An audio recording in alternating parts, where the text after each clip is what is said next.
Your faith. My faith. You convert, or you became? I'm converted to Buddhist. What took you to that? Change. The practice in the early stages of it, when it was introduced to me, was that it could change your life if that's what you were looking for. And at that time, that's definitely what I wanted. Had you broken up at that time? No. I was still there. It was actually the shot in the movie right after I had taken the medicine that makes you sleep. And took a lot of it. Yeah. And when I woke up, I thought, well, okay, this is my life. I accept. And then the message came, Nam Myoho Renge Kyo, that it could change your life. And I had to teach myself because I didn't have the freedom to actually go to meetings or for people to come to me. So I remember working really hard, and I'm happy that I did it that way because it was on my own that I really struggled.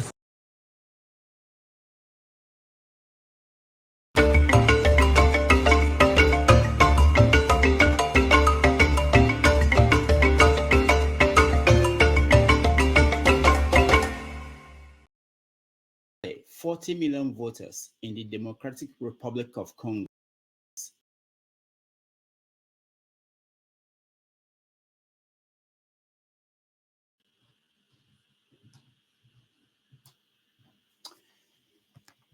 Hello.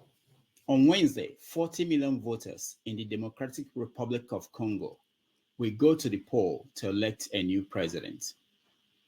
President Felix Tshisekedi is seeking a second 5-year term in office. He's contesting against 20 other presidential candidates. 5 years ago, he promised to turn Congo into Africa's Germany. Democratic Republic of Congo is sub-Saharan Africa's largest country, with a landmass more than all of Western Europe and a population of about 100 million. It is also rich in natural resources. But since independence, the country has been going through numerous political crises. It is 4:30 p.m. in Lagos, Nigeria, 10:30 a.m. in New York City, 5:30 p.m. in Cape Town, South Africa, and 7:30 p.m. in Kinshasa, Democratic Republic of Congo. Wherever in the world you are watching us, welcome to another episode of 90 Minutes Africa. My name is Rudolph Okonkwo. My co-host Chido Onuma is on assignment. On our show today, we will discuss the Eastern religion of Buddhism as the alternative truth, building off the interconnectedness of self and the environment, the limitless potential within each person's life, peace based on human dignity, reincarnation, karma, and laws of the universe. We will project what Tinubu's life will look like. Next.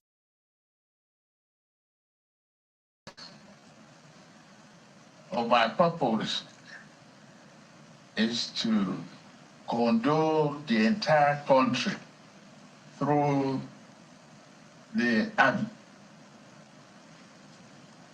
on the loss of life in Kaduna. Is tragic. But as people of faith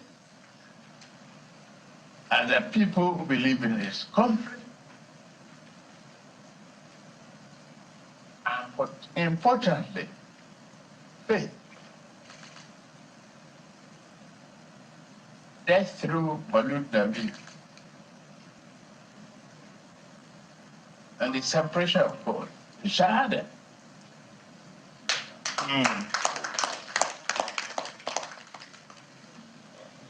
We must take this as a tragic event desired by God. Otherwise, it won't happen. Time he reincarnates. Our guest today is Dr. Nneka Egbuonu. Dr. Egbuonu is a doctor in nursing practice. Apart from nursing education, Nneka is also devoted to Buddhism. Raised by dedicated Catholic parents, she now practices Buddhism. She came to Buddhism with skepticism, but is now wholly convinced of its profound value to life. She believes in the philosophy of peace, which says, when we change, the world changes. The key to all changes is our inner transformation, a change of our hearts and mind. This is human revolution. Dr. Nneka, welcome to the show. Thank you so much. Good morning. Good morning, everyone. So it's nice to have you this Sunday on 90 Minutes Africa. Yeah. So let's start Thank from you. the beginning, which is we look at the story in the news and connect it to the conversation we want to have today. And the Okay. story in the news is still the concept of the role of God in human life. And we played a video a few minutes ago from Bola Tinubu, what he said in Maiduguri when he went to visit that part of the country. He said Yeah. that the people that died, that were killed by the military accidentally, um, that was the design by God. What do Okay. you think of that? Personally, after listening to that Tinubu's explanation, I completely disagree with him.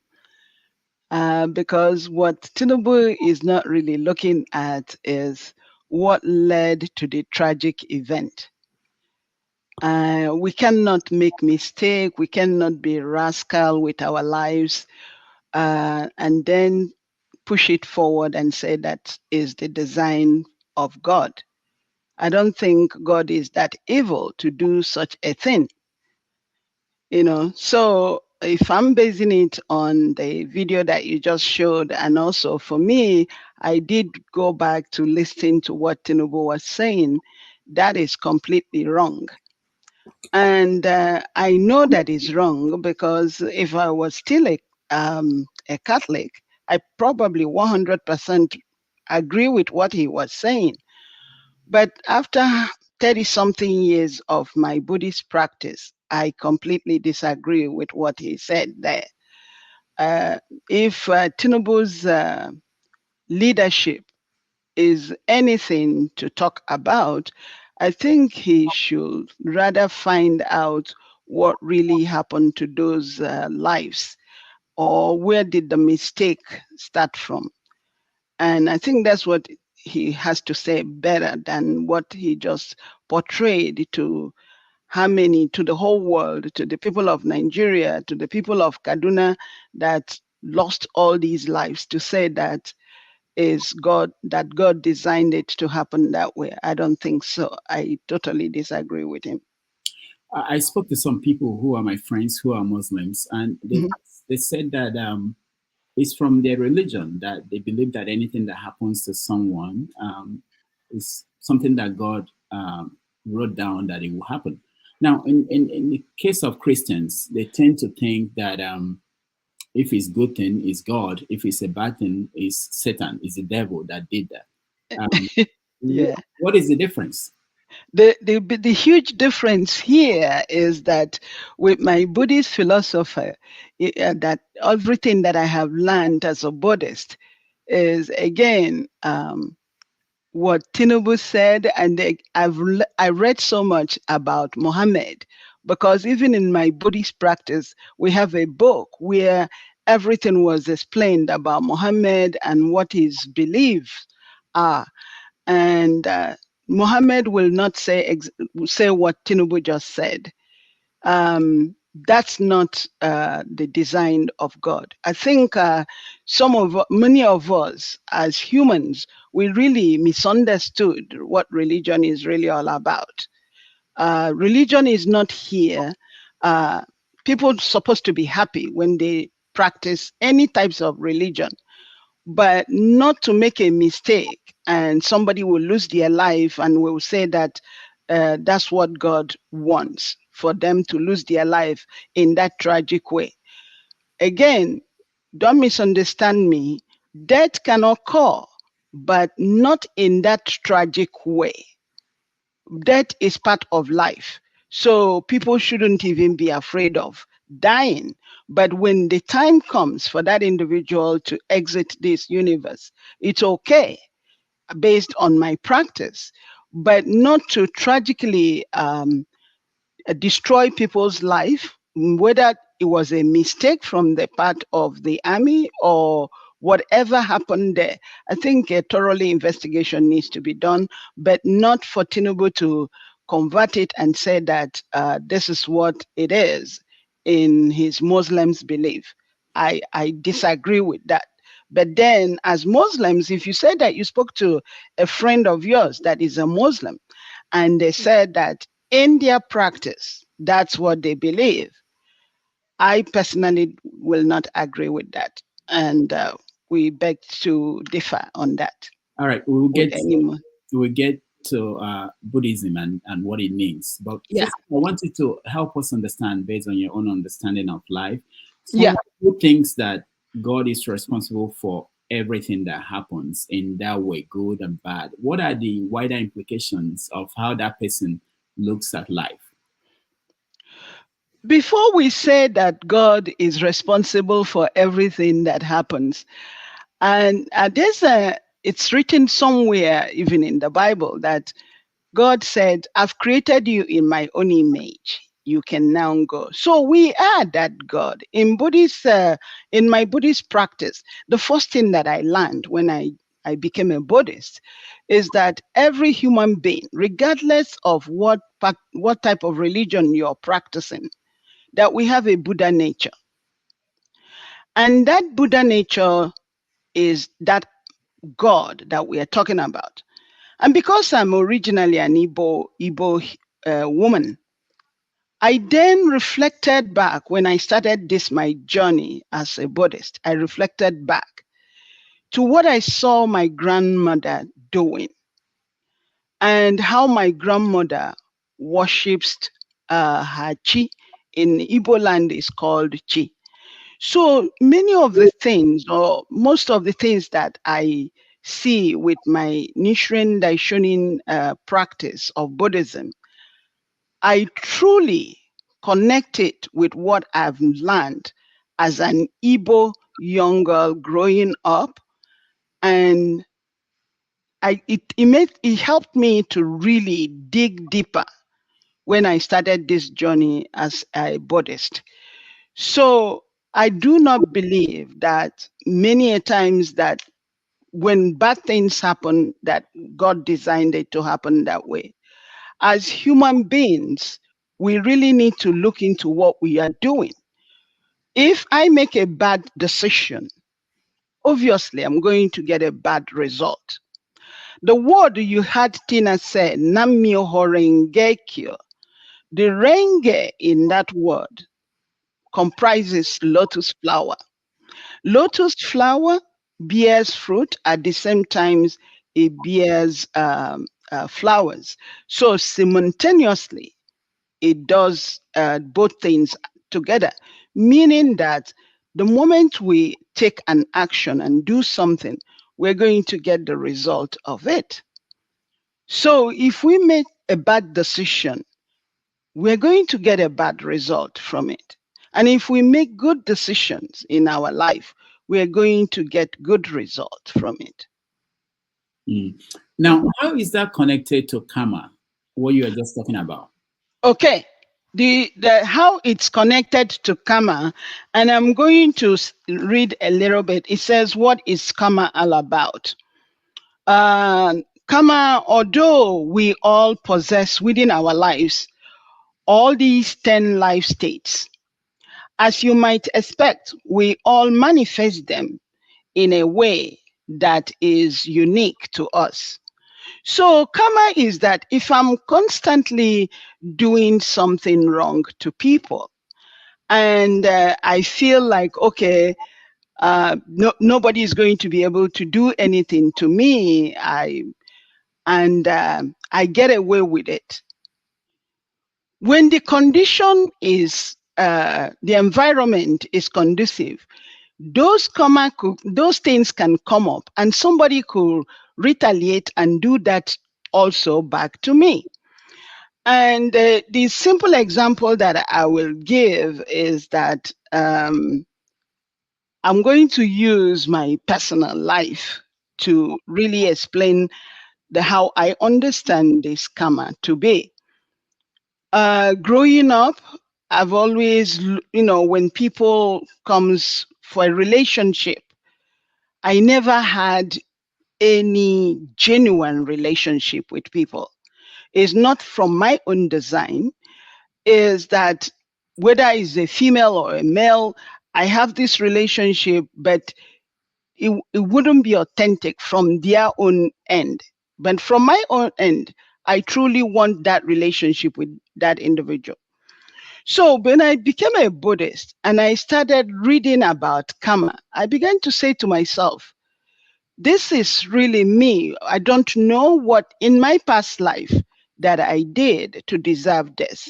So rather than blaming the other person, I began to look into myself and I started chanting Nam Myoho Renge Kyo to really, really look deep inside my life. What is it?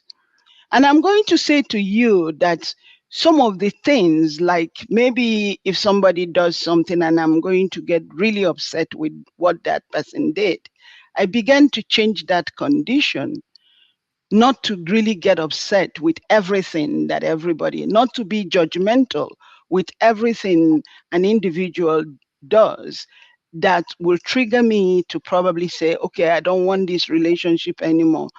Rather, I will say, I'll give that person a leeway and said, oh, maybe this is why they did this, and try to really understand their own point of view of what they're trying to do or what they have said to me. I mostly began to look deep inside me to see what is it that is making me so upset with the other individual. So basically, that's how I see karma. And it changed so many things about me that what normally I would get upset with previously, I don't anymore. I would rather want to have a discussion with that individual and find out what is my own take. What am I bringing to the table into this relationship? Whatever that I'm bringing into to the table, is it authentic? Is it genuine? So I work on myself rather than allowing the external factors to play a part in whatever that I'm doing. Yeah. So karma is something that other religions might say, okay, when you do something, you. When I was a Catholic, I would probably have a beef with somebody, then I will go to confession.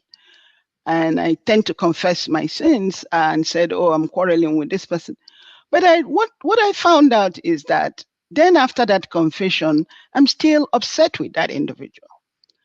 But with my Buddhist practice now, if something is bothering me with somebody, I would rather have a discussion with that individual and said, I don't think what this and this and this and this is how I see it, rather than hold it inside me and bear grudge. So I don't bear grudge, because when we chant Nam Myoho Renge Kyo, whatever it is that we are asking for or we want to change will not manifest if we're bearing grudge towards somebody, no matter what that person has done.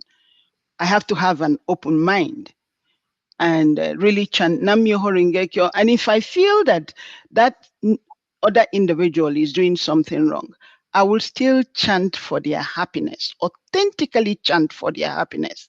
I've never been able to do that prior to me becoming a Buddhist, actually praying for somebody that I hate or somebody I might say that I hate. But in Buddhist practice, we authentically chant for that individual's happiness. And what we normally will see is that the individual begins to change whatever it is that they're doing to upset me, or whoever that is in my environment, that I feel that this person's present in my environment is really upsetting me. Rather than having that combat or having that quarrel, I chant for their happiness. Yeah. Right. We'll get to all that chanting and coming back to command reincarnation, which you referred to. But let me Yeah. ask. I also talked to Christians about this and what Tinubu said, and Hmm. some of them are saying that the Christian God in the Yeah. Old Testament did Hmm. horrible things, killed people. He he um, he allowed Job to go through so many difficult situations, so that the concept of God designing evil is not Hmm. something. It's not new. Is that what you're saying? Yeah, it's in the, I don't know I, what in the book that Buddhist like you read, but in the Bible, in the Quran, and probably there's that history of God doing designing things that are, you can't say they are good for people. So it's not a something new. So what do you think about that? Do you think is something that is misunderstood by people? it's something that is misunderstood by people because, again, when I became a Buddhist, I realized that Buddhism was in existence before Christianity or any other thing. Buddhism was in existence before all these things. So some of the things that the Bible is writing, they're just picking it up from somewhere, from this, from that, from that. We have a Lotus book is almost 28 volumes. And in that Lotus book is where this Nam-myoho Renge-kyo was carved out. And it's a way for people to really waken whatever that, the Buddha nature that we all have. I disagree that God punishes people that way. I truly disagree at this point. But Prior I did believe, but now I don't. I don't believe in that. are you familiar with the story of Job? Not too much. But you know the outline that God Yeah. wanted to test him, uh, Hmm. and basically took away his kids, his family. People died, and he was left alone. Do you believe that it happened? I'm not sure if it happened because I haven't read deeper into it. Because again, when I read things, I really like to have data. Where is all this coming from? And if God took away his kids, did he do something wrong to those kids? Was he doing something wrong to the kids? That's the first question that I have to ask. Because if God took away his kids, maybe wanting to save the children because something else was happening that could have affected the kids' lives, and then God removes the kids from him. And maybe with his ego, he did not sought to change. The question is that, are we misinterpreting what God did at that time? That's why I'm always asking that. I really need data to see exactly what happened for me to say, yes, oh, God punished him. Because many a times, what I also discover is that we human beings, we have a lot of ego, and we tend not to have humility to really pay attention to what is happening, especially if someone is telling us the truth. It's so difficult for us to look the truth in the face and said, okay, maybe I should withdraw from this thing that I'm doing and change my way. So if you're telling me about Job, and that Christian people believes that God punished him by taking away his children and him dying alone, what did he do? What happened for Okay, God to let's do that? let's leave that Job story. We also know that in the Bible, God destroyed the world at one point, and Noah was the only one that survived. Do you believe that story happened? It happened, but it wasn't the way that the Bible told it. Okay, how did it happen? In Buddhist philosophy, I read something that mimicked that story, and in that story, the first Buddha, who is Shakyamuni, originated from India. At a point, people there was there were only left about 5 people in the whole universe, and that was the story that I read, but when then I saw it also in the Bible saying that God destroyed the whole world. The evil that the human beings were doing was really what destroyed the world at that time. But no, it wasn't God that destroyed it. You know, we take, for example, what is happening in our country, Nigeria, today. With all the calamity happening in Nigeria, with all the lives we are losing in Nigeria, with all the bloodsheds, tomorrow somebody will say, okay, that God destroyed Nigeria. I don't believe that. All right. So, Yeah. but if one last question along this line before we move on, if you think that you don't believe that God is doing that, but God has the power to also stop these things, do you believe He has the power to stop it? But he has given us the power to stop it. Why are we still waiting for him to come and stop it for us? He has given us the power to stop it. A very good example of him giving us the power to stop it. Why did we all think that Obi came out? Why did Obi come out? Has any of us ever asked, why did Obi come out? You know, I think what I see with we human beings is that we say we pray. We pray, we keep praying. And I don't know if we're expecting this God to come down and we will go to dinner with him or her, whoever that is. Because Obi coming out, why couldn't we all see that and rally around Obi? And when I say that Obi came out, look at the courage that man has. How many of us have that courage? But we keep on, you know, even sometimes some of us, we keep on blaming him. Oh, he should do this, he should do that. But are we rallying around him and being very courageous to fight the evil that is confronting us? I think that's the bigger question that we have to ask ourselves. Rather than saying that, oh, God is doing this, God is doing that, because we are that God. We are that God. We need to stand up and fight for the right thing. As human beings, we have the power, we have the potential to say no to evil. But because we don't have that courage to say no, many of us, we tilt towards the corruption, we tilt towards the bad things. And many of us are afraid. We don't want to die. Now, The question is, why are we afraid that we don't want to die, at least to speak the truth? okay, let's go back to karma and Okay. the connection to reincarnation. Mm-hmm. My understanding is that karma is a form of punishment for what you did. You are paying back for what you did in your last life. I would like you not to use the word punishment because I created those karma. I caused whatever that is happening to me, and I have the power also to change it. Let's not use the word punishment because then when we use the word punishment, we are still projecting to an image. Probably we can say it's God. We are projecting, and anytime we are projecting something to an image, it stops us as a human being from taking accountability and responsibility for what we have done. Yeah. So karma. Let me also give you another analogy of a karma. Every day we leave our house as human beings, we live with an invincible portfolio.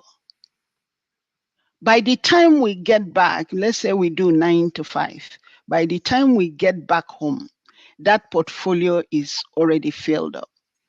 And how will that portfolio fill up? I'm driving on highway, parkway, and maybe a car runs in front of me. Many a times out of anger, I might raise my hand like this.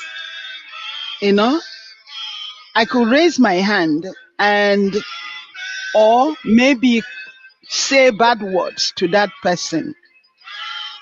Say bad words to that person. Sorry about the interruption a little bit. You know, I could do that. But ever since I started chanting, I don't do that anymore. provided the person doesn't cause an accident. If that person cuts me off and starts going, it's okay, I'll give them time to go. Because one thing that I've noticed is that if that lane continues to go, by the time that person goes maybe about a mile, somebody else could do the same to them.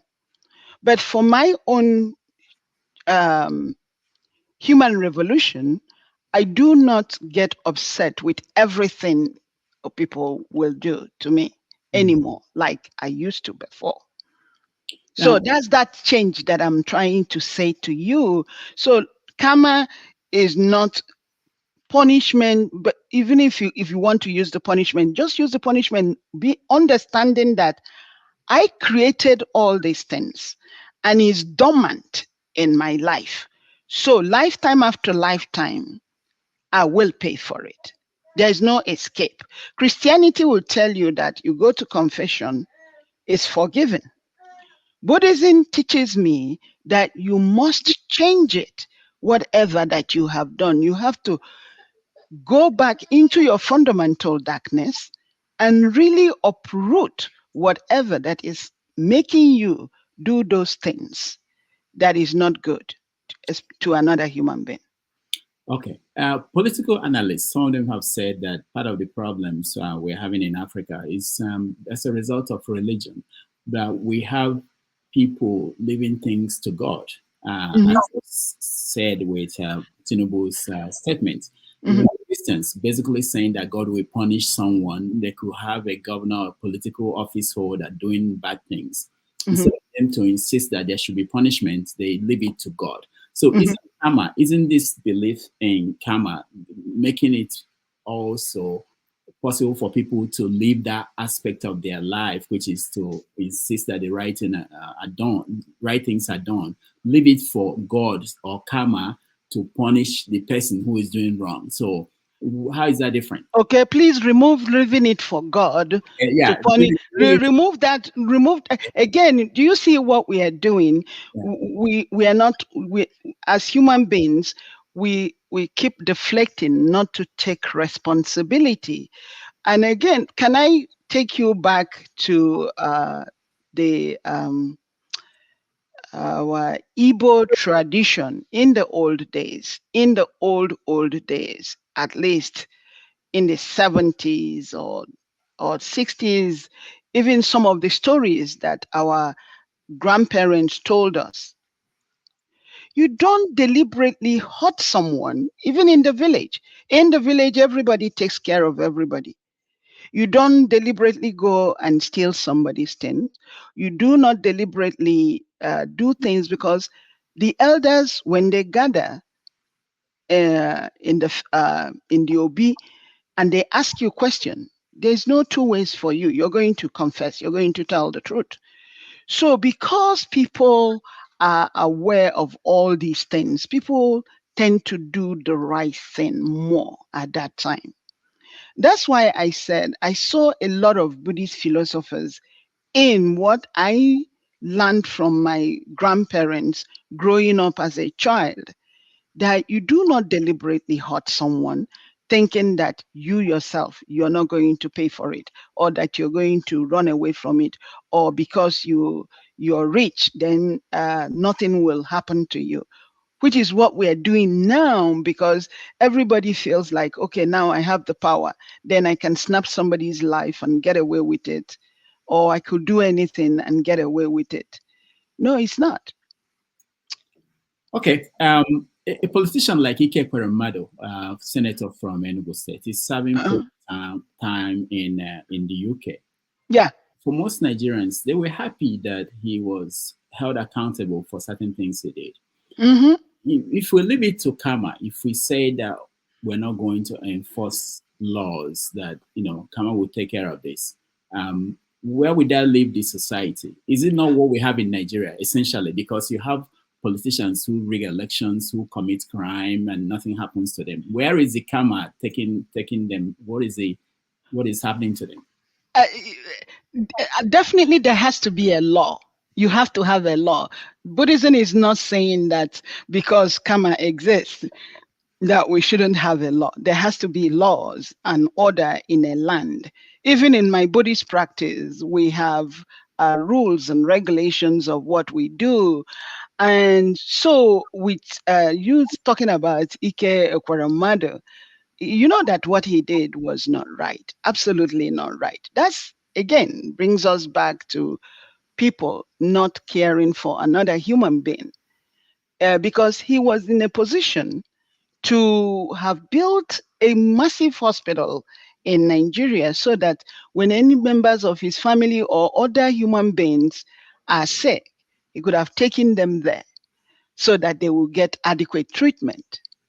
What he did, if he had come out and built those hospitals with the amount of time that he had spent in the Senate, he wouldn't be in the predicament that he is right now. You know, becoming a leader is not for you to bag all the money towards yourself, your family members, and everybody that you know, your friends.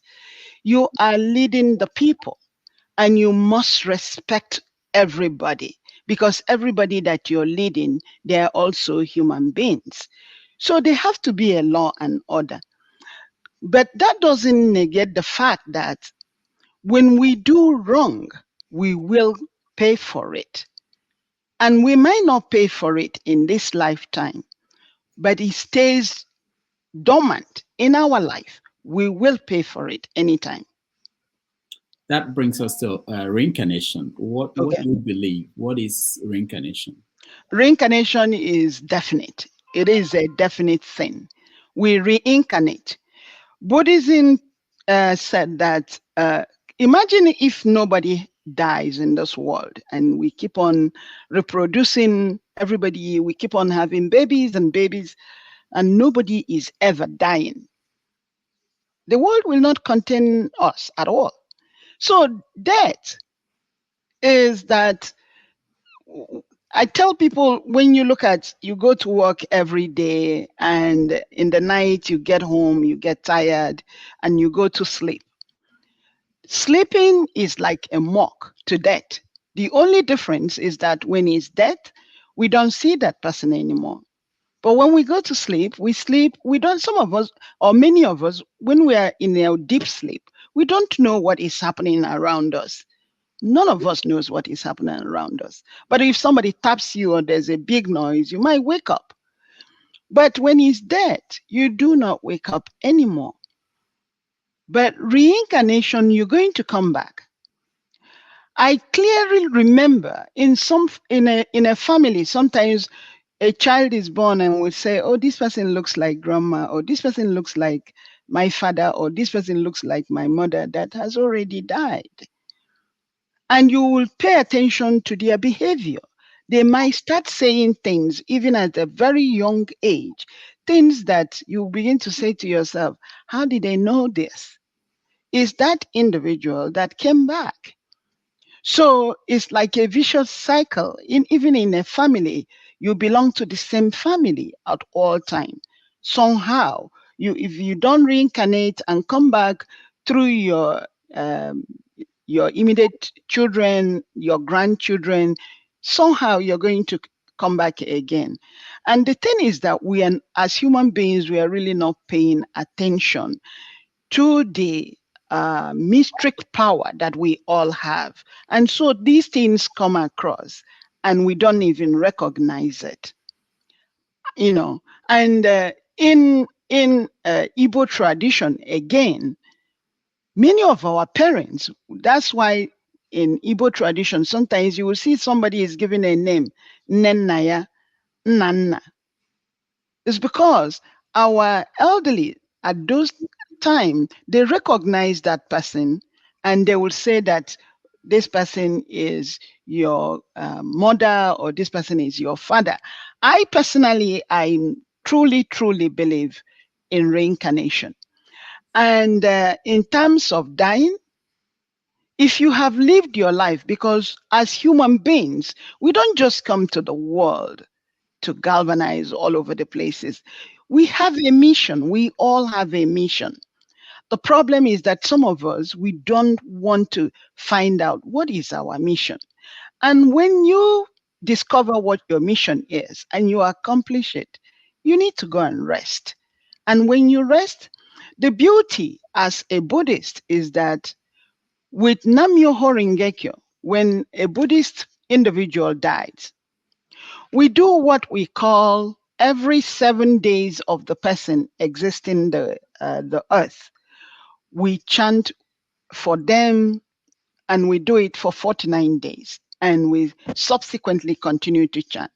The reason we do this is for the safe and the fast repose of that individual to return. And the person will definitely return.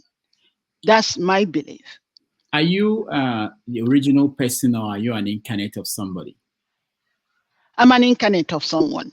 Do you know the person? Do you know your former life? I was told, I was told that this is the person that I came back. I mean, you're not going to see it in this video, but anytime someone sees me face to face, I have a mark here. And that mark was given to me because according to my parents and my grandparents, basically my grandparents raised me. I was with my grandmother for a very, very long time. That's why I learned so much about the paganism in Africa and in my grandmother's village. I learned so much about it. And so that mark was given to me because according to them, I came, I didn't stay long, and I left. And so they wanted to identify me when I get back. And that's why that mark on my face, I still have it up until today. Doesn't matter. Is that different from what they call Obanje? Is that the same thing or different?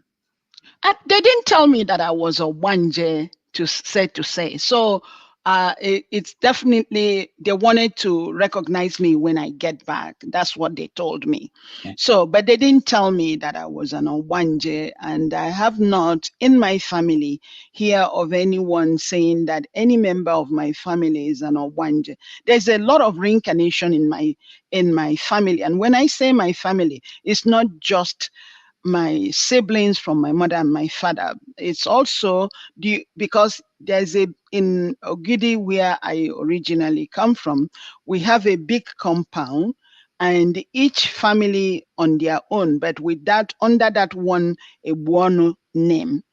And I have a senior brother that lives in UK today. He's also a reincarnation of somebody else in that family. And we were told about it. So how many times can someone reincarnate? Do you constantly reincarnate? You constantly reincarnate. You come, you do whatever you need to do. You then come back based on the type of life you have lived. And there's no connection to the original person, the first person, or there is no first person. How far do you go? I mean, so if you trace your own reincarnation, back, when was the original person? And when, I don't have that power to. We still have new people coming in, being born, or everybody an incarnate of someone in the past. It's always a reincarnate in a family. In a family, yes, it's a reincarnate of somebody that has come back. Yes. So, someone like Bola Tinubu or any of these political actors in Nigeria, so what do you think will happen to them when they die and reincarnate? Well, they're going to come out in their family, and look at the way they're living. When they come back, you and I might not know them. For me to answer you this question, let me give you an example. Maybe then that will clear your mind after I say what I'm saying.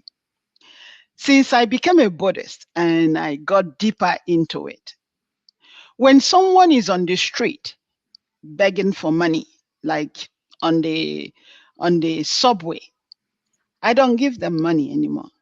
Why?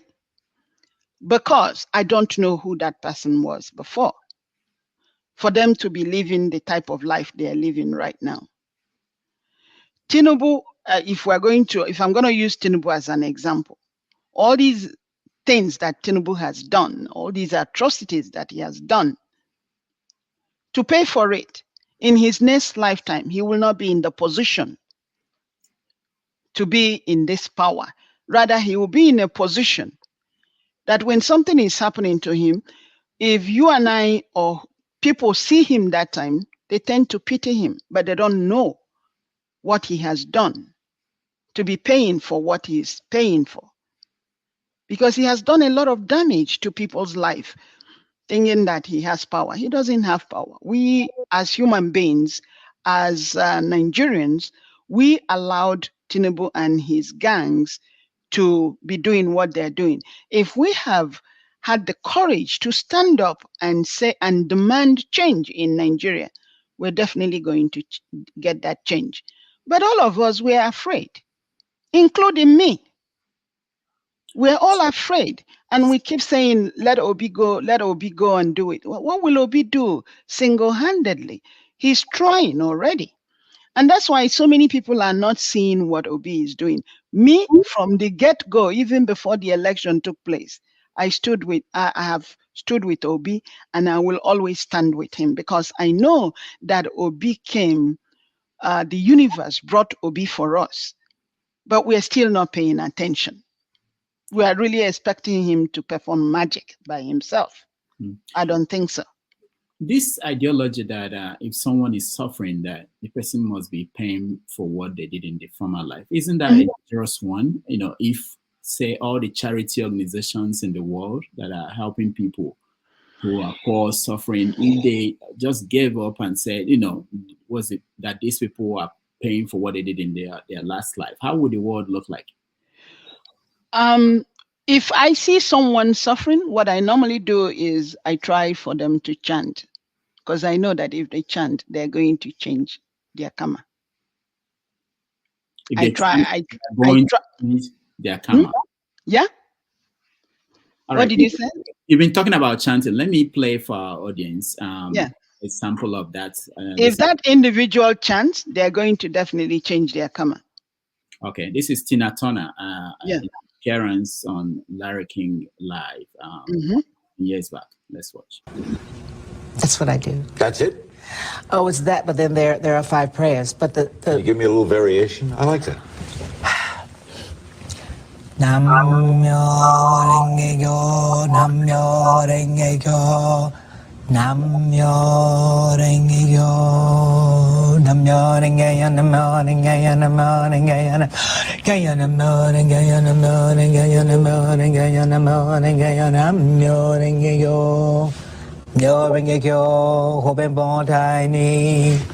Niji say sanju dhammayan ju niki go javis jo bo ji ye den den muryo go ji ye manang ge na nye we da jo manang ji bu yo bo no ji jo we cha ga bu zo den da na dan man na mo ju jo bu den yo jo bu mo yo jo im yo jo den yo jo bu man jo ju jin den bi so bu zui gi jo so the ju nang ge jo res go ju jo bu the ra ju ju yi nan ju ju hi yo ko en khang yo mu.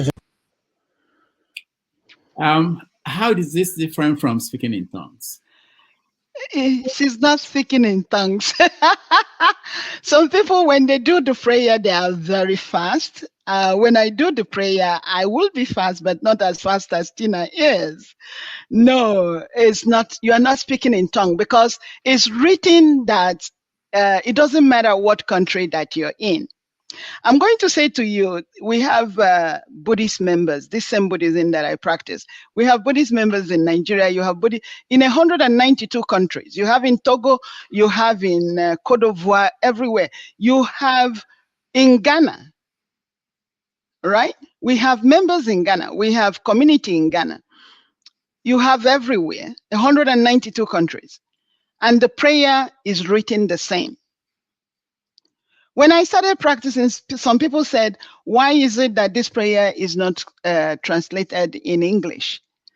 The reason for that is that if I'm chanting here and somebody in Japan is chanting, or somebody is in Cote d'Ivoire is chanting, somebody in Cameroon is chanting, we're unison with our prayer. We understand each other. That's why it's not translated in any other language other than this Sankist language. It's a combination of China, Japan, Indian words. That's what comes together to make up this our prayer. The Nam-myoho Renge Kyo, if we begin to divide it, to explain what is the Nam in it, the N-A-M is devotion. And like I said to you, the Renge in it is lotus flower.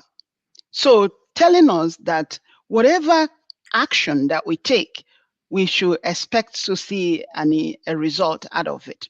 Whatever bad course that we make, we're going to get a bad result from it. Good causes, we're going to get good causes. So it kind of shapes a human being to always think good, to always act good, to never deviate from doing good. And if we do not do bad, then we shouldn't be saying that God has punished us. And another thing, when I started practicing that sometimes maybe it's difficult for some people to really sit down and really analyze this. There was a time in New York, the news came out that a young child, I think the child probably was about, I don't know, 3 or 4, if I'm not mistaken. And the mother had another younger baby, and the mother was taking a shower and left the baby and the brother took a tanker truck and started hitting the child, and the child died. Buddhism do not believe in electrocuting a human being. We have some attorneys that are members of this our practice. You might say to me, what if they're on a bench and somebody needs to be electrocuted? The attorneys will start chanting for some other action to take place. We don't believe in killing people. Rather, Buddhism believes in allowing people to change their karma before they die. Because if they don't change that karma when they're born, they will start from where they stop. If that person took somebody's life, they're going to come back and take somebody's life again. So Buddhism believes no matter what that action, that bad action we think that person did, let the person change it so that when they're coming back, they will come back better human being. Okay, we are going to let our audience join us in this conversation in another 2 minutes. But before that, let me ask you, so what changed in your life since you became a Buddhist? What changed in my life? Oh, a lot. Okay. Can you ask me what really got me into it? Okay, let's start from there. Okay. Came to United States in 1984. Didn't understand what United States was all about. Had a problem with immigration. And a lady, actually, there was a song guy from, an Igbo guy from Asaba, who was really practicing this Buddhism, but did not tell me what it was. I met him and he said, oh, I'm going to a church. And I said, what kind of church? He says he's Buddhist. And I said to him, what is that all about? Again, I was still a Catholic then. So I didn't say a word. I said, it kind of went over my head. I didn't think about it. But then when I had the immigration problem, it was really bad. It was really bad to the point that I had a deportation letter. A lady, I came across a lady and she says to me, chant Nam-myoho Renge Kyo. And if you do, you will change this situation. As an angry woman that I was, or young girl that I was at that time, I cursed the lady out. I said, get out of my face. I don't want. But the lady continued to talk to me about it, regardless of my negative reaction towards her. She said to me, just chant. This is the word, chant. Just chant it. I said, you know what? Just spell the word for me and leave me alone. I was very, very angry at that time. And so I left Houston, Texas. I came to New Jersey thinking that if I leave Houston, Texas, the immigration problem will just go away, not knowing that it doesn't matter where I go. I was very naive with the country that I came into. So when I get to New Jersey, I was practically had no place. Consider myself to be homeless. And one day I said to myself, why don't you try and see what will happen? So I went to New York. Upon arriving to their community center, I met somebody from Abagana. And the guy told me, oh, he's been practicing for 15 years. My jaw dropped. I said, are you sure? These people are not going to kill me? He said, no. I said, you're telling me you've been practicing for 15 years. Did you start here or you started in Nigeria? He said he heard about it in Nigeria. I said to him, no, you're lying because I've been in Nigeria. I never heard about these people. He said, just check it out. So they took me in, and the same thing you saw Tina do, they were doing it. And for me, it was like, where are these people from? It was so foreign to me. But my life condition at that time was like, anything can happen. I really don't care anymore. If these people are going to kill me, that would be better because my life is really a waste here. Mind you, I haven't even reached back to my parents who are home to say to them, this is what I'm going through in United States. I was very upset with life. Didn't know which way to turn. And so they took me to Brooklyn. That was where their big temple was. And then I received the Gohanzen. And I came back.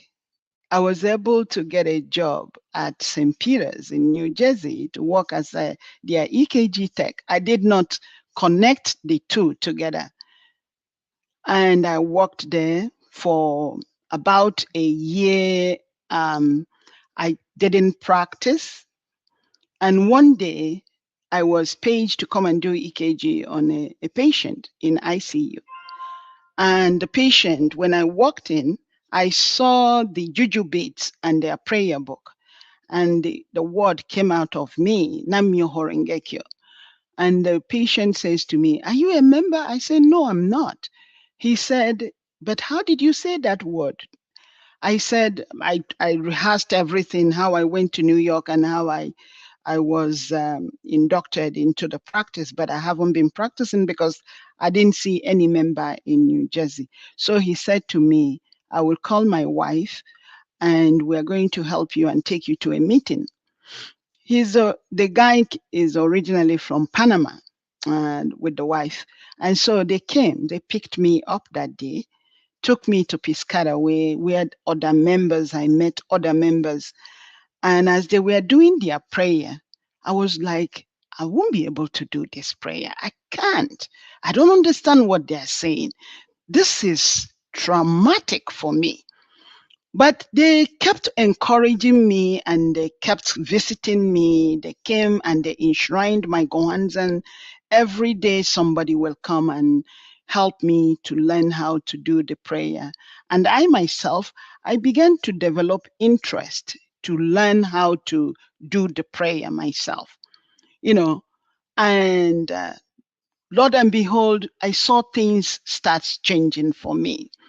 I was able to register in school, able to secure a 1-bedroom room where I could live comfortably and continue to go to work. Finished my school, was able to, when I finished my LPN, the lawyer that I got at that time told me as an LPN, I won't be able to get a green card, that I have to become an RN, that I should go back to school.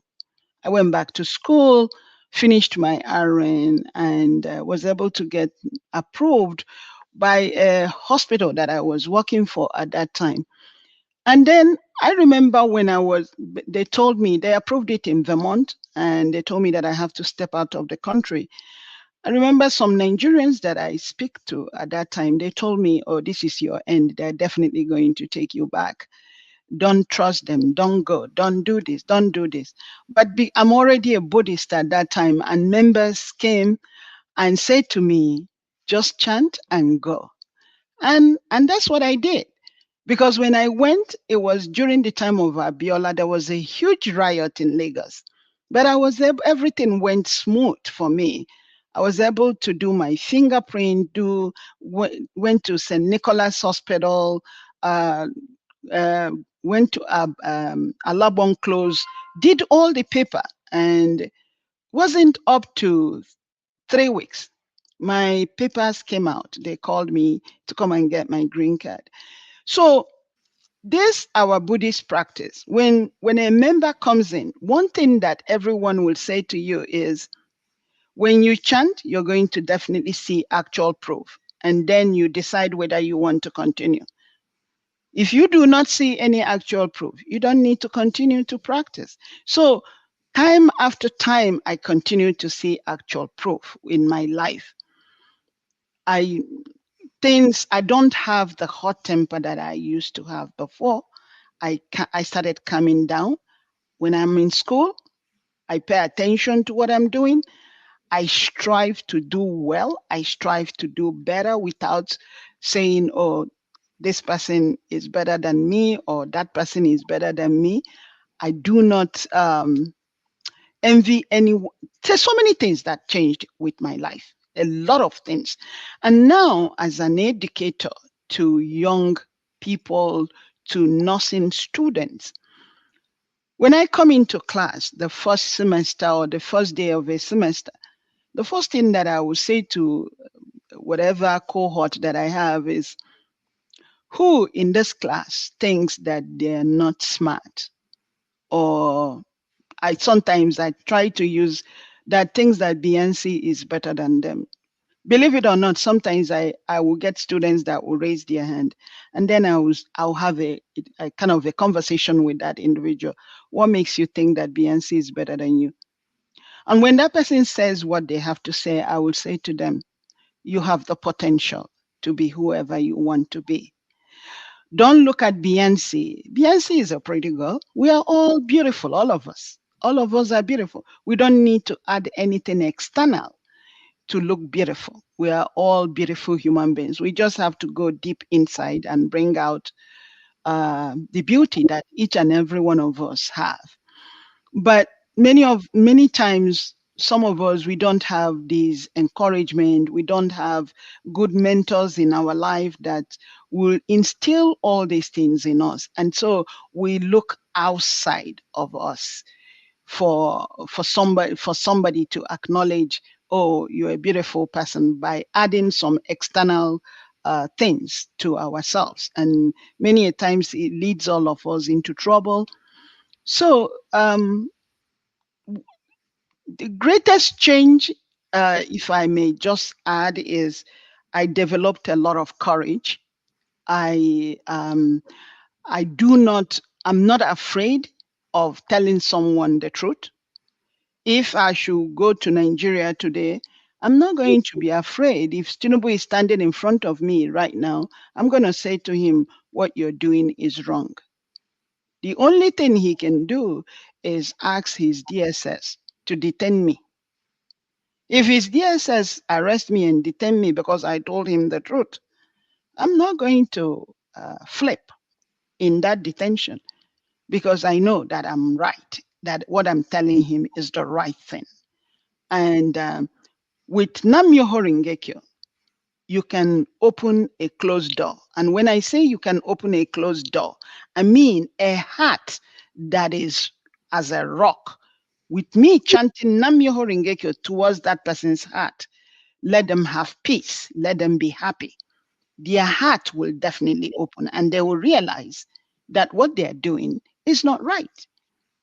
So I do not criticize human beings without saying to them, sit down, let's talk about this, and chant for their clear happiness, because everybody has a Buddha nature in them. All right. For Pan-Africanists, they will look at Buddhism as another foreign religion. Mm-hmm. And if you look at the countries that practice that, Thailand, India, Cambodia, Myanmar, Mm-hmm. have they turned out different from all other countries of the world where you have Christians, Muslims? Is there anything different that, let's say, Africa or Nigeria, for instance, adopt this religion? Will we see differences in the life and if again, I told you there's so many members in Nigeria today that are practicing Buddhism, but all I'm saying is that if we will have as many members as we can in Nigeria practicing Buddhism, definitely things will change. All right, let's bring in our audience. When I call you, please ask a question, just one question. We can get second chance if there are not a lot of people in the studio. If you're in the studio and you want the opportunity to come in, turn on your camera, we can put you in. Ovie, you're next. You're first. Unmute yourself, Ovie. Ovie, we can't hear you. You're not muted, but we can't hear you. So I will skip you and go to AY. AY. Good morning, everyone. Dr. Damages, I need to correct something, then I will ask my questions.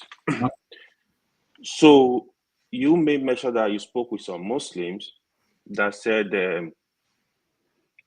that is the belief that what Allah has destined is going to happen anyway. Yeah, which is partially correct, but I need to correct something very seriously. In Quran 13:11, Allah said he will not change the condition of a people except they change what is in themselves.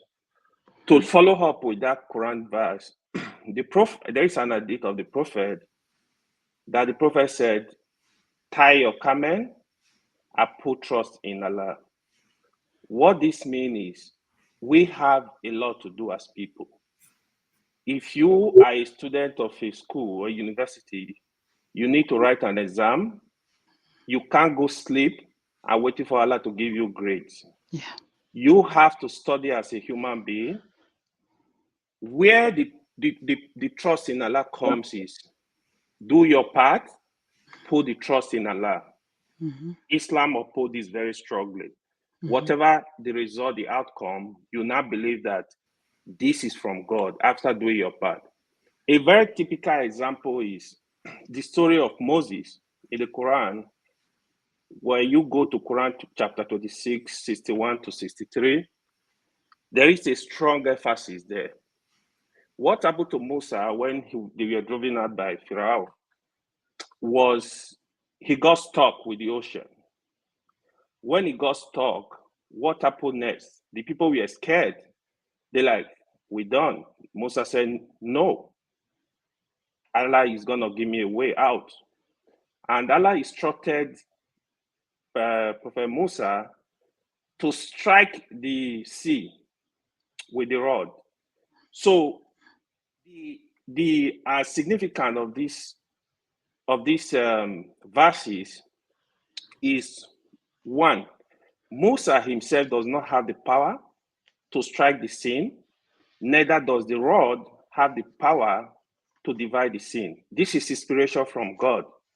God is kind of like telling us that God could have said be. It appears in the Quran, when he wants a thing, he will say be, and it is.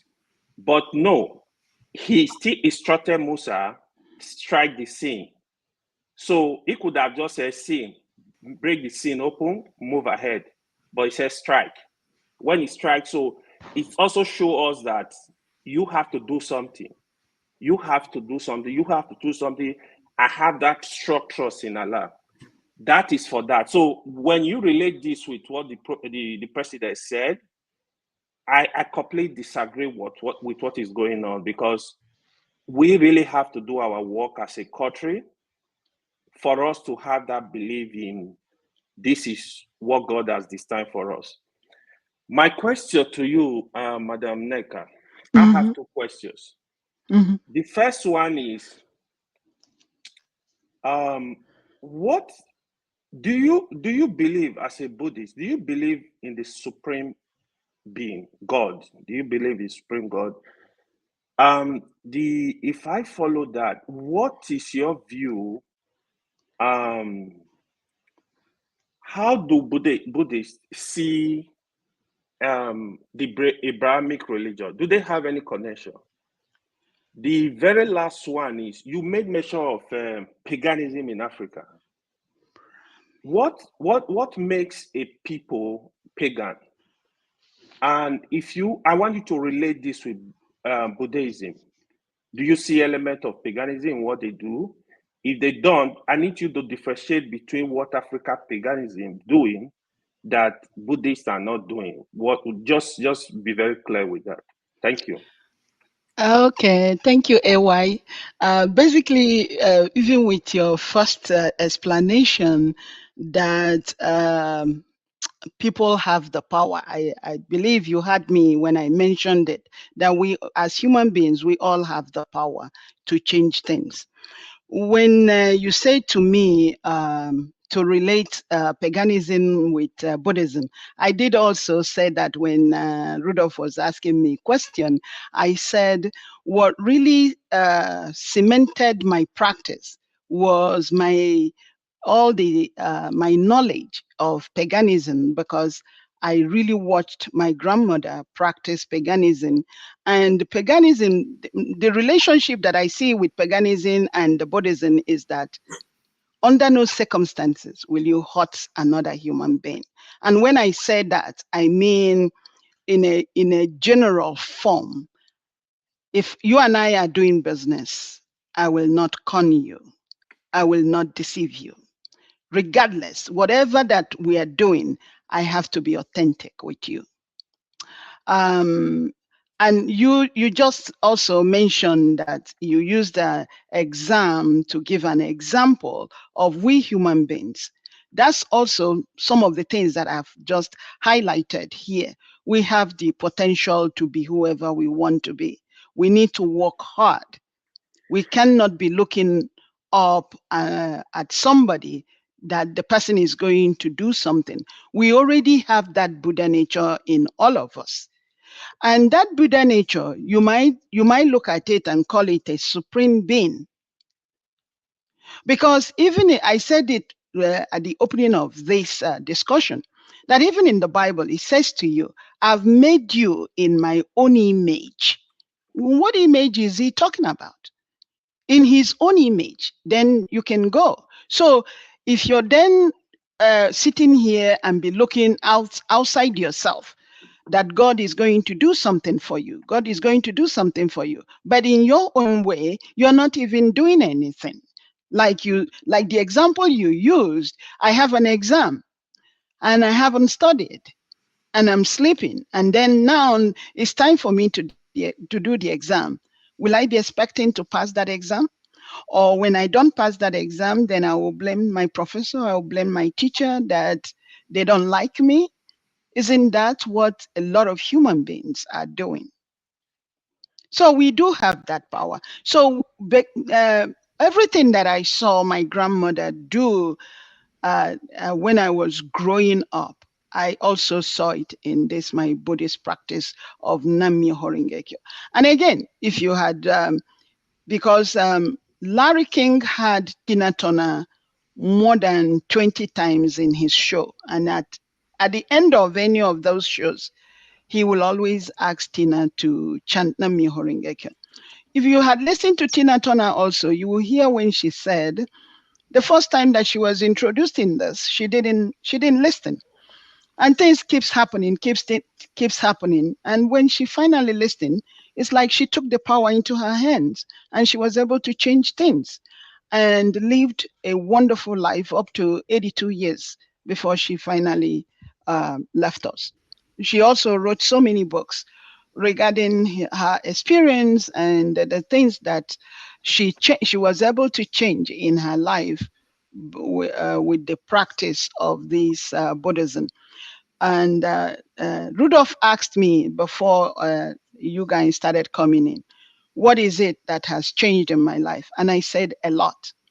If anybody had told me before 1986 that I would be able to have a son, and the guy whom I made this son with left me after 1 year, because first of all, I was not a loose girl at all. Came into this country naive. And this person tells me for a year, oh, I love you, I love you. Okay. And finally, when I gave in, got pregnant, told him, and he said to me, oh, we need to have an abortion. I said, what? And I will sit here and say to all of you, had I not been a Buddhist, I would have listened to him. I would have aborted that child.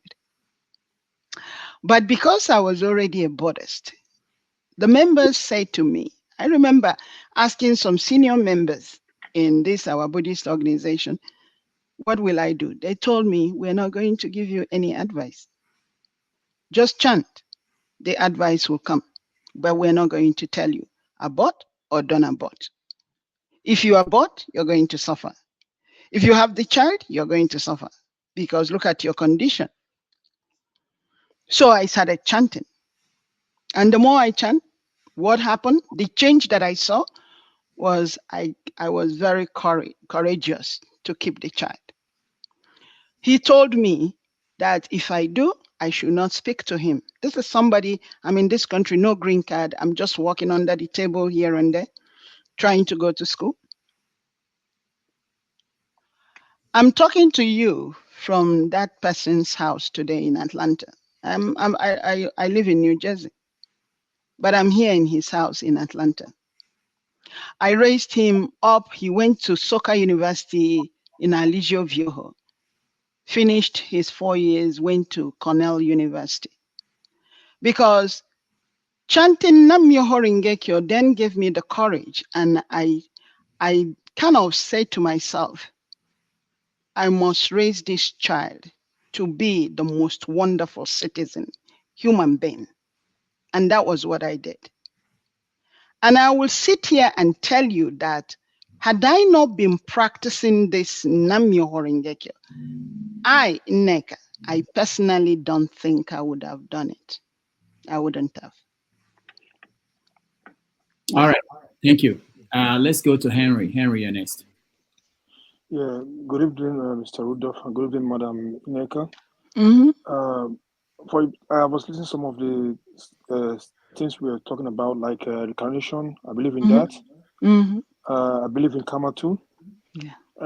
What I didn't agree with you when you say African religion, they practice paganism. How come you use this word paganism? If I may ask, is Buddhism a religion or is philosophy? You could, some people sometimes will say it's a religion, and sometimes people will say it's a philosophy. For me, that's all I have now, and that's what I practice. That's a religion, you mean? You mean yes, it's a religion. Okay, yeah. but why you use this statement, use this word, we African? Because I believe I believe in my African tradition too. They always we practice our religion peacefully, we call us a pagan. I don't agree with you with that. So, but what do you want? What do you want to call it, though? You call what it. Do you want to? We have a religion in Africa, in different type of religion in Africa, but we practice we worship in a different way. We should say African religion. We don't need to use that word pagan.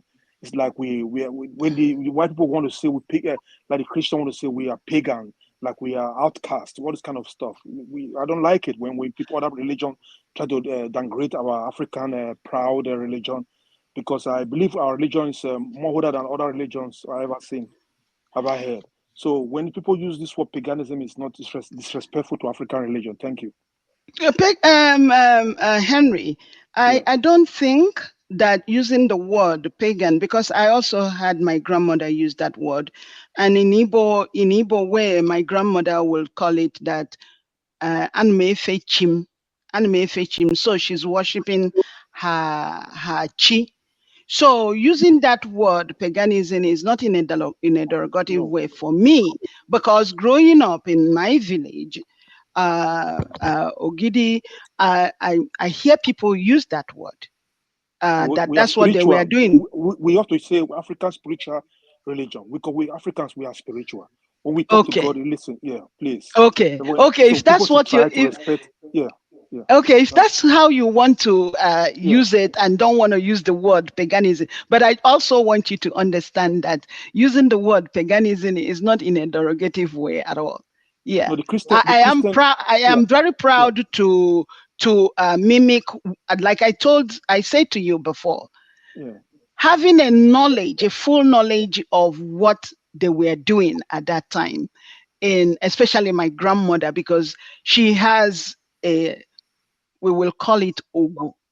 She has that. And every morning that she wakes up, she goes there with her Nzu. I don't know what Nzu will be called in English. And she will just draw a bottle of green bottle of whiskey, and then cola nut. She's going to do all that, and as she's doing that, doing all this reincarnation, incanting all these words, she always said, Namaye, I'm not going to hurt anybody, and please, nobody will hurt me.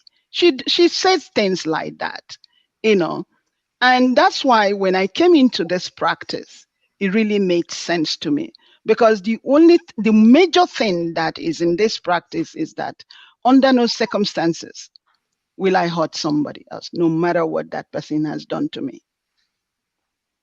But do you believe in God? If I may ask. For me, you are that God.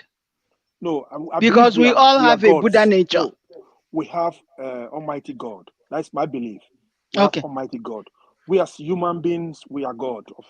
God gives us authority over things on earth, under the sea. We have the power to control these things. But when people say, like the Buddhists, they have their own shrine too. This is what I know. When I was in Japan, I saw it. So we don't call these people pagans too, but we respect their religion. When people use this word pagan, I don't feel comfortable with that, because we Africans, we are spiritual, and I believe we are spiritual. We are closer to God. Thank you. Okay, Henry, I want to ask you, when you said that when you were in Japan, you saw their shrine. Please, can you tell me the shrine that you saw? Because when I talk about Buddhism, please do not misunderstand. And probably it's my fault. It's my fault. I could have said, remember there is Tibet, you have Nimbutsu, and you have all these other Buddhist religions. But I practice Nichiren Daishonin's Buddhism. The difference between some of these Buddhist things is that in these other Buddhists, like the Zen Buddhist, they believe that a priest, you have to go through a priest to do whatever you need to do. In Nichiren Daishonin's Buddhism, you are the priest. We have a central president, President Ikeda, who just passed away at the age of 95, November the 15th. So you chant for yourself. We do not go to a priest, that a priest is going to pray for me. No. That's why I say to you, when I was in the predicament that I went to some senior leaders. When I say senior leaders, many a times, if you're a member, you could be appointed to be a leader. The reason for appointing you to be a leader is for you then to dig deeper and change your life. Because as you're helping somebody else to become happy, you're also changing your karma. You're also changing your life. So that's what the leadership. So anybody could be a leader in our organization. But then we have a president because in every organization, you will have somebody that is on top. But you don't go to him to pray for you. No. All right. You pray for yourself. Yeah. Thank you. Dr. Ruto, put me backstage. Thank you. All right. Thank you, Henry. Oti, you're next. Oti, you have to unmute yourself. Hi, good evening, Nneka. Good evening. Yes, I think I have a number of simple, short questions. Yeah. Now, what you chanting and you call it Yes. prayer, right? So, Hmm. to whom do you pray? I mean, what is really chanting? What do you do when you chant? What is it? What is the essence of it? When I chant Nam Myoho Renge Kyo, I'm wakening up the Buddha nature inside me I see. to be Right. able to see clearly Okay. what I'm doing. Mhm. Yeah, Okay. we have what we call Gohanzan. It's like a scroll. Mhm. That scroll, when we are chanting, we are facing that scroll. And as I'm facing that scroll, it's like looking at a mirror. Right. Because many a times we don't see who we are. Okay. Prior to me becoming a Buddhist, if somebody tells me, "Oh, you have a hot temper," I always will fight it back and say, "No, I don't. I don't. I don't."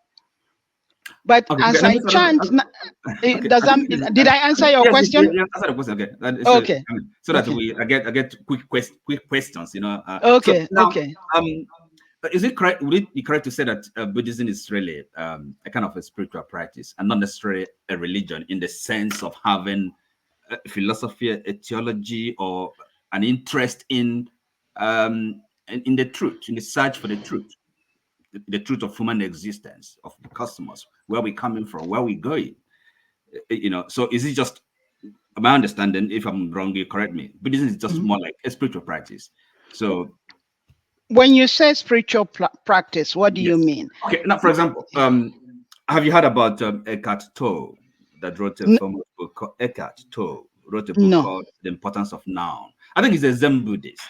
And of course, you have mentioned that there are different sects of Mm-hmm, Buddhism. mm-hmm, mm-hmm. So which one is the true one? Nichiren Daishonin Buddhism, where we chant Nam Myoho Renge Kyo. And not the You Zen Buddhism. waken up the Buddha nature that you have. We all have it. It doesn't matter whatever religion that you believe in. Uh-huh. We all have the Buddha nature inside Right. us. Okay. Which maybe Christians would say is, if you like, the Holy Spirit or made in the image of God. Okay. That is Uh-huh. Mm-hmm. Okay. So that is again, it reinforces the point that Buddhism is more like a spiritual practice, but not really complete in the sense of having a theology, really, a kind of a theoretical basis for understanding the cosmos, where we're coming from, where we're going. Is that correct? Is that When correct? you really chant Nam Myoho Renge Kyo and awaken the Buddha nature that you have in you, you will then begin to understand the cosmos and the mystic and the relationship as a human being that we have with the universe. Is just the same. Okay. And Yeah. with this belief in reincarnation, and when will it end? Where are we going with that? When will we see an individual, a human soul? When will it stop reincarnating or coming back to human existence? Okay. I'm going to answer that question with a question. Why do you want it to stop? Do you what you're saying to me is, okay, if you don't believe in reincarnation, if I die today and my Okay, lifestyle let me that I answer, have, a question. hold on, let me finish. Okay. And why wouldn't I come back and start life all over again? What is it that you are really looking for, that Okay. that you Because have this? my own religion, I'm a Mhm. Christian. Uh-huh. Because as I said, that's why I asked whether Buddhism has a kind of a philosophy, a theology. No, because Mhm. something, there must be a sense in it. There's a kind of a reason. A Mhm. Christian theology or whatever philosophy says a logos. There's there was a kind of some way to understand existence. It makes meaning. It makes sense. Mhm. Now, this thing, for example, the reincarnation, the question, when will it end? What is the point? What is the end point? So, in a Christian perspective, so we said, because being made in the image of God, that we kind of have a union with God, or kind of we see God, if you like. I'm not saying union with God does not mean that we're going to become God, but at least, we cease being separated from God, which God is, of course, the source of our existence. Are you with me? So that is, Mhm. the end point. And of course, the theology, the Christian theology, we, kind of, that's where you have the doctrine. That's where you have the teaching about all these things. So Mhm. in Buddhism, if he lacks theology or philosophy, of course, he wouldn't have any kind of answer, any theory about these things. So Mhm. dying and being reborn. What is the end of it? End point. Where does it lead to? When does it end? And what is the purpose of it? If I ask the question in a different way, what's the purpose? So you're asking me what's the purpose of people being reborn? Yes. So are you looking that people should not be reborn? No. So I want to know what's the purpose. So something must have a purpose, a reason. Because the world, life has to continue. Okay. Wouldn't it? Okay, Oti, we have to, because there are a lot of people who are waiting. Sure. Okay, that's fine. Okay, good. Okay, if you want to, I'll give you one more chance, one more question. Then okay. Right. So what is the? I mean, does the universe have a creator, a beginning, an end in Buddhism? The universe. Yes. Does it have a beginning and end? It's infinite. It's infinity. Okay. Does it's it infinity? Have a creator? What is it? I truly don't know how to answer you that by asking, does it have a creator? In the end, I would say, as a Christian, Christianity, I mean, I've had kind of, a bit of a Buddhism, but Christianity really has a fuller, a more comprehensive view of our existence. Okay, and is Buddhism. Okay, I put it this way. In Buddhism, life is infinity. Life is infinity. Is quite superior to Buddhism. I have to say this. So you're saying that Christianity is very superior to Buddhism. It's superior as a way you look at life. As a salvation. Do you have miracles? Do you have a concept of miracle in Buddhism? That the miracle happens. How do you expect the miracle to happen if you don't work for it? It's supernatural. Or the Holy Spirit, something that is spiritual, something that you cannot explain, you cannot see, but is active. Holy Spirit, are you with me? So you can feel this, you can experience it, and it can work in you. I mean, that's somebody resurrection. So that's the thing. I don't have anything against Buddhism, but I'm saying in terms of if we're looking for salvation, not because I did mention Eckhart Tolle, for example, because if you meditation, you're gonna have good results, okay, by meditating, being more self-conscious, being aware, being present. This is a very interesting book. Look for it. The importance of now, Eckhart Tolle. So it's good. I mean, to have a different perspective. But Christianity beats all of it, all of this. All right, thank you. We have to move on. I have some questions on the comment section. So many actually. One is this: what is the concept of forgiveness in Buddhism? Concept of forgiveness. There were some questions that you already answered during our conversation, but Rudolph, I can touch off on that, the concept of forgiveness in Buddhism. And the way that I'm going to touch upon that is that you will be forgiven, but the first thing you must do is to get to the root of why you did what you did. Why did you do it? Because if you get to the root of why you did what you did, then the forgiveness will come. But if you don't get to the root of it, I could forgive. Forgiveness come from whom? It could be from you, from me to you, among we individuals. The forgiveness can happen also. Okay, if I hurt you today, if I do tender an authentic, sincere apology, I will expect you to forgive me. If that apology is sincere, you're going to forgive me. But I think the mistake that we make is sometimes we do things and we say, oh, I'm sorry. But you're sorry for what, though? We don't even realize what is it that I did and what made me to do what I did, that now I'm asking someone to forgive me. Or I think what I want us to stop doing is kind of deflecting the power that we already have. And Oti, you said, oh, God, am I looking at God? And again, I will continue to repeat myself that God has made you in that image. So why are we always deflecting towards him to solve the problem that we have here on earth? or what we have done, we keep waiting for God to come and do it for us. It's what I don't understand. So to forgive someone, if the person apologizes to you, regardless in whatever level that person has offended you, and they apologize, yes, you have to forgive them. I did also mention while I was talking with Rudolph that there's some members in this our Buddhist organization that are attorneys, and then they will have a case that comes to their court that this person will be electrocuted because they did such and such and such a thing. And I know when people commit heinous crime, the first thing that we will do as human beings is that we want to hate that person, we want to kill that person, we want to destroy that person. But in this, my Buddhist practice, let's chant for the individual. Let the individual himself or herself chant to get to the root of what made them do what they did and begin from there to change. Killing that person has not solved anything. All right. Thank you. Let's go to Olumide. Olumide, you're next.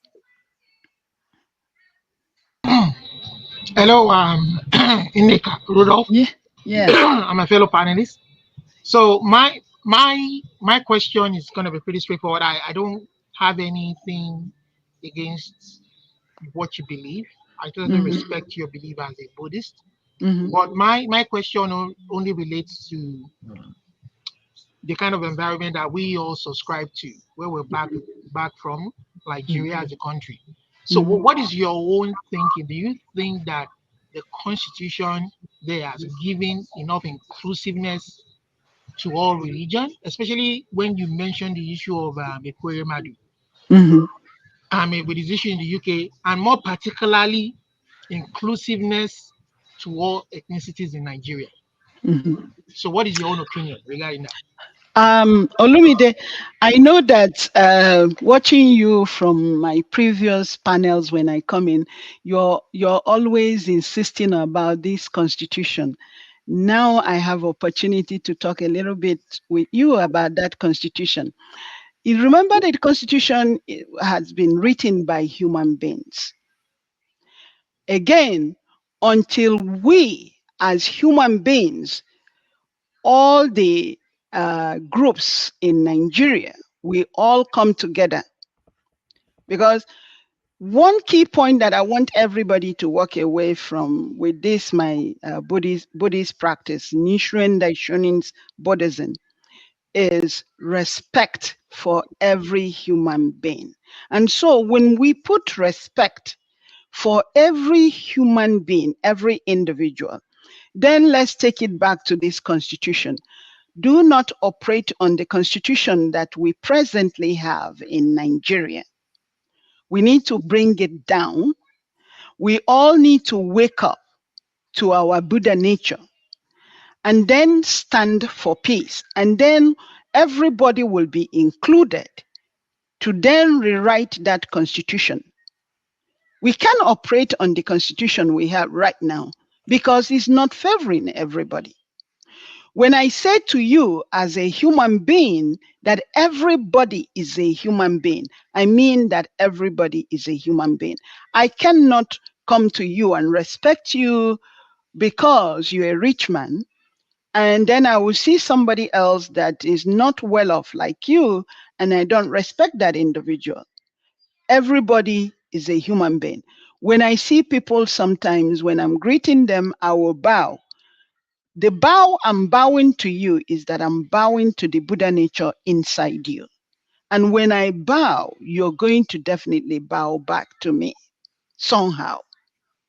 Even if you go to a mirror and you bow, you will see that the image in the mirror will also bow. Every human being has a Buddha nature. So if you're bringing it to the constitution that we presently have in Nigeria, that constitution needs to be rewritten so that everybody will be included. And how do we get there? We're going to get there by each and every one of us awakening to our Buddha nature. All right. Thank you so much, Olumide. Let's go to Ovie. Ovie, you're next.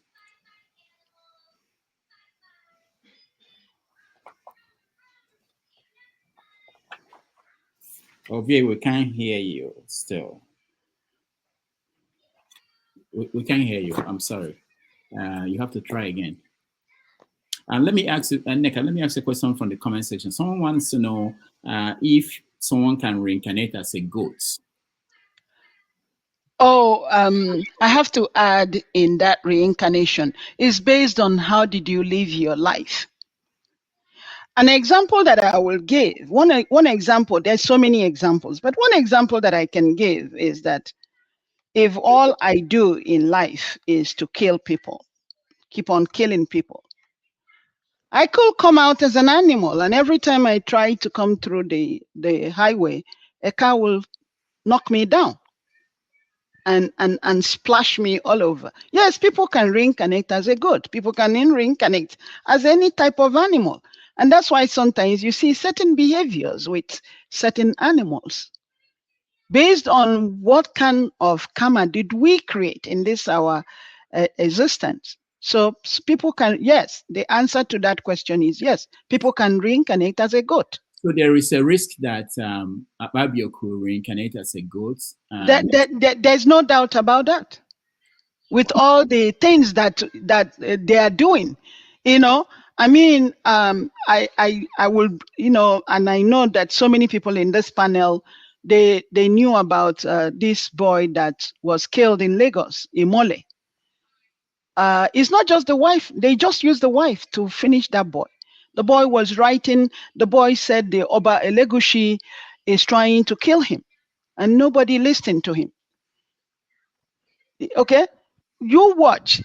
That boy's death is going to expose a lot of things in Nigeria. It's definitely going to expose a lot of things in Nigeria. If you're looking for a male child, why didn't you just get any woman could be a surrogate for you to have a male child? Why use somebody's wife, and why torment this boy this way? Again, these are the things, these are the life that we are portraying in Nigeria. And we wonder, and we have all these churches in Nigeria. And look at the type of things that has been happening. Oba Elegushi, you are Tinubu's boy. Sonwolu, Oba Elegushi acted so much for you to win elections. So that's why you're keeping quiet. You're not saying anything. Apart from Imole, if you really go into the details of what this boy went through, on the morning that they killed this boy, an ambulance with a cooler was there. What for? What was the cooler for? If the boy is so smart and you removed his kidney, you removed his brains, how good is that going to be for you? Why kill him? He's only 26, going to 27. It's a horrible death. And to know the people that are behind the scene doing this, and tomorrow you expect somebody like me to go to that palace and kneel, lay on the floor for Oba Elegushi. And people do that. Why can't people tell him the truth? Why can't, if you want to, and what did this boy do wrong? This boy wanted to play music, signed to Malian record. All right. Then you guys asked him to carry drugs. They even gave him drug to go to UK. He was arrested. And the people that bailed him are all these people that are in power. The boy came back and said, no, I don't want to do this. I just want to play music. Then they started threatening him. He was only killed because they didn't want him to reveal the things that he wants to reveal, that they were trying to make him do. So he was killed. This is somebody's child. This is a human being. If he was a son of Nwike, will they do that? No, because he probably will be in United States and doing his music. So my question is, does he have to die this way? He said no, he doesn't want to carry this white powder. Get somebody else to do it. We didn't need to kill him, and to kill him in this manner. Getting a woman who kept on putting drugs, benzodiazepine, in his food, the so-called Indomie. I don't know him, but his death, I cry every day when I listen to Ada Universe TV where they are talking about this boy.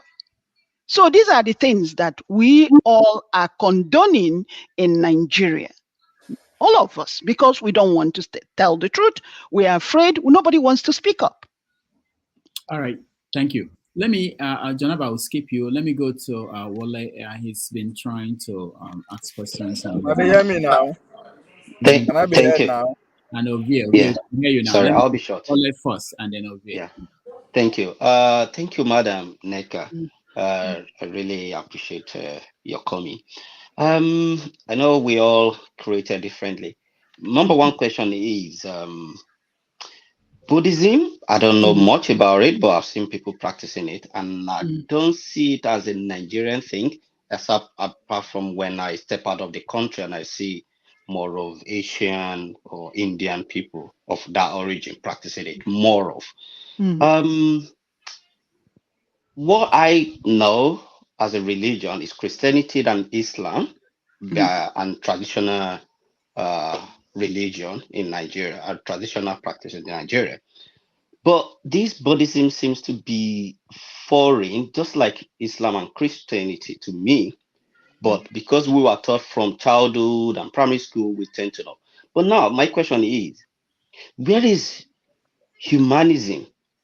With all this religion, there's still wars, corruption, killing, atrocity of all sorts in every religion you can mention. Where is God in what, either Buddhism, Christianity? Are they really following? Is that what God wants? Why do we have a choice? Because the choice we have, I feel like maybe we are not even know how to use it properly.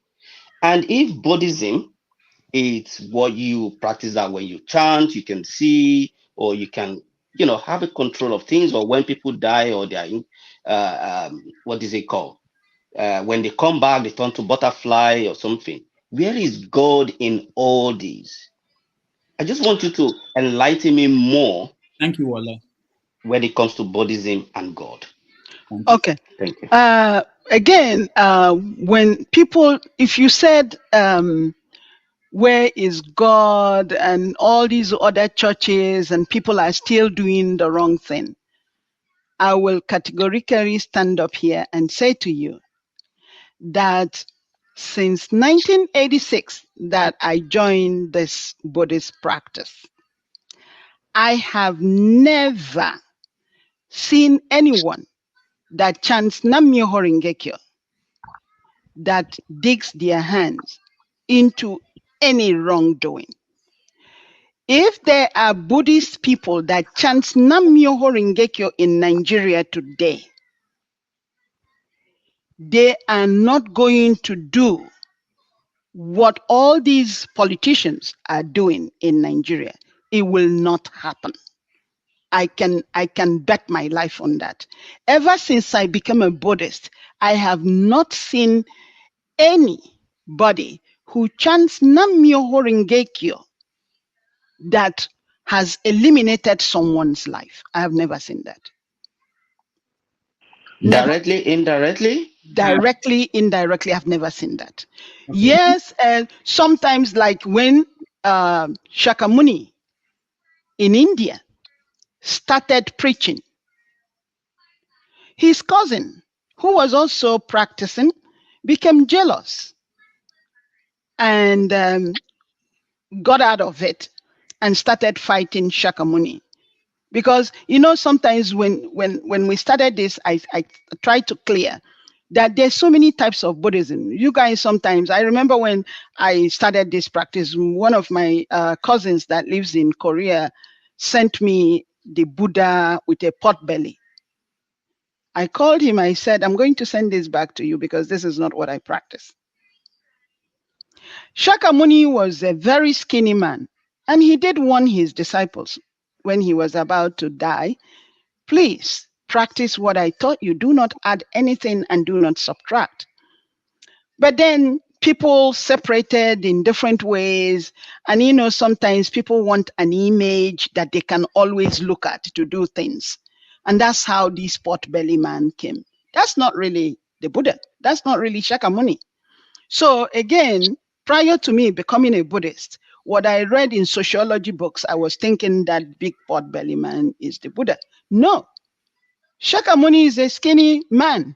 So what I'm saying to you is that as far as I know, for all the number of years that I've been practicing, I've never seen anybody who practices this Buddhism that will dig their hands into anything bad to do, or even get a job, because sometimes you might get a job, and in that job, you're required to compromise. As a Buddhist, you will not compromise. You will not. All right. Unless if it's not this Nam-myoho Renge-kyo that you chant, you're not going to compromise. But you will definitely explain to the person, no, we can't do this because he's going to hurt human beings. Thank you. Mazi Ove, you're next. Thank you.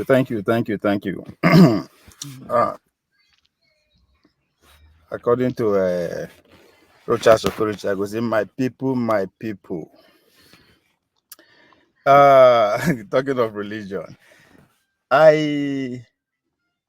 just one religion that we all don't respect, especially this religion that are mainstream, and that God that we all don't respect is called money.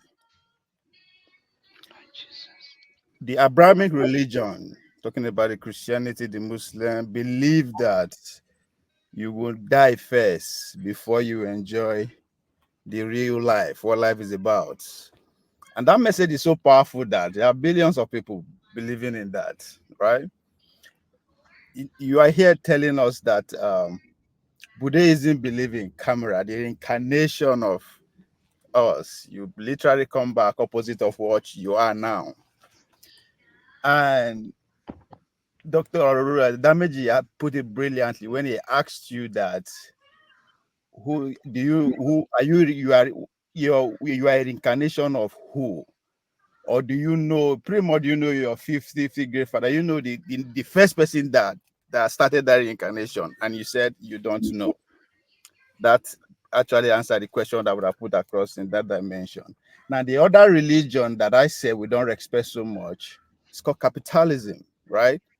Which is the vehicle that hold the most powerful God so high, which is God, that every other religion worship without putting out in public money. Now, two prophets who understand this capitalism and the God of money in today's world is Prophet Jeff Bezos of Blue Origin or Amazon, and Prophet Elon Musk of Twitter or X and what have you. As at yesterday, they collectively agreed that for the population of humanity as we have it today is too small, which is 8 billion plus, is too small. That there's a need for us to take it to 1 trillion. That when we have trillion human beings, we have thousands of Albert Einsteins, more geniuses and in general. These are people who believe in that, the God of money and that capitalist religion. Whatever they say, they not just act on it, they bring it to fruition. They believe that humanity will live outside this, they are going to space and they are putting it to work. That's the most powerful religion that you Buddhist Christian don't respect. And I wonder why. Because money, no matter who you are, anywhere you are, once you see her, you go respect that. That's God, that's power, that's what everybody. So I want to see, what's your take on that in terms of humanity generally? Because we invented all this God of Buddhism, God of Christianity, God of money. It is our invention, right? So why no much respect for money? All right, thank you. As much as the modern religion of capitalism is doing. Thank you, Ovia. Dr. Nneka? I don't think that money makes anyone happy. It's euphoric to think that money will make you happy. It doesn't make anyone happy. So, Ovie, that's how I'm going to answer that your question of money, capitalism. I already said to you, even as you, Ovie, you speak, you have a Buddha nature. Everyone on this panel has a Buddha nature, irrespective of whatever religion they believe in. They still have a Buddha nature. And personally, I will treat them so. I will not discriminate against anyone because you are not a Buddhist like me. We don't do that. You are a human being first and foremost. You're a human being. And anytime I'm having any dealings with anybody, that's what I will do. Respect you first. And Ovia, you said that I said that people will come back opposite. I gave you two things. Depending on how you live your life, you can reincarnate as a human being. You can also reincarnate as an animal. You can reincarnate as anything, based on how did you live your life. We all have a mission. You keep saying God, God, and I'm telling you, do not look for that God outside you. You have that God inside you. And if you have that God inside you, whenever you're having a business dealing or a relationship with another human being, you must also realize that that individual has that Buddha nature in them. So you relate with that individual with respect. Then if we all do that, I don't think there will be any opportunity for any of us to hurt another human being. And that's where I'm coming. And that's the most important thing that I learned as a Buddhist. I will nothing will ever make me. There's no amount of money that you're going to present to me today for me to hurt another human being. There's none. All right. Thank you. Thank you, Dr. Nneka. Okay, thank you. Let's go to Pastor John Abba. This is Sunday, and today he's a pastor, and it's a good time to have him on this conversation. John Abba. Thank you, Dr. Rudy, for having me, and thank you, Dr. Nneka. I think I've encountered you several times here. I think when you say Buddhist nature, you are saying like the scriptures say, I think Psalm 92 verse 6 say, ye are God. And is that what you are referring to? That the Buddhist nature, when you say, oh, you have a Buddhist nature, you are referring that God also say, ye are God. Is that what you mean? I said the way I always analyze it is that somewhere in the Bible, don't ask me to give you the quote because it's a long time that I don't. I already help you with the quote. Okay, it says, "I've created you in my own image. You can now go." So when people keep thinking that's the Buddha nature that I'm saying, we are all that God that we keep saying, oh, God is going to come and do this for me. God, you are that God. You have that power to change your life. You have the power to be whoever that you need to be. You just have to work on it. So in Nichiren Daishonin's Buddhism, the Nam-myoho Renge-kyo is a vehicle for us to get there, for us to waken up that Buddha nature that we all have and use it to do what we need to do in life. Okay. In Psalm 82 verse 6 say, ye are God. Then you come to the New Testament, I think John chapter 10 verse 34 say, also Jesus was referring to the same scripture that ye are God. So when you say the Buddha's nature, I was thinking that is what you are referring to, that we are created in his image. And yes. And when you say that karma, I was thinking that is also in the book of Genesis, I think chapter 8, verse 22, say that as far as the earth remaineth, seed time and harvest will not cease. Whatsoever a man soweth, he shall reap. So I also believe that should be put in the context of whatever a man sow, he will reap. Is that absolutely? karma? Okay. Yes, Okay. absolutely. Okay, they okay. I'm making it simple for you. Do you also you You're not also making it simple for me. you Go also ahead. because you were a Catholic and that time you said that you didn't see that. So I said, okay, I think the No, Bible. I absolutely did not see that. I Okay, absolutely did okay. not. Did the Yes. Catholic have another Bible apart from that? No, what? To be honest with you, even Oh, as a Catholic, uh, I know that I always go to church every day. okay. I do And my the confession. priest decide for you, so you don't I decide. wasn't reading the Bible. The only thing I know about the Bible was what I read in the school, because reading Bible was a part of subject in the school. So So when I you get will to as a Catholic person, then it's whatever the priest tells you. So the priest will not go there. absolutely Okay, yes, okay, absolutely oh, yes, that makes sense. yes, That makes sense. Okay, yeah. another thing that will come to the contemporary. Rudolph, I know I'm Yeah, marginalized. you are. This is your last question. I have to go to someone else. Okay, I'm not the one doing all the talking. It's a question You should my. have asked one question only. Yeah. Oh, when you come to me, it's only one question. Oh, now I know.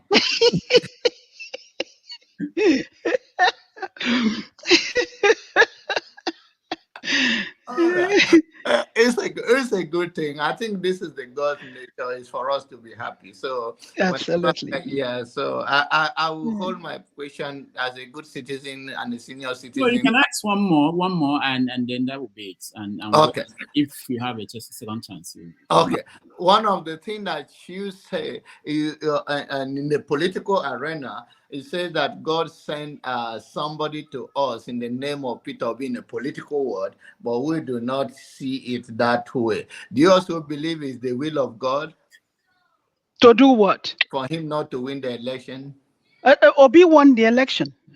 But okay, is it the will Obi of won the God that election. is it okay? Now let's frame it another one. Is it the will of God that another human being is to say that he is not the winner and he doesn't stick? Abba, Or you Abba, no believe that the matter, person that John denied? Abba. Let me put it clear. No, let me finish now. Okay, go Or you ahead. put, yeah, I'm not trying to, because me and you are still going to meet again. So you now believe that okay, Obi win. Obi won the election, but the person that took it from him will face the consequences. It's our collective karma in Nigeria that makes the evil keep getting the upper hand in Nigeria. Until we all come together and change our karma, what happened in Nigeria will not happen. We are all paying for it. One thing that I'm going to say to you here, there's two proverbs that I'm going to say to you here, and we can analyze that later. When the heart is impure, the land is impure. We all need to master our mind and do not let our mind master us. When the heart is impure, the land is impure.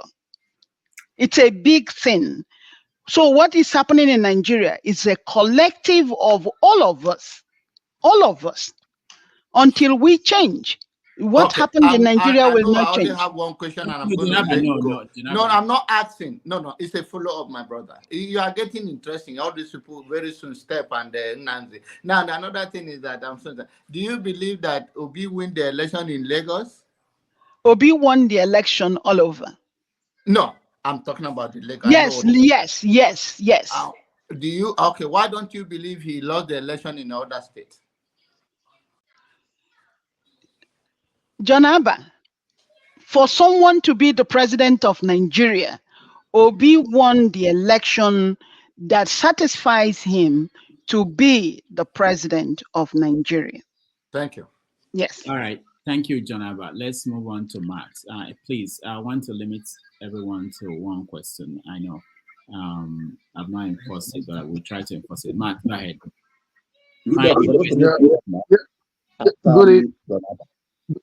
Good evening, everyone. Good evening, Dr. Damages. Good evening, Dr. Nneka. Mm-hmm. Thank you. Anyways, yeah,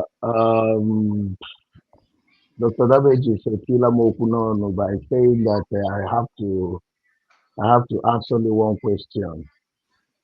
Anyways, I'm a Christian. No, when I say I'm a Christian, I believe in Jesus. I believe in God. I don't believe in any other thing.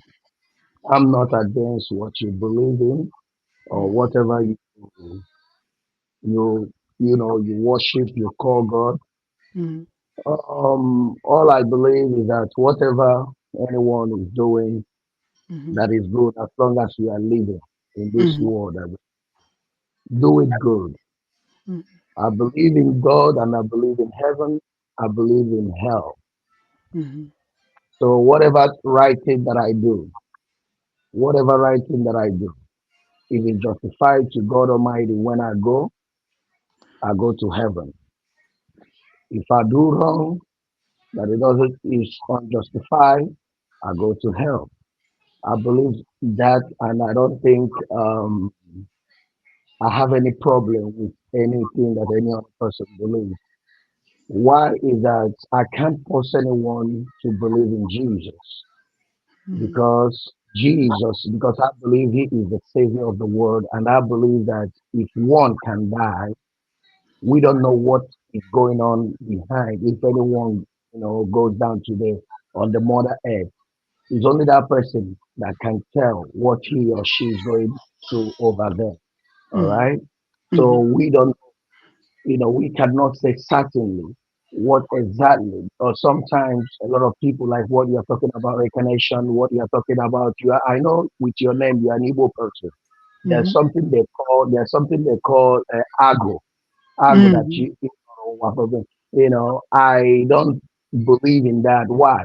Because all my family members, some of them they do. But why I don't believe in that is that when you see someone that is argo is a drunkard, is a drunkard because whatever you believe in yourself or say that this is what it is, it will start working in your life. I've seen many people, they are argo, who they say they are argo, mhm, they are not the kind of people that you can be proud of to say that yes, you come after this person and you keep believing it. Those things affect those other people in their lifetime, during their lifetime. So I believe myself that everybody came on his own. We have our own, we came separately. We came to live our life. We mhm, came to give our quotas in this life. mhm, What I believe in what you're saying is that based on the election, based on the ethics, based on natural life one should live, and feels good life one should live, to to input things that are right and to live right, to respect one another. This is what I see that you are preaching that I can say, okay, I can take, from all that you are saying. So, but mhm, I don't want to end. I don't want to, go into much of that religion because when I go in there, I might be, quoting Bible now like John Abba and all that. I might go off this thing, off the balance. So I don't want to go. I don't want to go there. But I just want to say that I believe in Christ and I practice it with my whole heart. I try to do love one another, whether you are whatever you are, whatever. Anybody, I respect everybody, show love to everybody, and do mhm. make sure that I right thing. So that's what I can say for now. Okay, Thank thank you. thank you, Mike. Step, you're next. Step, you're next. Thank you, Dr. Rudolph and Dr. Nneka and Mhm, panelists. mhm, It's been an interesting topic, and I've been listening from the beginning. I am a Christian, um, and I see Christianity as from the point of view that is not a religion, and it's more of a personal thing, how you relate with your God through Jesus. But the reason why I've been listening is because I am a Christian that always want to open his mind to hear what other people believe in and why they believe in it. And it gladdens my heart that your encounter with a Buddha made a positive change in your life. And if that is your experience, I commend you, and I'm happy that it made you a better human. And I think that is what everybody should strive for, no matter what you believe in. Let it make you a better person. It doesn't make sense when people fight over religion and their life. It doesn't reflect in their life. So if it makes you a better human being, it's good. And I also love your perspective on life generally, in the sense that most times we want to expect much from God and absolve ourselves of all responsibilities, which doesn't really make sense. Um, if that is what God wants for us, when He say, "I place before you life and death, choose life that you may live," maybe He should have choose that life for us, but He still placed the options to us to choose. You understand? So, I commend you. Just on a final note, whatever anybody believe in, let it change you so that you can make a good impact on the society where you live. I don't have any question for you. Thank you. Thank you so much. Thank you. Roman, you're next.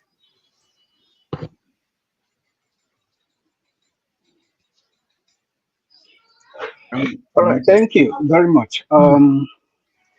Ms. Nneka, I've been listening to you, and it's a pleasure to have you here. And thank you for giving me the opportunity, Mr. Rudolph, to ask the question. It's actually the question that Mr. John asked earlier. The first few questions actually seem to be answering my first question. So I'll just expand on that, and then I can go into my main question, which is that there is this understanding that a perspective about world religions, that all the religions are the same.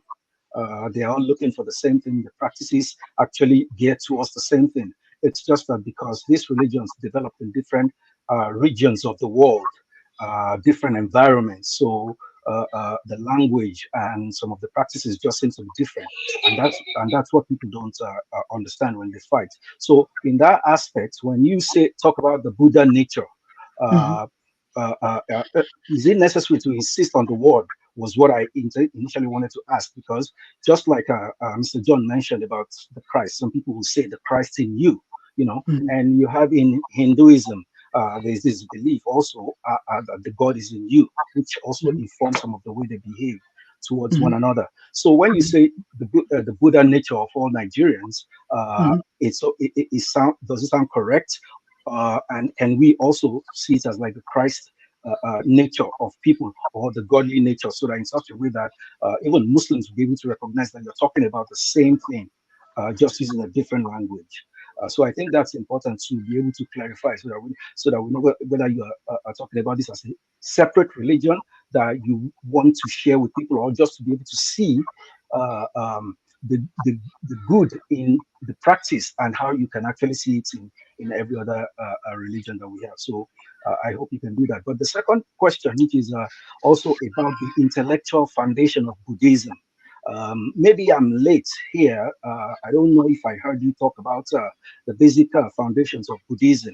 I know you talk about the chanting, but there are questions about the Four Noble Truths, which are really what Buddha built the whole structure of the practice on. So can you tell us about that, so that at least maybe people will be able to understand a little bit more about Buddhism? Because I think those are very important. Sorry, Okay. that's my son watching. Thank you for your question. And I'm going to start with the first thing that you try to clarify. If you say that is Jesus Christ in us, what I'm calling Buddha nature. When John Abba said that, I said yes.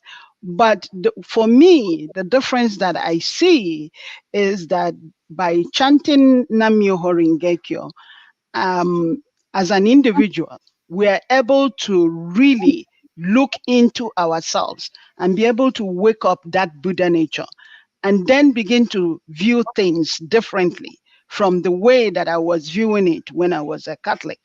It was different for me at that time. But now, when I chant Nam-myoho Renge-kyo, I look at things differently. when you talk about, because again, many of the leaders we have today in Nigeria, don't they go to church every day? They do go to church every day.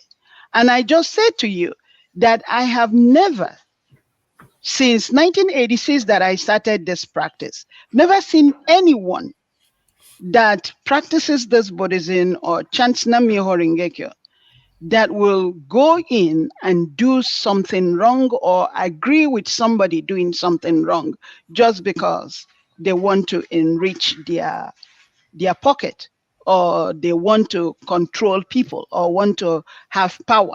Everybody that I have met since becoming a Buddhist, it has always been that the person will bring out their humanistic principle, relate to people as a human being. For example, when Tina Turner was divorcing the husband, if anybody goes back and watch her video, the judge asked her, "What will you want me to give you based on what do you want to walk away with?" Tina stood up and said to the judge, "I don't want anything. Just the name Turner is what I want because I have created my records with it." And the question you need to ask at that time is, there was money, there was things to share. We all know that when there's a divorce, this person will take this person will ask for this.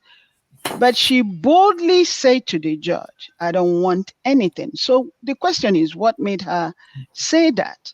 Is because she has already started chanting at that time and realized that all those things are material things.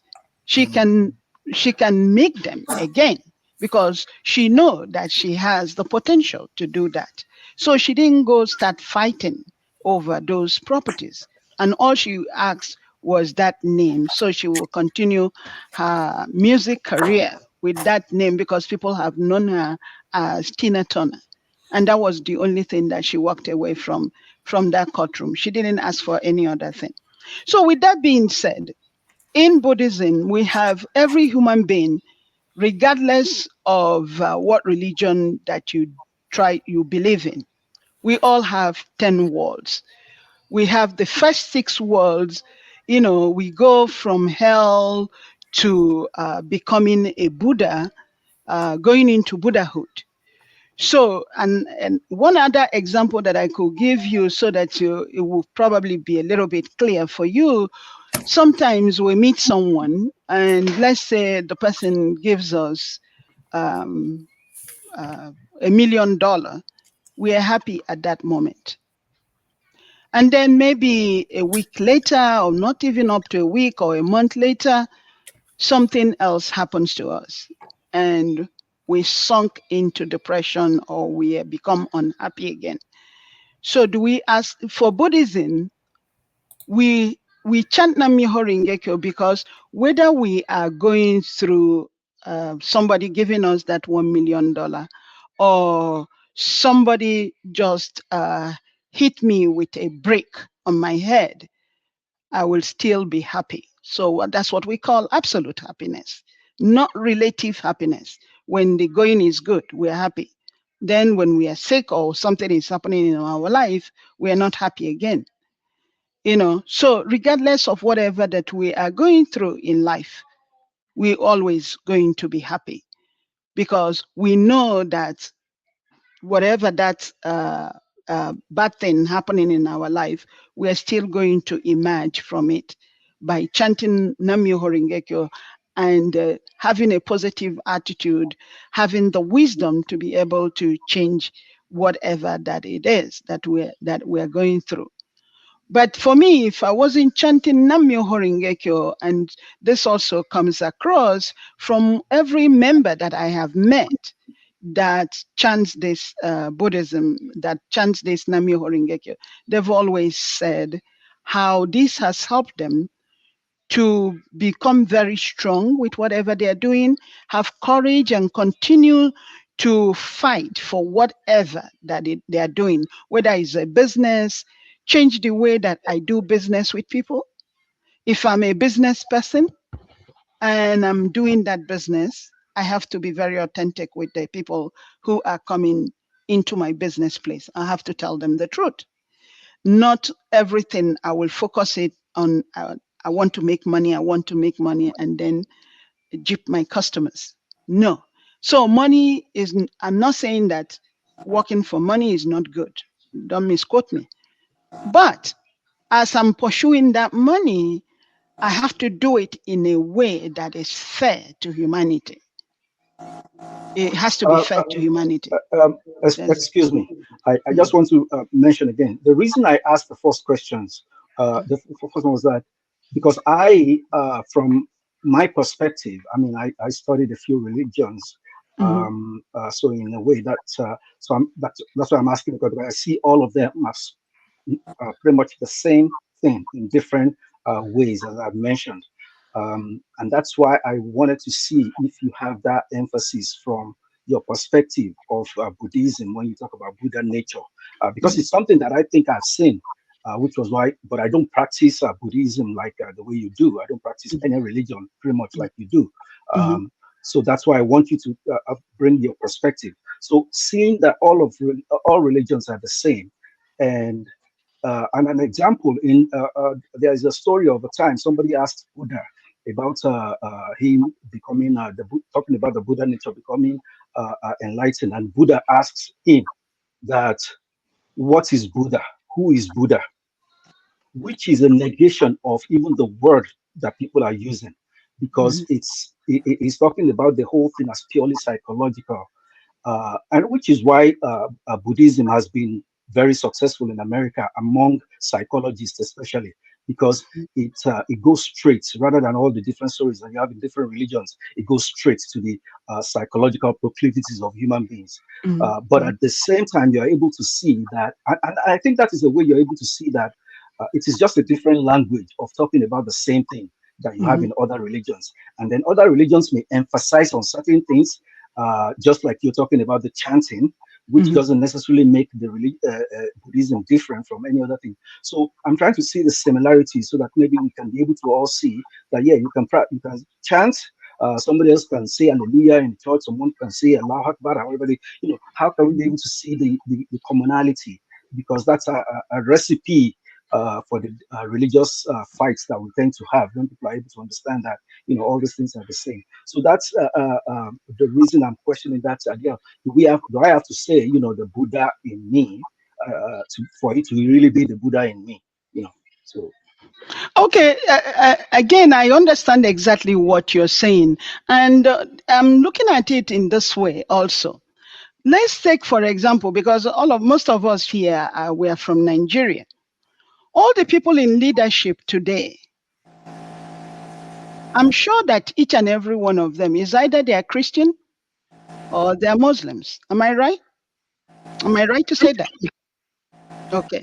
So again, if they are practicing or whatever it is that they are practicing is really bringing out the human nature that each and every one of us must have, why is it that we are suffering then? Why are we suffering? Why are we not being honest to ourselves? Why will somebody actually come out and stand in a podium and be telling Tinubu, we all know that you won the election? Did Tinubu really won the election? If we say yes, are we saying yes because Tinubu is a Yoruba man and I'm a Yoruba woman? Is that why I'm saying yes? For me, as a human being, what this Namyo Horingekyo did for me that I did not get when I was a Catholic is that I'm able to sit down and analyze everything that I do. Why am I doing it? And also, I want to use one other example. Osibanjo is a pastor, I believe, and a professor. And at one point, he went to the market and was giving people money. For what? For what? Because I will not do that.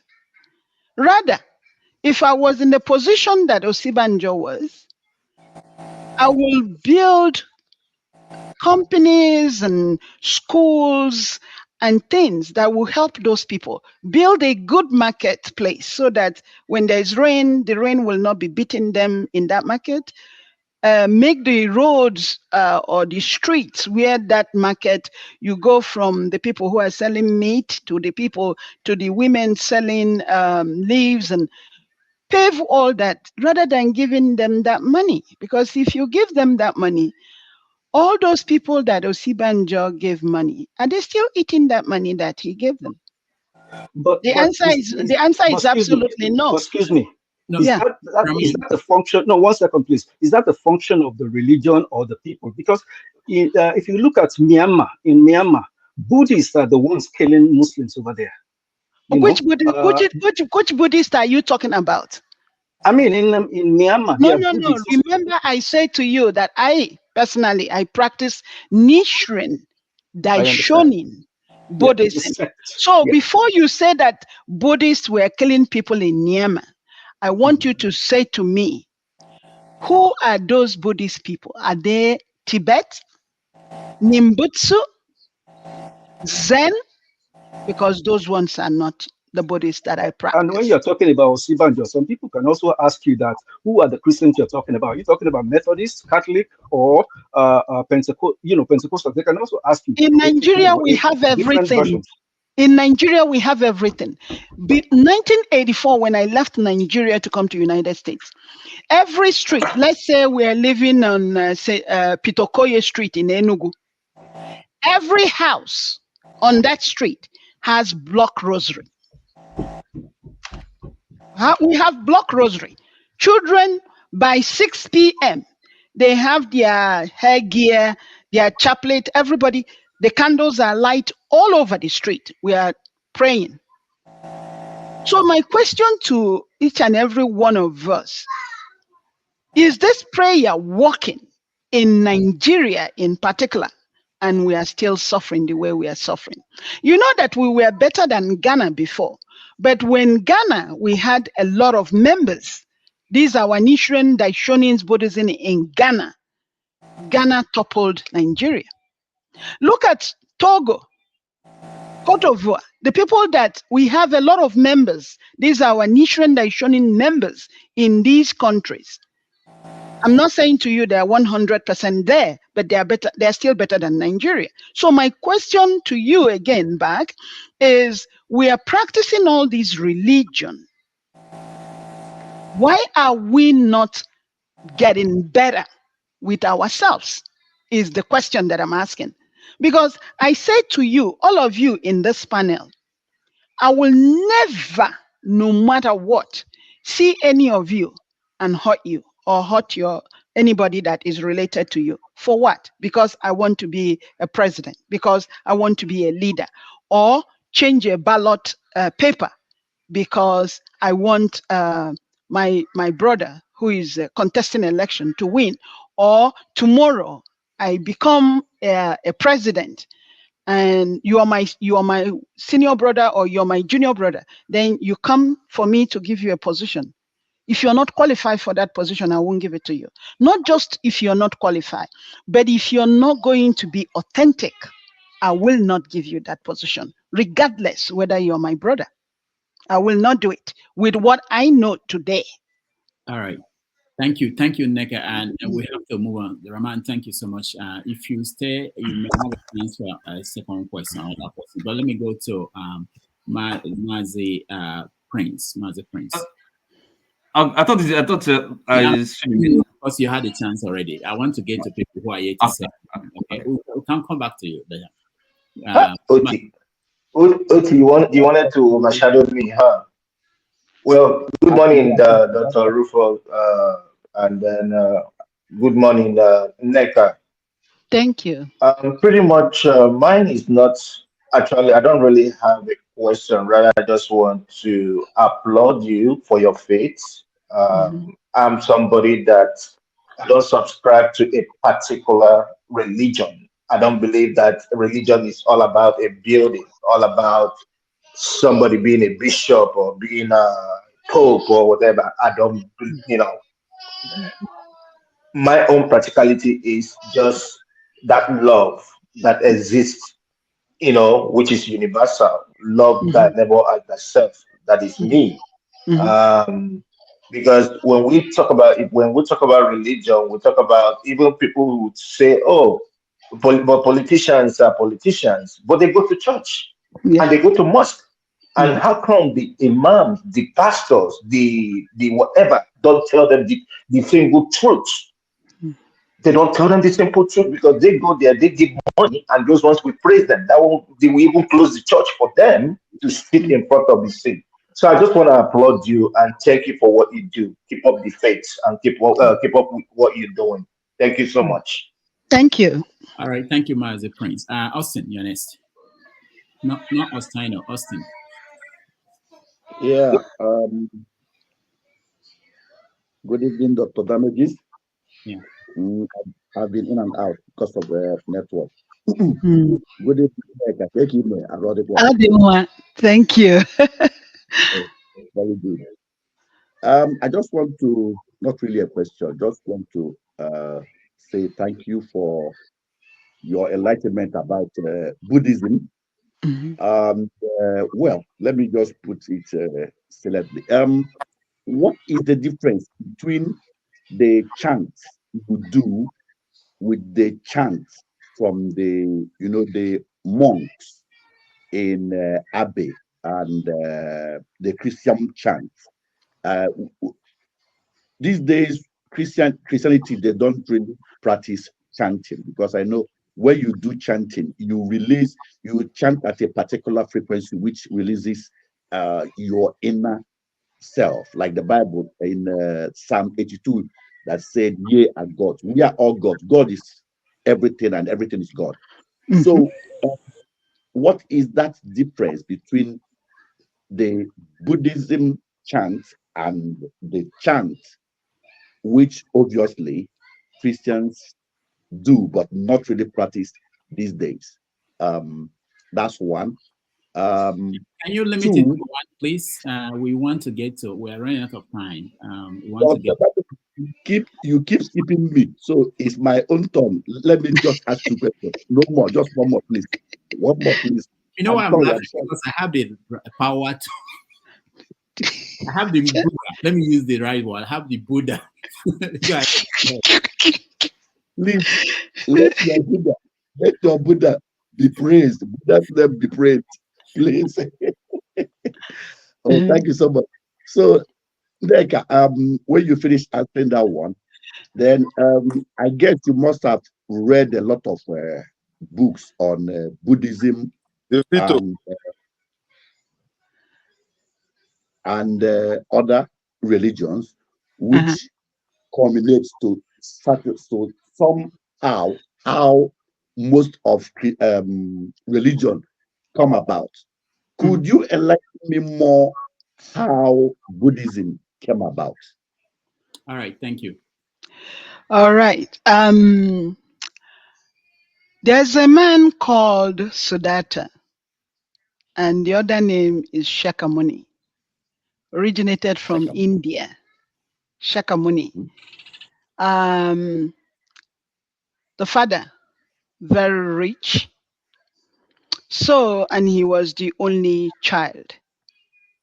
So he has palace for all the different seasons. So winter, he has a palace for winter. Autumn, he has a palace. Summer, he has a palace. So, I mean, the father was filthy rich. I mean, if he's walking, there will be maidens that will be dropping flowers for him. And so one day, he kept saying to the father that he has all these money, he has all these wealth, but then he goes out from the east gate, he sees somebody who is sick. He goes out from the south gate, he sees somebody who is begging, raggedy. He goes out from the north gate, he sees a corpse laying, nobody cares for it. What is happening? Why is it that people cannot be happy like him? Because he is the only son, the father kept quenching that inner awakening that Shakyamuni was having. He kept suppressing it. The first thing that the father did was to get a wife for him, thinking that, okay, if I get the most beautiful wife for him, he's going to stop telling me that he wants to go out to find a way to help human beings. But as much as the father did that, he was still asking that question. You know, once in a while he would say, Daddy, but why? Why? I mean, he has people, his horse, ordinary horse that carries him, wears gold shoes. That's how filthy, that's how rich they are. So at one point, he decided, he took one of his bodyguards that he thinks he can trust. He said, we need to go somewhere. Mind you, he was already married at that time. And so when they got to a place that there were 4 exits, you know, there's 4 roads, he knew that if the bodyguard gets back to the palace, the king will force him, the father will force him to tell him where the son is.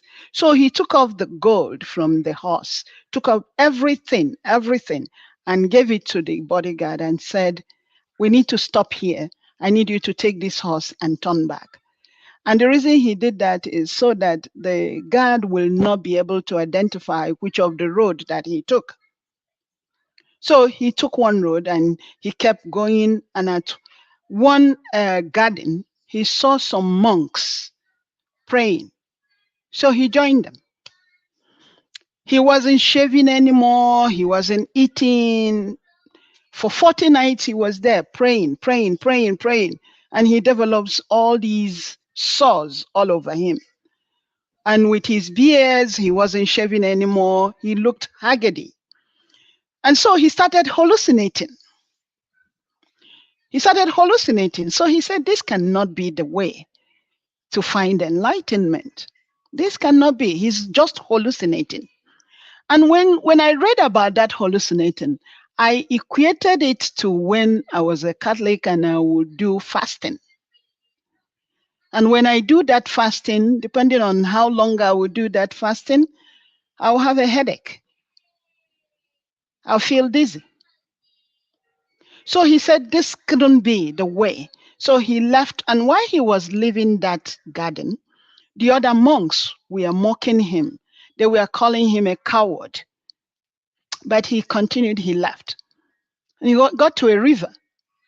He took a shower. He used a sharp stone to shave his beards. And he sat down with his legs crossed. And he just stood there motionless. And even there were ants coming over, crawling over him, he did not move.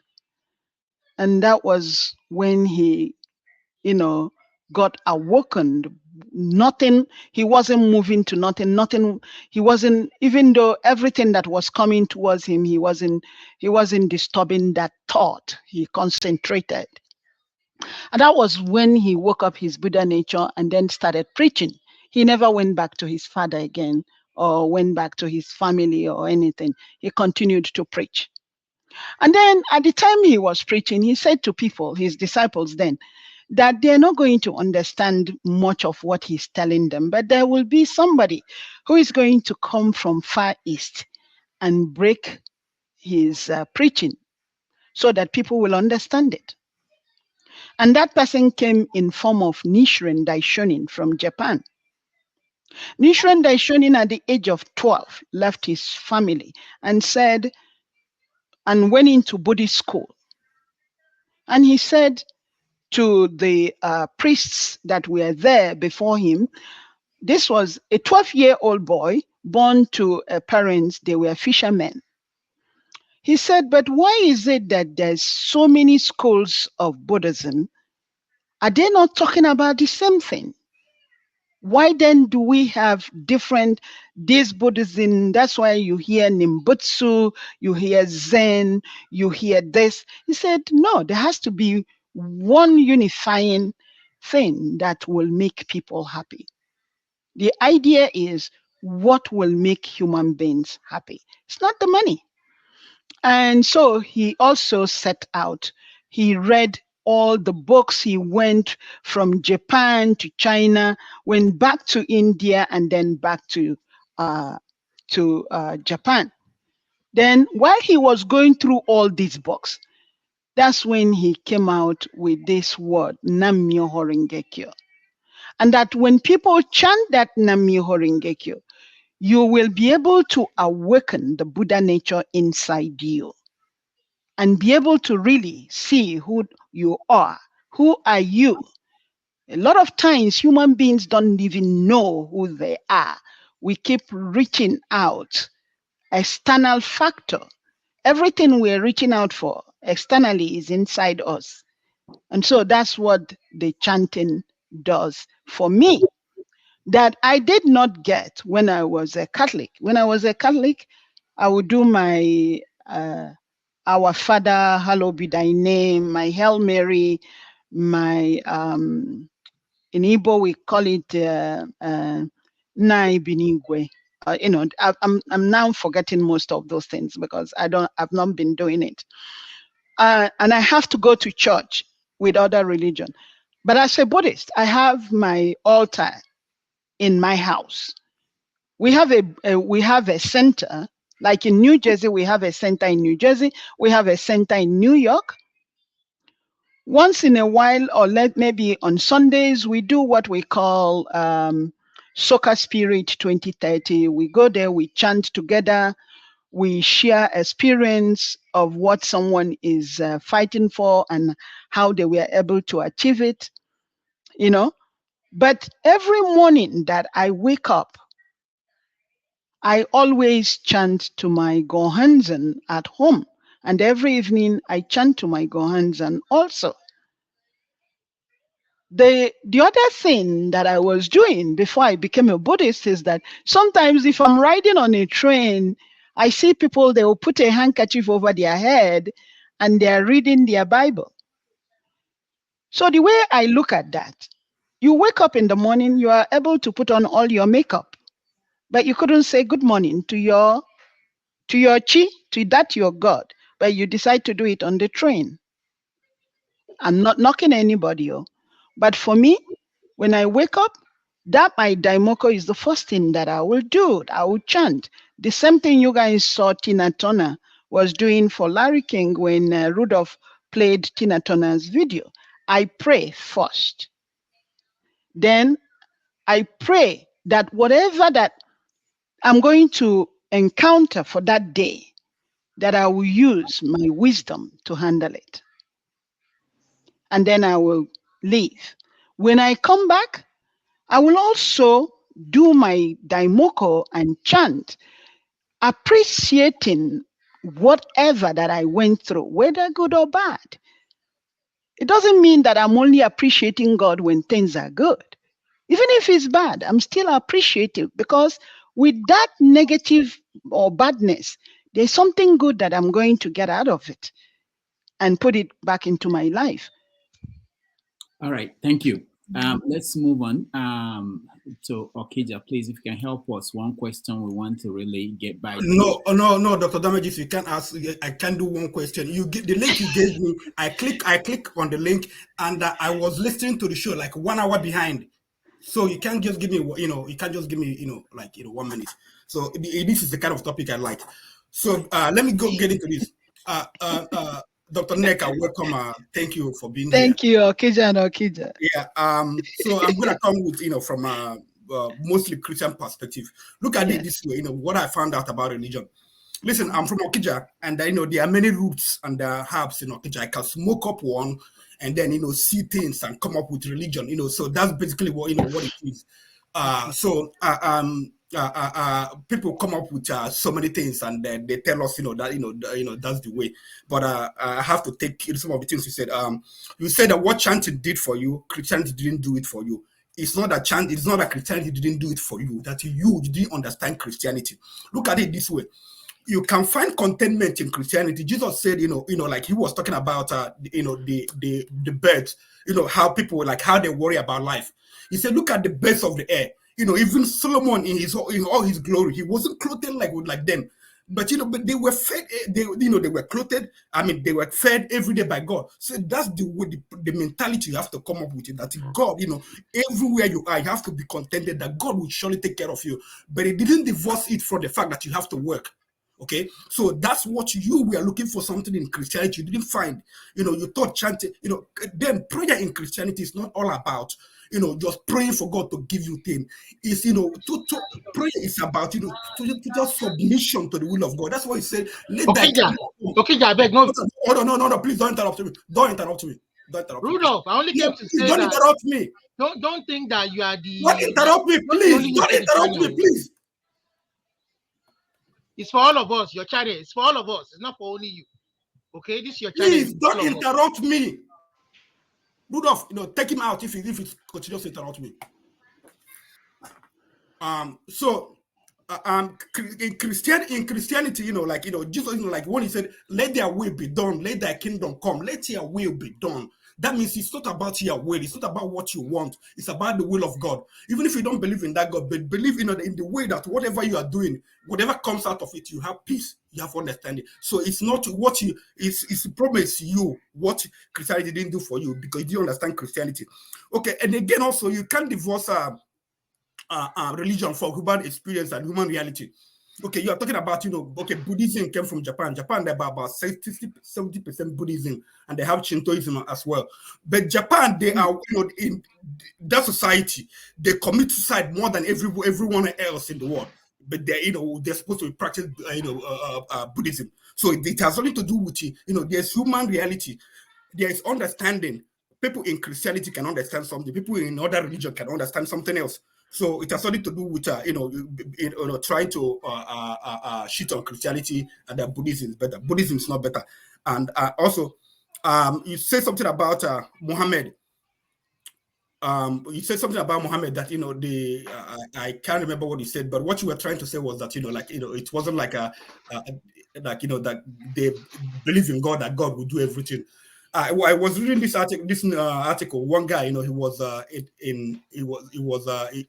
English, and he was driving with some Arabs in the desert, and there was like a wind that came, and the whole place, rain started falling. Their car broke down, and he was trying to find a mechanic to fix it. So the Arabs, they told him, why are you worried? That's the will of God. So that's the mentality, the way they see things is almost the same way Christian people who know about Christian experience, the way they see things. Also, you said something about data. You said you said when you read something, you want to have data. What data have you that some people people reincarnate?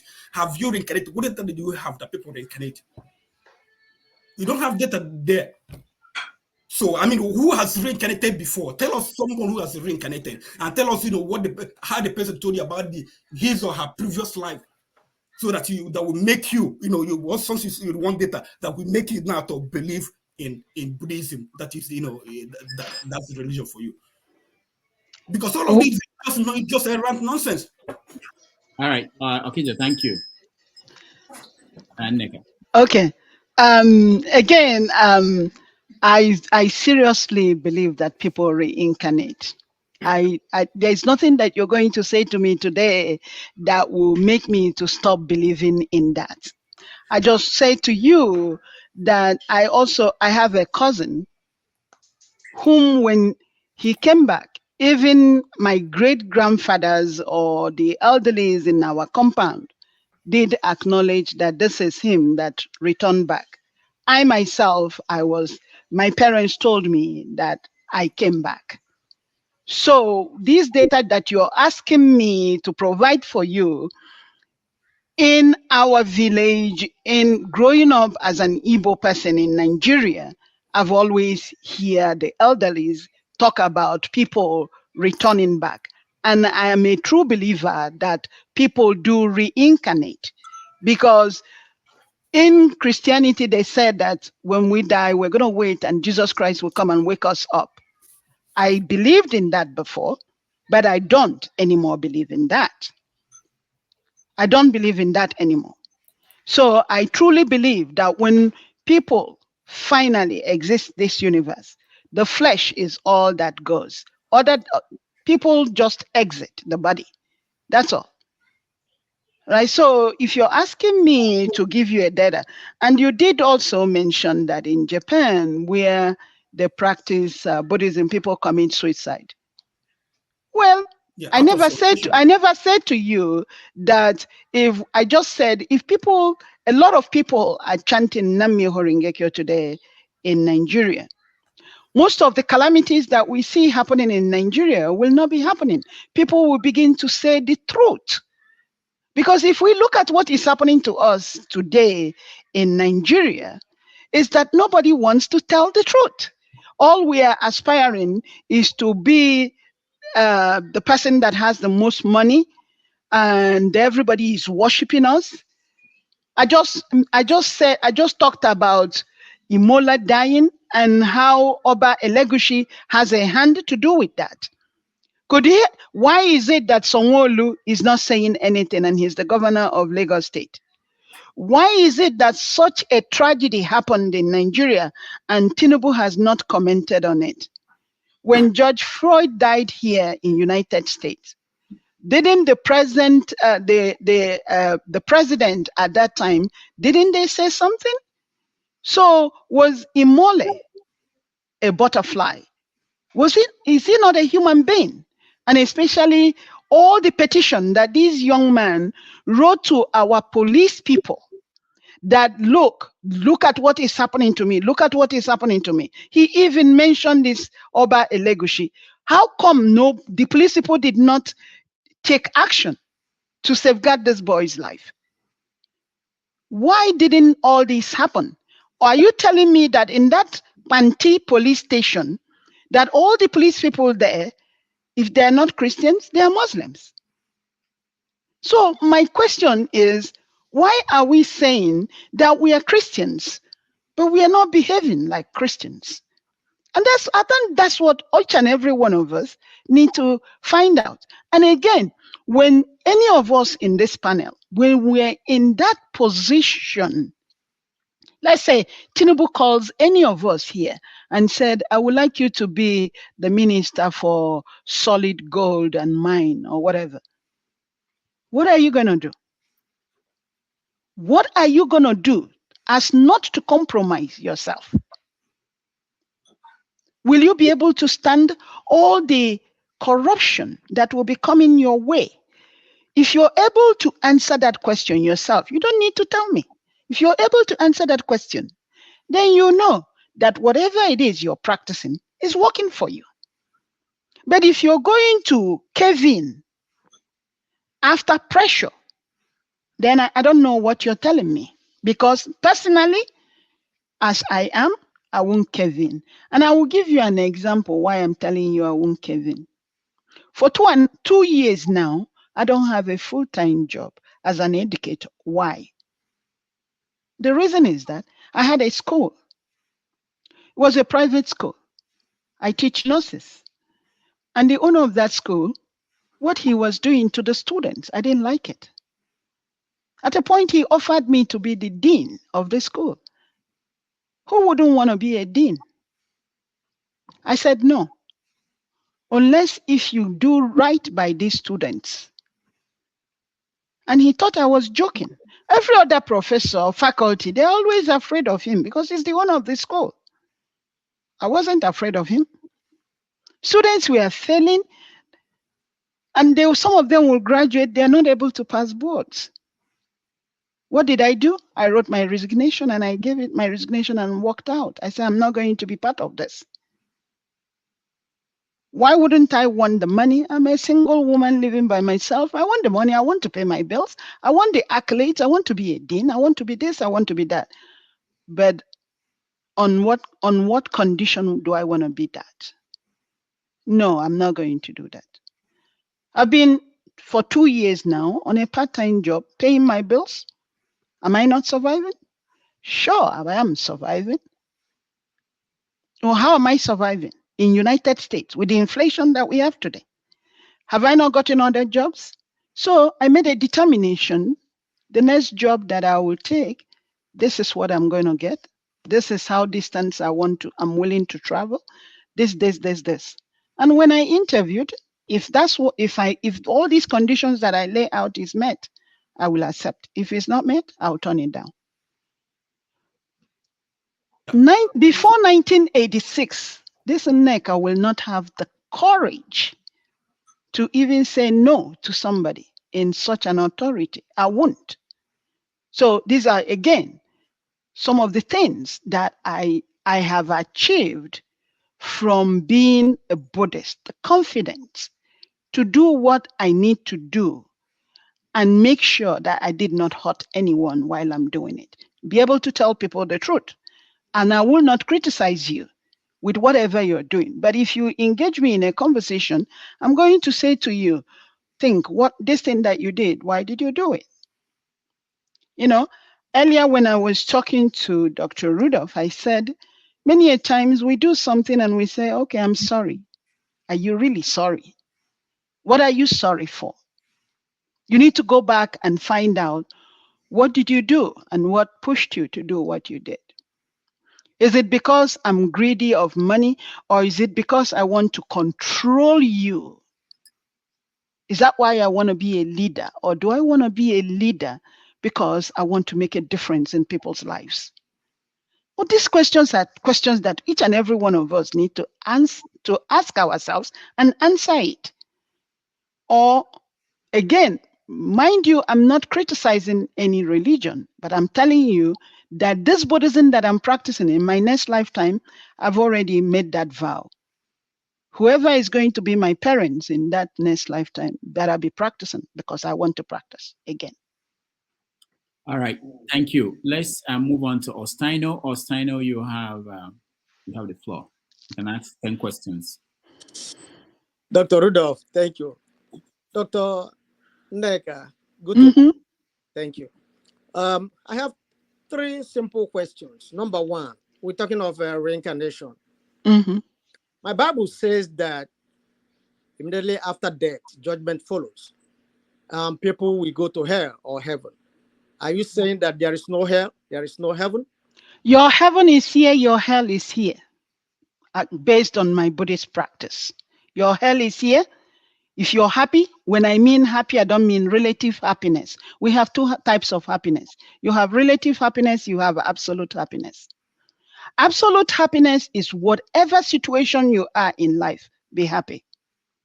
You're not going to tell me you're happy only when you're a rich man or only when you get married. You know, we young women or young girls, oh, let me get married, I'll be happy. Then they get married and they want to check out again. So, but you were asking to get married. Like when you get married, then you're going to be happy. No, you need to be happy. You need to bring out your own sunshine first. A man will never come in and give you that sunshine. You have your own sunshine. He has his own. So if you're going to marry somebody based on that, well, if I get married, then I'll be happy. No, it won't work. That's the mistake we all human beings are making. And that's what is the result of it. We then end up with all these killings that we are having. What is my intention of saying, okay, I love you, or babe, I love you? What is my intention? Is it because I want to run away from my miserable life, or I want my friends to see that now I have a boyfriend? What is my intention? Is that person my mate? Ever since Tina Turner left Ike, she didn't date anymore until she met this husband, who is 17 years younger than her. We just need, all of us as a human beings, we have our mate. But our horridness and our greed doesn't allow us to meet whoever is our mate. That I'm living in a house with a man and have 60 children doesn't mean that that person is my mate. All right. The second question I have, it's you said when we chant, like a magic wand? When you just chant, all your problems are solved. I didn't say that all your problems will be solved. I said you will begin to understand. You begin to see who you are. Who are you? So does it as a revelation, or how do you begin to understand? It's gonna be somebody. Can I give you one example for you to understand what I mean? Sure.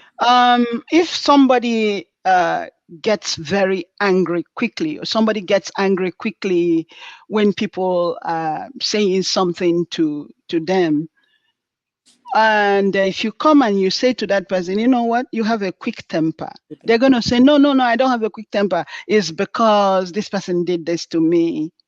When you start chanting, you will recognize it and you will tape it down. In certain situations, you don't have to really be so angry. You listen to that individual because even when someone is saying something to you, if you really pay attention, there might be some truth in what they're saying. So you take that truth and you improve your life. Before I left Nigeria, I happened to meet Osadebe in a wedding. And in that wedding, Osadebe was giving an advice to the bride and the groom. And he said to the woman, and if pray that you will always have, in Igbo land, we call it Wunyedi. Wunyedi meaning other people married in that compound, obviously. And if I'm not right, Rudolph, you can correct me, because some of our Igbo things, I don't know what the word is in English. So to have a Wunyedi, and so that when you and your Munyedi is having a quarrel, wife. Okay, and your Munyedi says to you, is telling you things. In the midst of you trying to be angry, just pay attention, because there might be some truth. And the way he explained it, he said, because if you go to the backyard and do a number 2, and maybe some of those number 2s are at the back of your clothes, you don't have eyes at the back, so you're not going to see it. It's only somebody might see it, and they might not say anything to you. They will be laughing at you. It's only a courageous person that could see it and say to you, oh, look, something is at your back. Why don't you go and change your clothes? So I take all these parables that I hear in Igbo land while I was growing up, and I see a lot of it in my Buddhist practice. And that was some of the things that cemented my faith with this practice, because I can really look at that. So when someone is criticizing me, instead of me to get upset with you, I will look at that criticism and pick up some of the things and use it to better my life, rather than being upset every time somebody criticizes me. I will take some of the things that person. So it requires me to be on that level. My daimoko puts me on the level that now I could bring myself down rather than getting upset and continue to make the same mistake. I will use that criticism and better myself and become a better human being. That's basically what I do. Thank you. So, in your belief, do you think that people achieve greatness, or they become, or people are destined to be great, or they achieve greatness? You can achieve greatness. Everyone can achieve greatness. When I teach students, and I think I said this earlier, when I get new students, the first thing that I normally say in my class is, who among you in this class thinks that you're a dummy? Believe it or not, sometimes I get people raise their hands. Another thing that I use is I will ask them, who among you thinks that Beyonce is more pretty than you? I've seen girls that will tell me, yeah, Beyonce is more pretty than them. My question to them is, what makes you think Beyonce is more pretty than you? Beyonce is a pretty girl, but each and every one of us, we have a beauty in all of us. Each and every one of us, we have the potential. Somebody in this panel also said it. If you have an exam and you didn't study, you didn't make any effort to study, and you failed that exam, why will you then say, oh, Joshua is smarter than me? Nobody is smarter than anybody. Anything you want to do, that's one thing this Buddhism taught me. Anything you want to do, just focus and you're going to do it. It's not going to be easy. I keep saying to people, you keep thinking, oh, Beyonce is this, Beyonce is that. Do any of us ever ask that woman how much effort she puts behind the scene to present what she's presenting for you? Or do we think that she just go to bed, or she's on a yard with her husband, Jay-Z, and then comes the next day and do all those things in the Renaissance Arena, wherever that she is? She puts a lot of work in it. So each and every one of us, we need to put work, and we need to bring out the potential that we all have. We all have it. So I didn't get anybody encourage me with any of these things when I was a Catholic. But Buddhism made me to understand I have the potential to be who I need to be. And when I get a job, it's not just getting a job to make money. What will I use that job to do? What kind of legacy? Right now, even me getting my doctorate in nursing, it's not just for me to have a title, but what kind of legacy will I leave? When I'm teaching students, I tell them, I know some of you came into this profession thinking, oh, I'm going to make money in nursing. No, but always remember, in nursing, we have a lot of branches. If you're not cut out to help human beings that are sick, that are in their most vulnerable stage, please go to other branches of nursing, go to technology, because we have informatics. We have different branches in nursing. You can be a registered nurse with insurance company and do compensation deal, okay? So, but do not be at the bedside. But if you decide to be at the bedside, please, these people are in their most, and none of us know when we are going to be a patient. So I cannot be a medical doctor and then shit on people. There's nothing that says because I'm a doctor today or I'm this, that I cannot be sick tomorrow. And so whatever I put out in the universe, I'm going to receive. I was here in United States when my father had stroke in Ogidi. He had good doctors because I called. He had good doctors and nurses because that's ever since I became a nurse, starting from LPN, I've always been very diligent with the way I treat my patients. Nobody, if I'm talking to students today, I say to them, do not look at somebody because the person is a homeless. You have to give them a clear discharge order. And when you're giving them that clear discharge order, I mean, if somebody is a homeless, I'm going to find out if they're going home with an antibiotics, and maybe they're on social security check that comes maybe once a month or twice a month, are they going to be able to get that antibiotics they are going home with?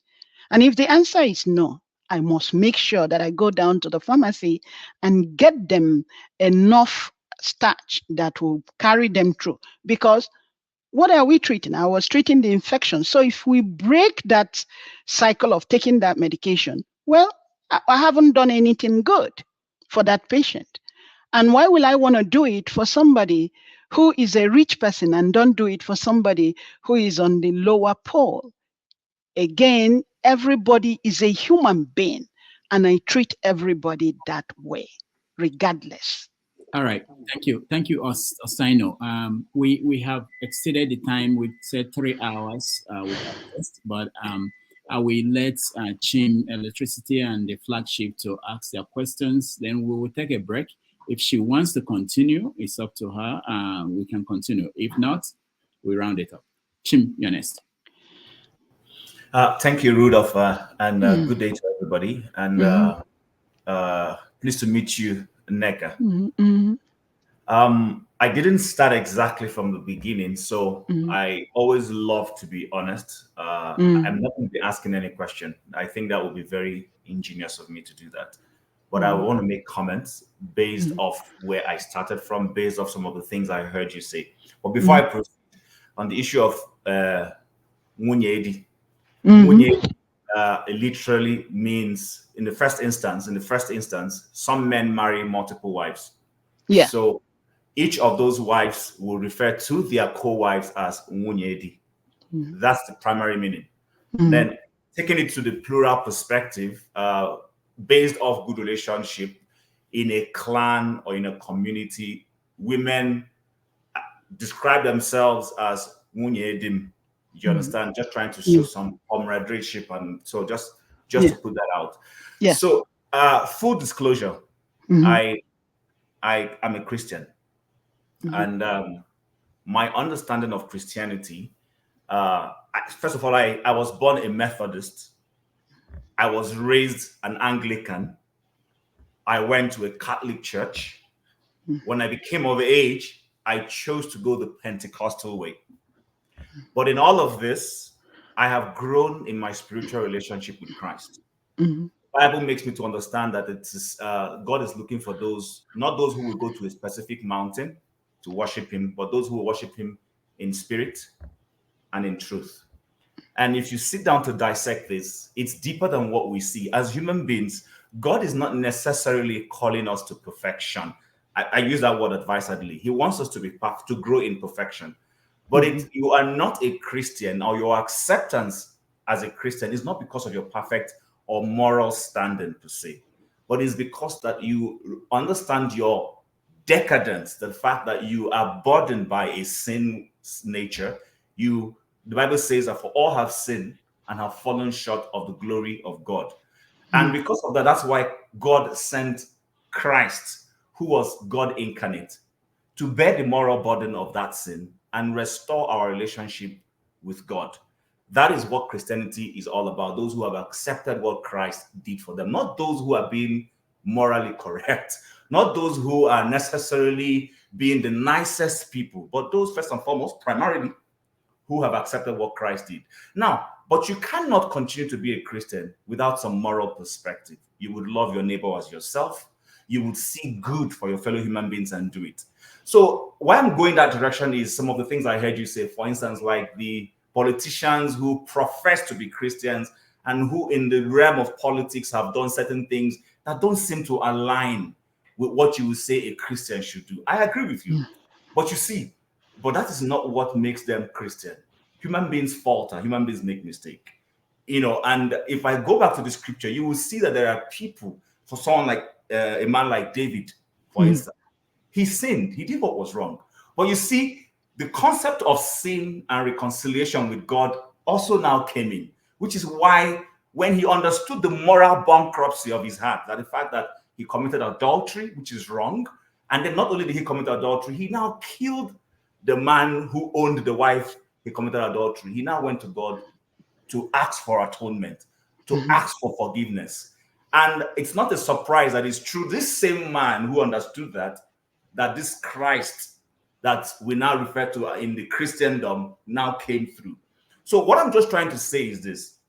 You might be morally right. You might be morally doing all the necessary things. But if you have not accepted Christ, then there's a problem. Because ultimately, I'm a Christian. I know, it can be contentious. I know people will say, what do you mean? I'm a Muslim. I understand all that. But the truth remains that the Bible says, I am the way, the truth, and the life. No man comes to the Father except through me. I believe that totally. I don't just believe that just because I was taught that by a missionary. I went to a school, one of the best schools in Lagos State as a primary student, Our Lady of Apostles private school in Yaba. And I interacted with a lot of the sisters and all those. I went through all that, but I wasn't born Catholic, but I went to a Catholic school. But you know what? Growing and reading the scriptures, I'm beginning to understand that life is not about being happy. That's not what God has called you to be. In this life, as a Christian, you might be serving God and doing the right thing, but you will go through challenges. What God wants to see is that, in spite of these challenges, you profess to know him. Would you still stay and love him as a Christian? Abraham, one of the progenitors of Judaism that eventually Christianity came through, he didn't have a child for many years, but he still served God. And in the course of his time, he was tested to see, is it the gift that he's looking for, or is it the giver of that gift that he's following? And he passed that test, because when God asked him to sacrifice, not that God was, thirsty and blood thirsty, that he was just wanted, he just wanted to see, like what you rightly said. Some of us are pursuing material things at all costs. We can kill for it. We will do anything for it. We will even subvert good morals just to accomplish that goal. Christianity does not want you to do that. So, in spite of the fact that we see certain people in our climb, in our generation, where we live, it could be in America, it could be in Nigeria. I know sometimes we say that in Nigeria there is no Christianity. I always beg to disagree. We operate in, if you come to the American sphere, you will find people who profess to be Christians, but are not exactly doing what the Christian faith expects them to do. So the point I'm just trying to make is this. I don't know much about Buddhism, so I'm really not going to castigate anything. But what I just want to say is that, like, as a Christian that I am, not only was I born as a Christian, but I have come to accept Christ, study the Word of God and understand it. Like, I can relate with one thing you said earlier, where you said, you were working for an organization that wasn't doing right. That's fine. That's being morally, trying to be morally upright and everything. But Christianity is not necessarily asking you to be morally right.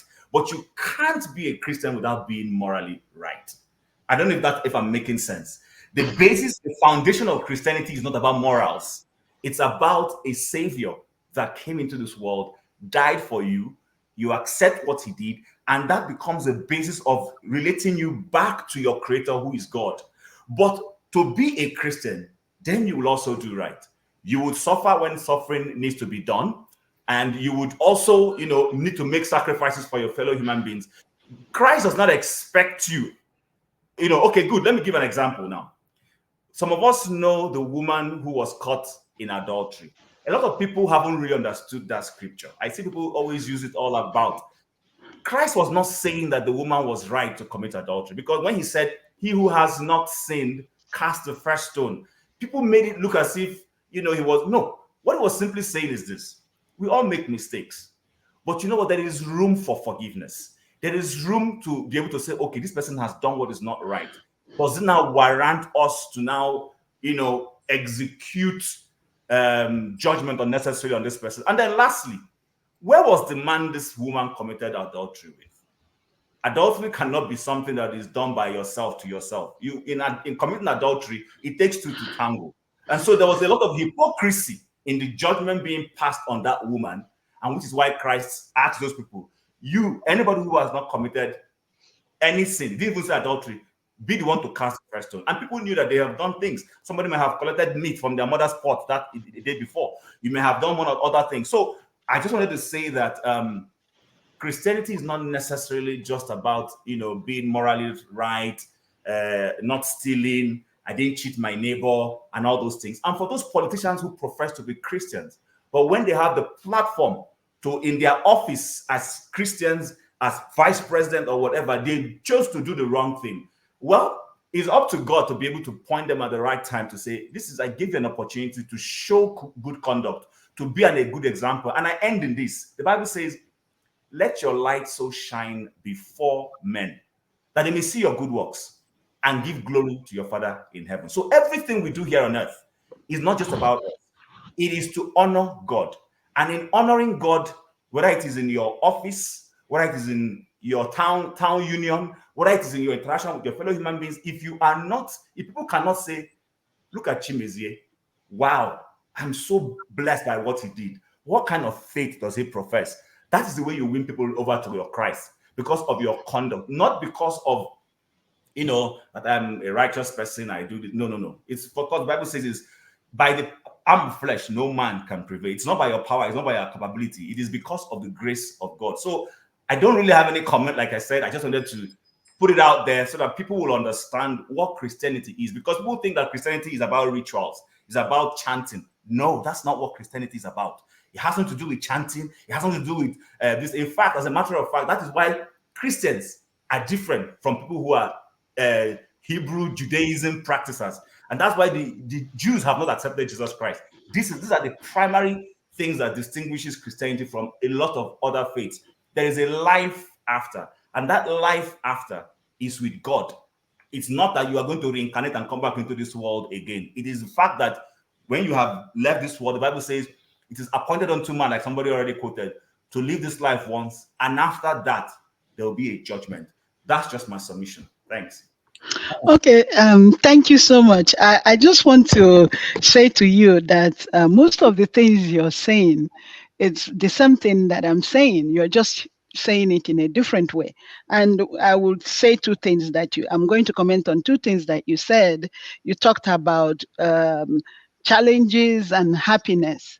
And if you did listen to what I said, I also said that even when you are having challenges, I'm aspiring to have absolute happiness. We have relative happiness. You're happy this moment, and then the next moment something happens, you sink back into unhappiness. That's not the life I live right now. Because for someone in America, with everything going on in America today, with all the inflation, for me not to be able to have a full-time job, to be able to pay my mortgage, pay my bills, I would have been sad, but I wasn't, because I knew that I will continue to do those part-time and continue to apply to get a full-time job when a good full-time job that I want presents itself. So you then said also that people don't have to be happy all the time, that they have challenges. It was the same thing that I'm saying to you, that you're chanting Nam Myoho Renge Kyo or that I'm a Buddhist doesn't mean that 365 days in a year that I'm constantly happy. I do have challenges, but I walk towards it. It doesn't bring me down. I have challenges, and I will not be deflected like a tire because I have challenges. Or let's say if I become sick with any terminal illness tomorrow, then I will sink, because if I sink, all the fiber inside me would deflate immediately, and that illness will overcome me. I will continue to fight. So that's one thing about when you talk about challenges and happiness. And then you talk about forgiveness. And again, if you had listened to me and I didn't know, you did say that you didn't come from the beginning. What I said about forgiveness, let's take, for example, what just happened, which is similar to what you just quoted that happened in the Bible with Imole, which is Mobad. It's now being said that Oba Eligushi has something to do with that boy's death. Oba, the child, Liam, that Imole's wife has, belongs to Oba Elegushi. Sam Larry introduced this girl to Oba Elegushi. And that's why I didn't even know this before, that in Yoruba land, I don't know if this even exists in Igbo land, that when a woman has a baby, you give the placenta to your father-in-law. I didn't know that. I just found that out. This girl clearly refused to give Imole's father the placenta. The placenta was taken to Oba Elegushi's house. So the question is, Oba Elegushi, you are a rich man, you want a male child. Why didn't you just take the girl from him rather than killing him the way they killed this boy? You understand what I'm saying? And I'm not saying that Oba Elegushi will not be forgiven, but for you to forgive Oba Elegushi tomorrow, he has to realize what he has done, because Imole is not the first person he has killed anyway. So many young kids have died in Nigeria. I wasn't talking about forgiveness in the context of... Hold on. Chim, hold on. Okay. Let me just mention that, Dr. Nneka, what you are saying now is allegations. I don't think they've been proven, and we have to make sure that this platform does not put out... Okay, I would then use alleged. Yeah, please. Yeah, okay. All right, Chim. Chim, go ahead. You're muted. You're muted now. You can unmute yourself. Too. Okay, so what I was saying when I introduced the concept of forgiveness, it wasn't introduced with direction towards anything you had said. I was just trying to let you know that in Christendom, an aspect of Christianity is the asking for forgiveness. And that asking for forgiveness starts primarily with Christ himself, who came to die for us. Because you can't be a Christian if you have not come to at any point where you say you understand that, look, you're a sinner and you ask for forgiveness. That is the whole basis of being a Christian. And then the issue of happiness. Christianity, because, people say, I mean, in modern Christianity, I hear people talking about it's not my portion, all those kinds of things. I was just trying to bring out that perspective that Christianity also recognizes the fact that there is suffering to be done in this world, but you're suffering, it should be based off the fact that you're doing what is right. Once in a while, maybe things won't go your way. It's not all about because you haven't had your way, you don't have so much money, and then you flip from happiness to no. You should be joyful. In Christianity, we don't talk about happiness, we talk about joy, and the joy of the Lord being your strength. The fact that you look forward to something beyond this earth. We want to be successful on earth. We want to accomplish our goals on earth. But if by adventure it doesn't happen, like Okija talked about, the will of God, at the stage where you can say to yourself, things are not going my way or what I wanted, perhaps it's not the will of God. After you have done what you should do, not from a lazy perspective of you haven't worked hard and then you sit back and say, oh, it is no. Christianity does not encourage you to be lazy. It encourages you to work hard. But when things don't exactly go your way, then you know that if you're a prayerful Christian, you say, perhaps this is not the will of God. And just lastly, you talked about people waking up in the morning and praying. Now, I disagree with you that because somebody woke up and did not immediately kneel down to pray doesn't mean that they have not honored their God. This person chose to find somewhere quiet to read their Bible before they pray.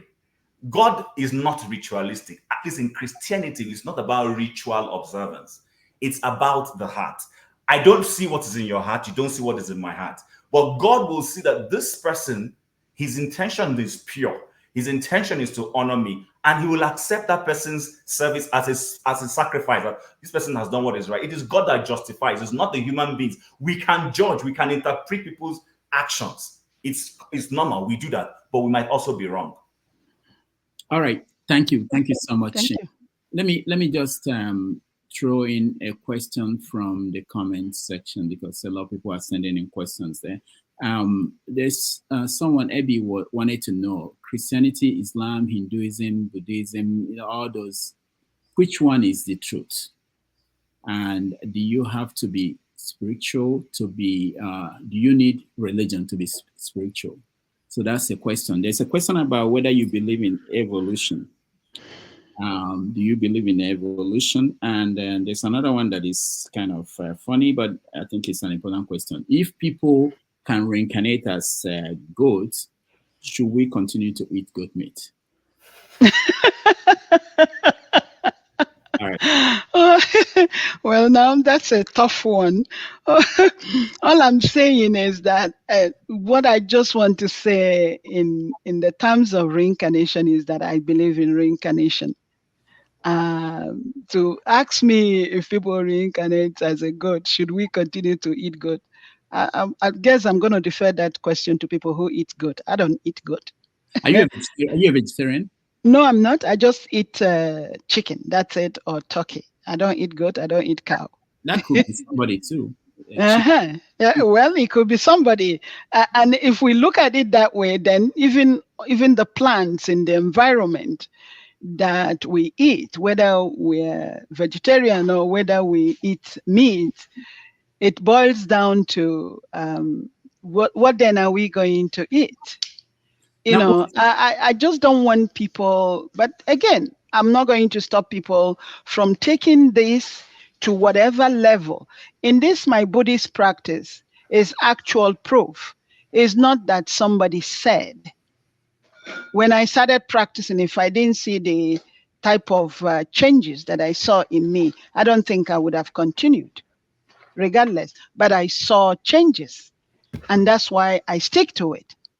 It's like if someone is eating apple and the person tells me that that apple is so sweet. Did I taste it? I'm only believing what they're saying, that the apple is tasty, is very sweet. But until I bite off that very apple, then I will say, yes, it's sweet. When I started chanting, a lot of things changed for me. The way I reason, the way I think, everything changed for me. And when I was a Catholic, I didn't even say this at the beginning, I wasn't just a Catholic, I was also going to Aladura churches. I was seeking everywhere. I visited so many different churches. But this Nichiren Daishonin Buddhism is my last bus stop. Nothing will ever make me to change. Nothing, absolutely nothing. Okay, I will let electricity go, but there's a question that I want you to think about, and maybe you get to that. When you were talking about beggars and not giving money to beggars or helping anybody because they may be trying to how did you put it? It may be because of what they did in their last life that they're in that position. How is that different from somebody who is a patient of yours in the hospital that you are going to treat? Maybe the person had cancer or had whatever illness as a result of what they did in their last life. Maybe you are saying maybe there were doctors and they didn't treat cancer patients well, or they keep giving them prescription. Yeah, but you treating him or her, you are helping to reduce that karma, whatever punishment. You don't want the word punishment. Whatever. Yeah, you are trying to reduce that. Well, how is that different? Is that different from helping a beggar? For me, when someone is begging, and this has actually happened in '98 when I visited Nigeria, somebody came we were in a holdup and was asking for money. I gave the person a card that was written Nam-myoho Renge-kyo, and the guy said to me, "What is this?" And I said to the guy, "Just chant Nam-myoho Renge-kyo." He spitted in my face and said, "Why are you giving me this? I'm asking you for money and you're giving me this." So, I mean, we drove up, you know. I think sometimes when we're doing a comparison with certain things, I clearly don't know what to even say with that, comparing with when someone is a beggar. First of all, why are they begging? Is there anything that is preventing them from going to look for a job? Why is that person begging? That's one thing. And that's why I will decide to share Nam-myoho Renge-kyo with that individual. Let them chant and be able to dust themselves off and go. It doesn't matter what kind of job the person wants to do, no matter how meager the job is, because sometimes we feel like to have a job, we all have to be in a big farm for us to recognize that we have a job.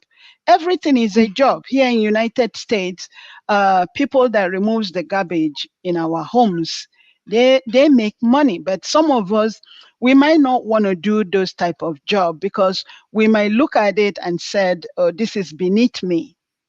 As far as I'm concerned, nothing was beneath me. I was before I even registered myself to go to school in this country, I was cleaning houses in New Jersey. At that time, because with me not having my green card and working under the table, I was cleaning houses. Now, when you call people to come and clean your house, they will charge nothing less than $350 or $400. But at that time, I will clean a big mansion, and all that I get paid is $30. 30. And I was managing with it. So at that time, I did not look at it, "Oh, this is beneath me." There was no other thing that I have.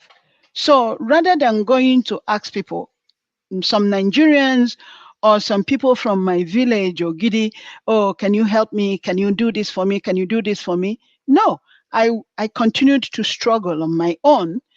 And this is what I used by combining all that money, making all that, keeping together all that money. I was able to go to school and lift myself up. So again, had I not been a Buddhist and was chanting this Nam-myoho Renge-kyo, I don't think I would have had the courage to do it. All right. But so that's what I'm saying, in terms of this, saying that I'm not going to, because if the person gives me, and I use those Sibanjo, all those people that he gave money, if let's say we knew who those people are, I bet you that if I go and ask those people, that money that he gave, what has that money done for you? How has that money changed your life? How has that money made any improvement in your life? And if it hasn't, so why do we choose to give people money rather than teach them how to make that money and let them make money for the rest of their lives? All right. Thank you. Electricity, Ernest. Yeah, thank you. Good evening, everyone, from my own location here. So it could be morning or afternoon or good night. Rudolph, first, let me commend you for taking Olumide off the platform, and because if you had not, in your next word you will come, you will be Olumide, you will reincarnate as Olumide. Take it away. Actually, let me say, I wasn't the one that took him off. I assumed that Whoever did, I commend the person, because there has to be some level of decorum on the platform. And if some people don't want to change, then you give them what they deserve for continually interjecting or interrupting. Kija or Kija, whatever I can say. Madam Nneka, you cannot Yes. weigh in on what I said. Do we have an agreement? You understand where I'm coming from when I say you cannot weigh in? You cannot Yes. respond. All right, Yes. so Yeah. let the Yeah. record reflect that. But I'm Okay. going to weigh in on Chim. I've said some things I wanted to say. But you said if Tinubu invited you to into his government, you're not going to accept it. If that's the case, how do we effect change? Can we achieve that perfect system whereby I'll now say, there's not a perfect system. Now, this is where I'm going to function very well. Now, we all will come to temptations in life. The choice is for us to say, no, I will refuse to compromise. And in Rudolph post, which is sent Gazette, the title is "I Tried." How can they put it on my tombstone to say I tried if Tinubu offered me a position and I have that opportunity to effect a change? It's either I'm allowed to effect a change or I'm not allowed to. Then I will not have to step down or resign, as we see is being done in some countries because they don't want to be corrupted. And sometimes they win the fight to say, no, okay, this is the right way for us to go. Now, I will come again from an ignorant position and consider every book we've read, including the Bible, as an history book. Daniel was in Babylon, in one of the most corrupt country in the world at then. And he was pushed at every point to break the law of the land, but he refused to. And as a result, he got thrown into the lion's den, and for some miracle, the lions did not hit him. As a result of his stand, he was able to bring change to the system, including the 3 Hebrew children. So I want somebody to say, people to say, electricity tried. But there is no way anyone would tell me I tried if I chicken out or if I get corrupt. I have a choice to say, no, I refuse to be corrupted. If Tinubu extend from it, I will. If I can't effect a change, I will. If I cannot, I have the choice to tender my resignation. And that is a problem we have in our country. We don't have that. I'm not standing on any moral high ground for people to say, let me walk away. I can't do this to my fellow human being. I can't sit down here where you are not telling me, let's change this figure from 100,000 naira to 100 billion dollars. I can't be part of this system. Then I have that choice to say I resign. And as Rudolph said in his gazette, people will say he tried. We speak about Peter Obi, for example. Certainly, he must have come across issues where he could as well written a check for himself. And you said it several times when they wanted to buy him a vehicle, official vehicle for so amount, and he refused. People will tell him he tried. But if he has chickened out, as it is today, who will care about him? Nobody is still in the same system, and he has not chickened out. So how do we can't fix the system if we keep saying, if I leave this platform today, I believe Rudolph will tell me I tried. Of course, people will say I tried. So that is what we should be aiming at. Because if we sit down and say, okay, Tinubu government is bad, and Rudolph is calling to come and serve as a finance minister, we will say, no, I can't go to that administration. He has a choice to go to fix it if he can fix it and push for a change. And if the people around him refuse to, then he has the choice to what? To resign. But who knows? His ideology may prevail at the end of the day, and we start seeing a change in all systems. In respect to forgiveness, I will say this. As a Christian, I say one of the most ridiculous things Jesus Christ has ever said is, forgive your enemies. How is that possible? So if every one of us can come to that point, but even with an enemy, somebody by definition of enemy, there's still also what? Consequences for their actions. The thief that was crucified with him on the cross, Jesus Christ did not condemn the people who pass the judgment because he knows the judgment they pass on those thieves are right. So there has to be consequences, but he also forgave. Today, you shall be with me in paradise. He didn't condemn them. And that is one of the reasons we have situations back in the court, because people don't face consequences for their actions. It doesn't mean I'm not going to forgive you, but it has to be consequences for our actions. If that is not done, regardless of what religion we practice, regardless, it makes no difference. Those in the Senate in the US or in this, some of them barely go to church, but they still uphold the rule of law. Of law. So that is the point. We cannot close our eyes, like Rudolph said. I would like it to be put on my grave or on my tomb. I tried. I tried and I tried and I tried.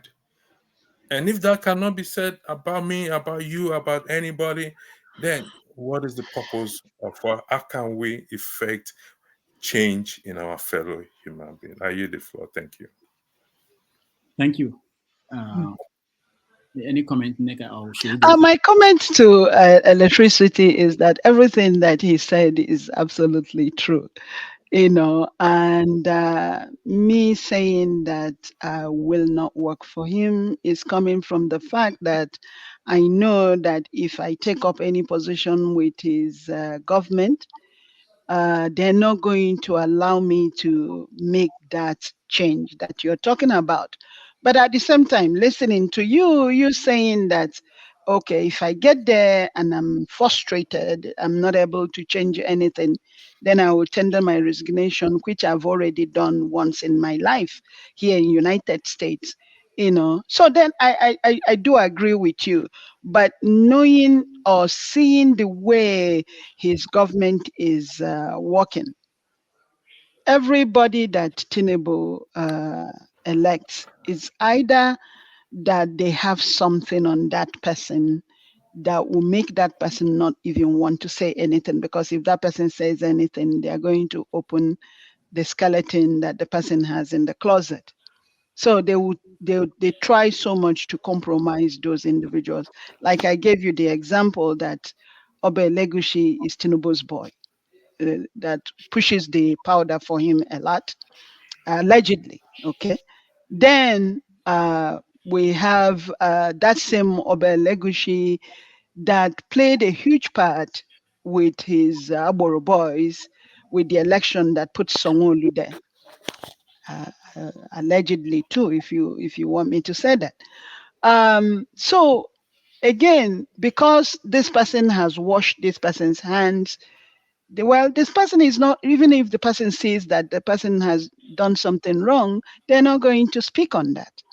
If I'm in Tinubu's cabinet and this Chicago thing came up, I will personally tell him, this is fraud. But nobody is saying that to him, but rather everybody is congratulating him. My question is, all these people who are congratulating him and dining and eating with him, what is their real intention? Is it that they're not seeing all these things, or they're not hearing all these evidences against him? All these things that David Hundeyin brought out about him. Is it that they're not seeing it, or they're not worried about it? What is going through their mind? And again, I cannot, like Chim said, I don't see their heart, and I'm not going to speak for them. What I'm speaking for, and I will continue to speak for, is that as human beings, when we are in a leadership position, we must include everybody in what we are doing.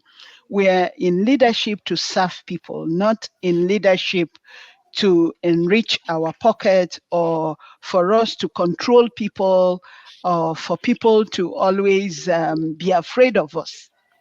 As a matter of fact, if I'm a leader in an organization, or even when I served as president of a school here in this country, my focus was, what could I create for my department, for my school at that time?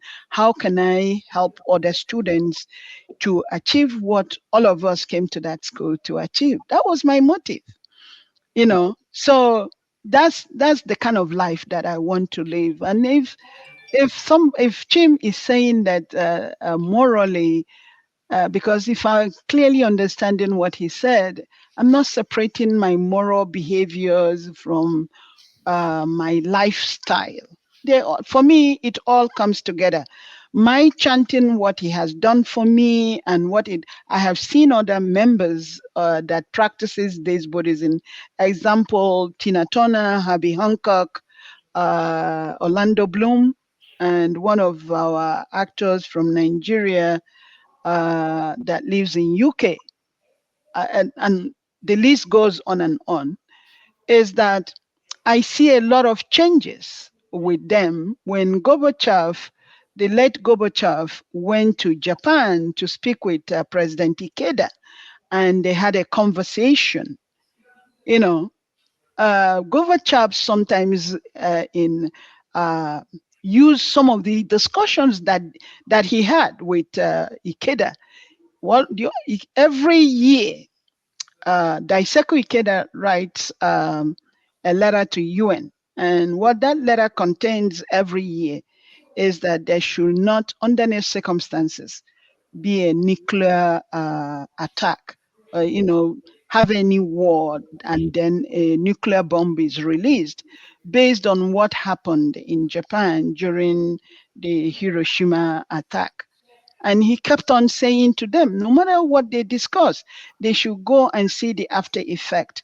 The people that survived that bomb, the destruction that it did to human beings, and that they should consider that, and always try to dialogue. With dialogue, we can solve our problems. All right. With dialogue, we can definitely change things rather than having war all the time. All right, thank you. Hold on, let's. I just want to mention that trade union laws, they mandate that we don't keep a guest for 4 hours without a break. I'll go to the flagship, and after his question, we take a break. If she wants to continue, we will continue. I know that OT wants to ask some follow-up questions. Let's just say what's up. Yeah. Sorry, it's not a question. It's just to further buttress my point. No, That hold this on. We can It's wait. just 2 seconds. I mean, I won't be long. Okay. Honestly, I'm leaving the platform. It's just the case that this ideology of not joining Christians preach it that our government are corrupt, so Christians should not get into politics, and when we leave it for the corrupt people, they keep breeding themselves. So if we don't get into politics, if good people don't get into politics, we cannot change anything. That's just what I want to say. Thank you very much. You're absolutely right on that. All right, thank you. The flagship. Thank you. Thank you. Can you hear me? Yes. Yeah. Thank you, Dr. Rudolph. Sorry, please, can you put me on backstage? I apologize. Put me on backstage, please. Thank you. And thank you, Madam Nneka, for your time today. Rudolph is actually right. It's beyond 4 hours, and you really do need a break. But I've got a basket load of questions, but I'll keep it to one. And I did hear you say you're here in Georgia, Atlanta, to be specific. Yes. I'm not sure how long you're going to be here. I live here. I'll be living here on the 24th to go back to New Jersey. Okay, great. You did. Yeah, I'm here in Semina. That's where my son lives. Okay. I know where that is. Not too far from Okay. me. I said that to say maybe someday we could sit down over a cup of coffee and discuss the rest of my questions. Please. Very interesting presentation you've made today. And I thank you for the insights you've given so far. I live in a community where there is a huge population of people who practice the religion that you are here talking about today. And it's the reason why I would want to sit to talk about it with you. Many of the examples you've given of people who are not of the race of the people that practice this religion or from where it came are good examples. Americans, Nigerians, yourself for one, they have lived by the examples and outcomes of what you have seen that made you make that your last stop in your quest for a better life in terms of religion. My question is this, and I'll keep it simple. Maybe if I get a second chance, I'll ask another. Does Buddha use, or can Buddha use someone outside the practice of that religion to effect change in a community? To answer that your question, I earlier on said that each and every one of us on this panel, every human being on earth, regardless of whatever religion that you practice, has a Buddha nature in them. Rosa Parks, she was not a Buddhist, but she visited Japan to have a dialogue with President Ikeda. Gorbachev was not a Buddhist. He visited Japan. Nelson Mandela, when he came out of prison, visited President Ikeda. Is dialogue, because some of the things that Christianities will say, it's also in Buddhism. And I also said, when I was a Catholic, I didn't have that key. What was in my head is that I have to go to a priest, I have to go to church. And when I go to church and then I pray that Our Father and Hail Mary, and that's it. If I do something, I see maybe I'm quarreling with my friends, I go to confession. I come out of that confession, I do the same thing again. But ever since I started chanting Nam-myoho Renge-kyo, there's many things that I will not even attempt to do. I will not attempt to do it at all. I will not say because somebody has done wrong, let's kill that person. I will not do that. Many times that I've been on Rudolph's panel and certain things have been said, there's this picture in my head of a young boy in Lagos that was killed because he stole Gary, and then they put a tire over him and burnt him. If I'm in that scene, it will not happen. because I will be chanting Daimoko, that everybody that is on that scene will cool off. What did he do? I probably would have taken money and pay for that Gary, because probably the boy is hungry, 8 years old. Killing him did not return back the Gary. So we all have the Buddha nature. So you asking me, will the Buddha use somebody outside the practice to effect a change? Absolutely. And please don't look at it. And I have said this so many times on this broadcast today, that this Buddha nature that I'm talking about, if someone who is in the Christian side reads it, the Bible said somewhere that I've made you in my own image, you can then go. So, but many of us, we keep looking for this God outside ourselves and keep praying towards that God to give us whatever it is we want. But for me, as a Buddhist, the Buddha nature is inside me. So when I chant, I'm awoken to that Buddha nature and I'm able to start doing things the right way. That's what Buddhism did for me.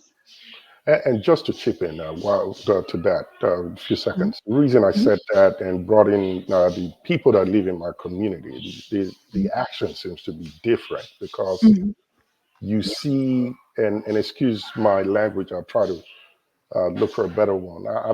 I see the most racial divide. If you don't belong within the community or the race, you tend to be treated differently, no matter how much friendly you try to be to them, to understand who they are, what they believe in, or just try to be neighbors. If you are not speaking the language, believing or practicing the religion, you're excluded from everything that is done. And I'm not sure I understand why, but while I jumped into the session, I think I heard you mention different sect of Buddha, and you practice one that does the chant. Yeah. Perhaps maybe that would be the reason why these ones are a Okay, little that's bit the different. more reason why that you and I really need to meet, so that I will see. Because if these people that you're talking, that your neighbors, if they're really chanting, they're practicing Nichiren Daishonin Buddhism, believe me, you will not have this experience that you're sharing with me right now, because they will be the one that will be even coming towards you to really what we call plant the seed or shakabuku you and preach to you to chant Nam-myoho Renge-kyo. So it could be a different set of Buddhism that are your neighbors. So maybe if we meet, because if you Google SGI Atlanta, you will see their community center here in Atlanta. All right. And if it wasn't because I was going to do this with Rudolph this morning, I would have gone there, because from 8 to 9:30, we have what we call Soka 2030. I would have visited there. I'm from New Jersey, but some of the members that are here in Atlanta, I've known them in New Jersey before they moved to here. And again, my son practices this Buddhism. So sometimes also he himself, he goes to that community center. I don't know exactly the address where it is, but anytime, any state in United States, you put SGI dash Atlanta, you will see their community center. Don't forget, in New York, you have Dalai Lama, who also is another sect of Buddhism. I'm not a Dalai Lama. I don't even listen to that. We don't wear red. Nobody tells you how to dress to come to a community center. We call it community center. We don't really call it church. We call it SGI Buddhist Center or Community Center. That's what we call it. So Are these all different versions, offshoots of the same parent?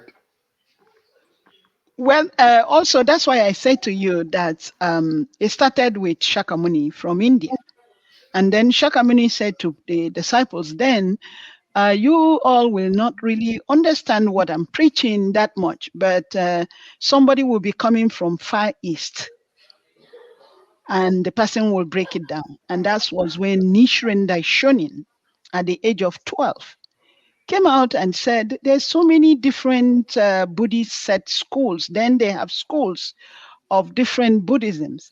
And he started searching to find out what will unite for anybody who wants to practice Buddhism, rather than having this set preaching something different, this set preaching something different. And he came out with this Nam-myoho Renge-kyo in all the books that he read. And so the Buddhism that I practice is Nichiren Daishonin's Buddhism.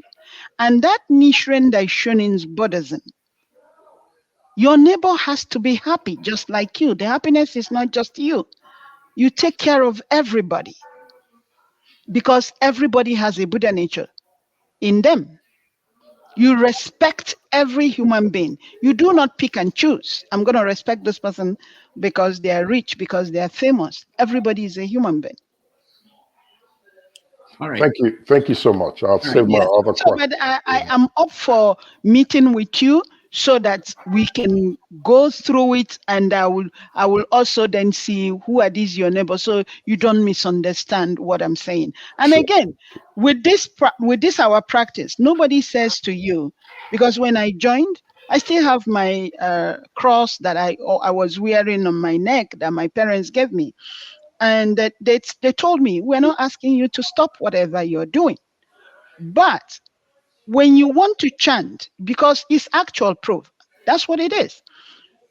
For 3 months of your life, just chant. If there's something in your life you've been wanting to see change, chant towards that thing. And if there's a change, then you continue. If there's no change, that's fine. Move out. All right. It's not an organization that's, okay, just come in because we want people. No.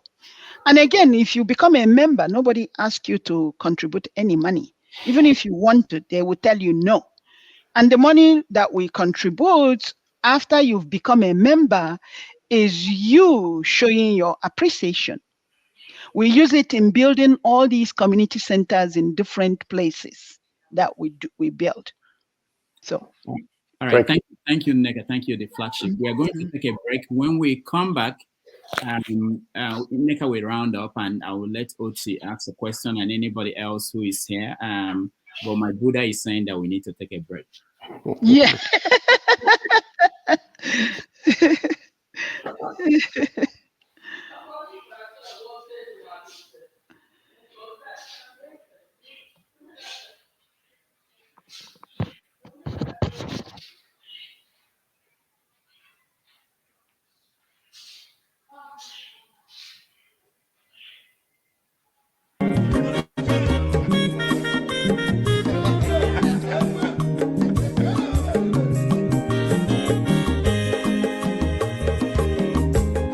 When your mazolo bio, akwa mazolo bio, Max, if you have unye lo kwanu mono fube nazo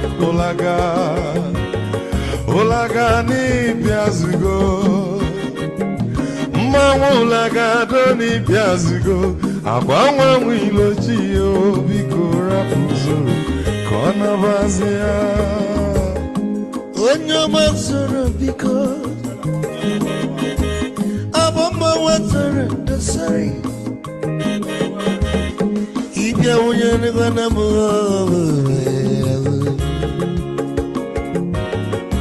laga dori biazego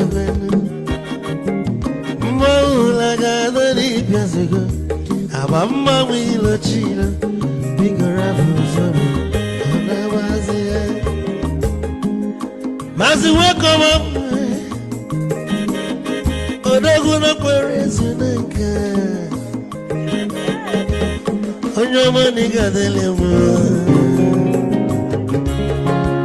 Mazi ni mazi. Ibu go with the melody.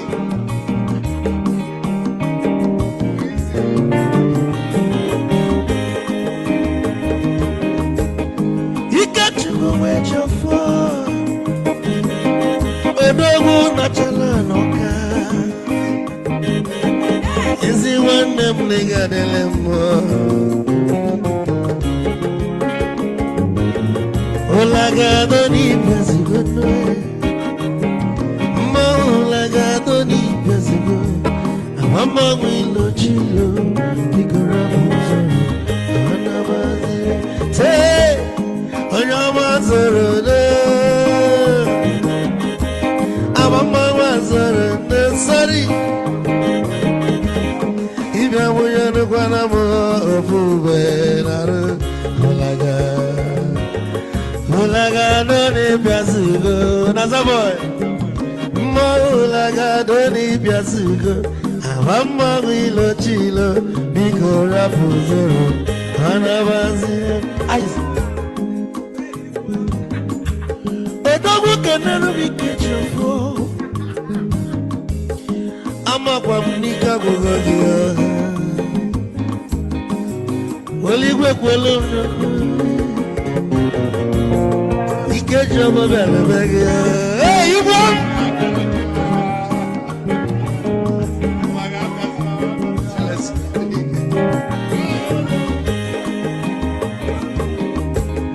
Eku kampune kene Omogo ninso Chukwe mekalumo Ike chukwu negaji Esi nwanne m ekene dị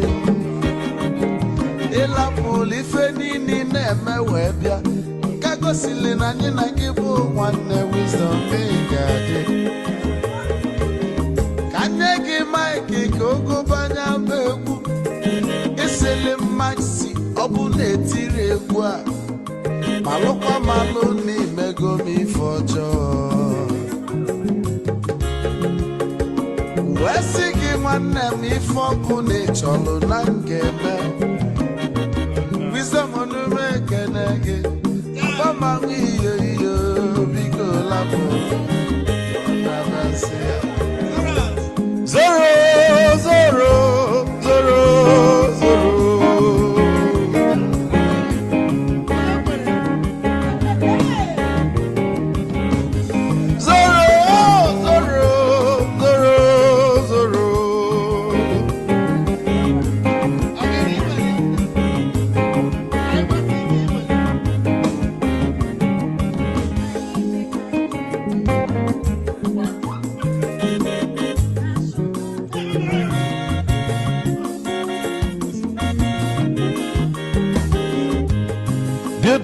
Joy na bugwa osa Sokoto Ujembe mwilo Anu solo mwe ma nofia nara Onye nwuro zurike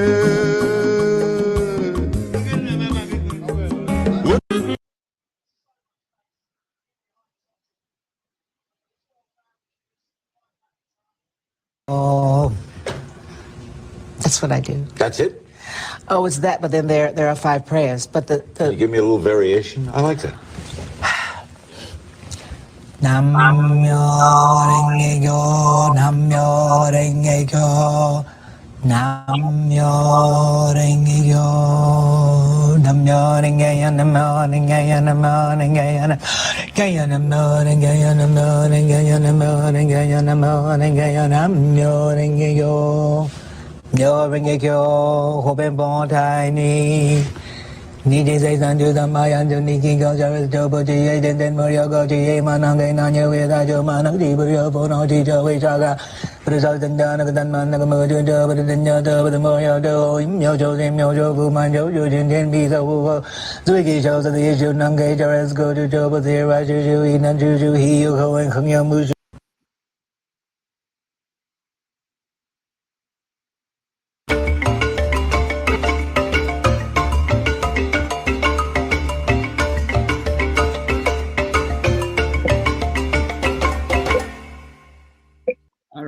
Welcome back. We are having a wonderful Sunday afternoon conversation with Dr. Nneka, who is a Buddhist. Nneka joined us from Atlanta, but she lives in New Jersey. So welcome back those who are joining us for the first time. I appreciate your time. We are going to round up with New questions, and then I don't know how long she wants to stay more, but as soon as we give her the chance to round up, we can have our feedback on what happened. So, but let me start with, I see new faces here. Zenoza, welcome. Tone, welcome. Oti, I know you are itching for more questions. So let me start with Oti, then I will go down to other people. Oti, go ahead. Yes. Thank you, Nneka. Right. I just have maybe a question or two. But with sub teams. But first of all, we talked about this reincarnation. I can't argue for or against it. Okay, but at some point, is there a possibility of perfection? If I'm correct, in some maybe some sects of Buddhism, they have what they call enlightenment. At some point, a soul becomes enlightened. Do you have that in your own sect? Yes, we do have that enlightenment. Right. So the thing is that it says that if you're not able to change your karma in this lifetime, whenever you come back, you're going to start from wherever that you stop. And starting from wherever you stop is the reason why this Nichiren Daishonin Buddhism that I practice is seriously against killing somebody because they probably murdered somebody else or they committed a crime. Do not electrocute that person. Do not kill that person by saying that, oh, life for life. No, let them change, because if they don't change, when they come back, they start from where they stop. Okay. So another question. So your religion, your Buddhism is not, one would not describe it as kind of otherworldly. In other words, it's not something that is for the world, life after. Even our existence here is something that is of interest to your practice, right? Mm-hmm. So is there a reason why you do not get more engaged in evangelism? In other words, trying to get more people, convert more people, to this or do you do that? Buddhism? That's Today's right, yes. Buddhism? Oh no, we, like I just told you, we plant seed all the time. We plant seed all the time. We always share with people. Afterwards, somebody shared it with me. And like I was saying earlier, that the first time that I went to their community center in New York, I met somebody from Abagana. Okija and Okija, there's somebody from Okija that lives in Chicago, Adolfo. Adolfo is a Buddhist today. And when I got to know Adolfo, I was asking him, how did you get into this practice? He said that his grandmother in Okija told him about it. When he was a child, his grandmother in Okija went out and came back and said, oh, you guys should chant. And at that time, they were playing with it. They didn't understand what grandma was telling them. So when he came to United States, he was in a subway train, and somebody said to him, chant Nam Myoho Renge Kyo. Everything his grandmother was telling him about Nam Myoho Renge Kyo came back to him. And that's when he started practicing. Actually, he started practicing before me. I started practicing in 86. The Abagana guy was into it 15 years before I met him in New York. So I then began to discover there's some members, not a lot, in Nigeria. As I speak to you right now, we have Dr. Afolabi in Lagos who practices. Dr. Afolabi became a doctor at NYU here. The moment he finished his program, he went back to Nigeria. And Dr. Afolabi practices. There's some community members that practices this Nichiren Daishonin in Nigeria. There is an attorney, Barrister Uzo from Enugu. He practices it. So I've gotten to know these people from my travel when I was going back and forth visiting Nigeria. Because the first time that I started this, my mother was bent out of shape that I must stop, that is a cult. I said, Mom, no, it's not. My mom was a very powerful woman, She did everything to stop me. I said, no, Mom, you can't. This is it's not a cult. So according the type of person my mom was, she investigated this practice. She knows how she did. Because at another time when something was going on in the family, the same mother that was vehemently against my practice, she stood up and said to them, you guys need to listen to this, my daughter. Whatever she's saying is the truth. I said, my son and we visited Nigeria then, and my son was a little boy. My son looked at me and said, Grandma, you are saying this? Because my son witnessed the way my mother was against the practice. At one point, when my mother was sick and was in the hospital, and I was called, my mother opened her mouth and said to me, can you please chant for me? I said, Mom, you go to Jerusalem every day. You visit all the popes every day of your life. You have more than 300 chaplets from Jerusalem. Mom, you're asking me to chant? I said, well, there's no doubt about it. You know that my daimoko protects you anyway. So if that can so you happen, you proselytize. Okay. So finally, now tell us, please. Can I say something, Oti, before you move on? It says that we doubt our Buddha nature because of our ignorance and the habitual self-disparagement that we human beings have against ourselves. Our honest self-reflection and persistent faith will help us to break through each doubt and discover the gem of Buddhahood that we all have within ourselves. Okay, I would agree, but finally, please tell us, because this is a reality, human life. Okay. How does your practice religion deal with the reality of sin, of spirits, good and bad, witchcraft, demons? These are things that beset us in Nigeria, in Africa. So I mean, how are they dealt with? Because these are kind of realities, really, not because human beings are fallible, we sin, and of course you cannot tell anybody that because somebody is chanting, they've now become they're no longer sin. So how is that? Can you say that again? I want to make sure that I got you right. You said, well, because somebody follows this path, it does not mean that the person can no longer sin. Sin. You know what I mean? Sin. Okay. So again, what do you define as sin? Can we use one thing so we know exactly what we are talking about? Because sin, it's a big umbrella, and there's so many things that can come underneath it. Immorality. Okay, immorality. Okay, why don't let's take for example sex. You say what? Sex. You say what? Sex? Illicit. Sex is not a crime. Is sex a crime? It's not a crime. It can be immoral. In what way? If I cheat on my boyfriend or my husband, is that what you're saying? Okay. Illicit sex. Okay. The way a Buddhist person will look at it is, let's say I'm dating somebody right now, and I cheat on them.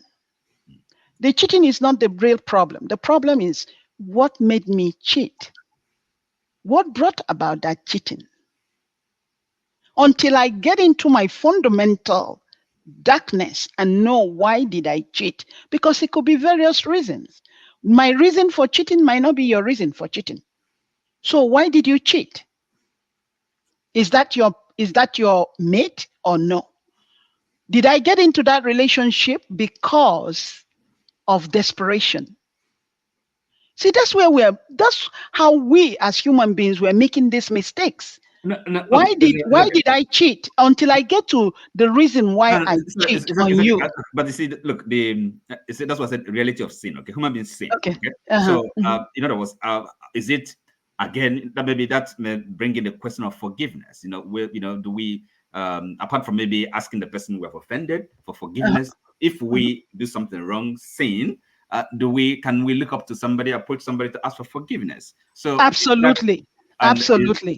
Okay, is that who is that person? Is that If it's you that I offended, I can come to you No, I don't and mean ask for you. myself. Just the universe, the cosmos, or the God that created the universe. For you to ask for that forgiveness again, you're going to chant and be aware of what you have done, and then say, I'm not going to do this anymore. No matter under whatever condition that I'm placed in, I will not do this again. But why will I leave you that I offended, and I'm looking for somebody outside in the universe to ask them to forgive me? Okay, they will forgive me, but have you forgiven me? Okay, See, so how about demons? Demons. Do they exist, and how do we deal with them? For me as a Buddhist, if demons exist, I don't see them. They don't affect me. I'm not afraid of them. So I don't even know how to answer you that question. Before I became a Buddhist, I could worry about demons and the spirits. I don't anymore. I don't. Because I didn't do anything wrong to you, so I don't believe that you will come and hurt me. But if I did something to you, then I'm afraid of your shadow. I see. So in terms of demons, I don't worry about that at all. All right. Thank you, Oti. I'll come to you, Lumide. Let me go to Tone first. He hasn't said anything. Tone, go ahead. Hi, good evening, people. Let me just my audio here. Okay, good evening once again. I've been listening in and out from the backgrounds and from what you've been saying. Well, my simple take in all this and it's not about religion. And let me just make it clear because people think that really people use the word religion loosely. Religion is about do's and don'ts. Relationship with the Lord Jesus Christ is a personal thing, which and that's where I line to. There is no other way to Jesus to God. There is no other way. I know some people will take offense, but again, you can be sincere and be sincerely wrong. This Buddhism and all this sort of all sort of movement that I've seen that have been coming up and all that, these are the real, because if God should drop the curtain and all, these are fallen angels. These are fallen angels. They're very, very, very dangerous. And incidentally, you just mentioned something just some microseconds ago to OT when he asked you about demons and then angels. There are demons. The devil does not hurt you because you did not offend, which does not come at you because you offended them. The devil does not afflict you because you offended him. He is there. That is why he's called the devil. Okay, so that's our thinking, saying, well, I've not hurt him or you not hurt me. Obviously, with all due respect, if I am not in where God wants me to be and all that, or you're where, because the greatest weapon that the our addresses that Satan uses is deception. And when you're in deception, you will not see any other thing and all that. So why would the devil worry about you? The devil will not worry about you. Okay, so what I believe strongly, and that is it. I know that everybody is free to make their decision. Is Jesus is the only way, the truth, and the life. There is no other way to the Father. You mentioned about Catholic and all that. Catholic is not Catholic. I'm sorry, Catholic. Is another cause that a lot of people are lost. You know, a lot of people are deceived, are lost, and all that. I'm not talking about Catholic. I'm talking about having a relationship with God, having a relationship with Christ, believing and the work of the cross and all that. And that's it. I'm not going to go into any more debate about that. But again, a few things you said about Buddhism on the surface, it sounds right. I mean, it's no brainer that you should deal with your fellow human being with equity. You need to be truthful. You need to you don't look to hurt anybody. But boy, being from where I'm coming from from what I did before, wearing that uniform, when I'm asked to go and defend my country and a man's life is taken, I don't feel anything about it. I wouldn't think I will come back as maybe as I don't know what animal you said. I know that people choose excuse me, to people choose to eat whatever they have to eat. I mean, if the whole Almighty God should, because of what we did, will come back as a goat or as a chicken and all that, then that means we've been eating all the bad people that lived before. That's what it sounds. That's what it sounds to me. John, We've can been I please consuming. tell you, can I please say that you separate you being in the army? It's a different story altogether. Nobody will condemn you because you defended yourself as a soldier.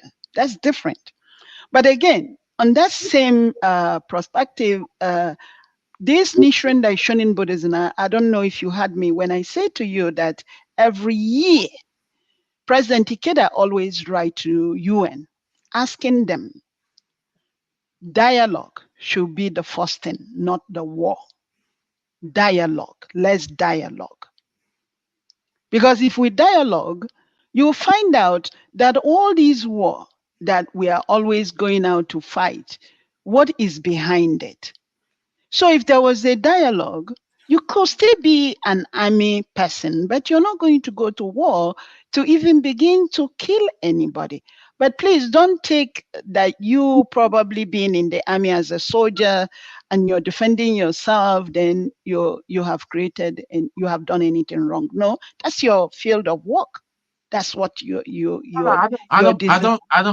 don't talk about it. I don't talk about how a man's life was taken by myself or by my yeah, troops. I know that. I don't talk yeah, about it. yeah, At that time, I'm cold about it. You know, yeah, if it's something that has to be done, it's done, and yeah. that's it. I'm very cold about it. I don't discuss it even with my wife or even my parents whether we're alive. It's not something that I discuss. I know that I'm very professional about it, Mhm. and. People that say PTSD, there's nothing like PTSD. I'm sorry. That is in another discussion for another time. There's nothing like PTSD. People hide under different pretenses, and But what I'm trying to say here, back so that I will not veer out to another thing. What I'm trying to say here is Buddhism, some Eastern religions they sound very harmless on the surface, but they are very dangerous. They are fallen angels. They are our demons. Everything we do, I mean, even our dream state is not just a dream. Because people like Yoruba people will say they have these saying, they will say alago, which means you don't take a dream literally. It's just this thing. But let me tell you, our dream world is a very, very, very powerful tool that God speaks to us, but we do not know the code, the dream code. God shows us what is happening in our life or what has happened or what is about to happen. So when even I hear some people, when they say they don't dream at all, I say it is very dangerous. It's just like somebody has taken away the display of your life, your spiritual display, so to say. So the world we live is a very, very very wide, it's a very, very, it's a mystery. I'm learning a lot of things. I'm still growing spiritually. I'm learning a lot of things. Mhm, A lot of our actions are determined spiritually before it actually happens on the physical. But then again, back to where I stand. I just stand with Christ. He is the truth, the way, and the life. It's just as simple as that for me. Thank you. Thank you. All right, Tone, thank you. Let me ask Nneka. Hmm? So Tone just called Catholics that they're part of a cult. I'm horrified by that because it's basically it's the same thing with some people in Islam. They say that if you're not part of them, they are infidel, and you complain that you're being called infidel. But bigger than that, Mhm. they were the people that came to Africa. Catholic priests came to Africa and converted your fathers, your grandparents, and made you to abandon your ways. Mhm. Now you turn around, you discover that they are now a cult. And remember, this cult convinced your foreparents to leave everything that they were doing. That they were doing. you still don't think you should reject everything, all of them, whether the new version of them that you think is better, which maybe 100 years from now, some people who will be here will feel that this new Redeemed Church is actually a cult and we have to move away from it. The point I'm making is there's this thing in the Bible where it says, Jesus was saying, I'm the life, the truth, and nobody comes to the Father except through me. I've had that said here today. And to me, it's a standard thing that any teacher will say. If you want people to stick to your lessons, you have to tell them this is the way to solve this quadratic equation. You can't go and use it any way you want to solve it, even though there are other ways to solve it, but you have to say to your students, you have to do it this way. Otherwise, your students will not follow your path. So I don't know why someone like Tone or some other people who came here will say that, their way is the right way and the other ones are wrong. And there's a question that people ask you, which one is the truth? How do we know which one is the truth? Is it the Christian way? Is it the Islamic way? Is it the Buddhist? Is The it Buddhist way? For me, I think I've answered that question. I said that I practiced other religion before I became a Buddhist. And I saw a massive change in my life, a massive change. So I stick with it. So even until my parents passed away, my father was an also titled person. Still, there were about 15 priests in our compound when he died. First, they demanded money. They demanded everything for my father to be buried. I did not appear that I went to the church with my father's coffin. I said to my dad, this is my last respect for you. That's it. Everything they were saying in that church, if they stand up, I'm going to stand up, but I was chanting Namyo Ringekyo inside me for my father. Repose. That's what I was doing. But every other thing that they did in my father's compound with all the priests and all the bishops that came, I was not part of it. I told my senior brothers, do not call me because I'm a Buddhist. I don't agree with what they're doing, period. Okay? I know what my parents contributed to the Catholic Church in Nigeria. When my mother passed away, I know how much they told us to pay for my mother to be buried. When my younger brother passed away, they actually refused. The Catholic people refused to come.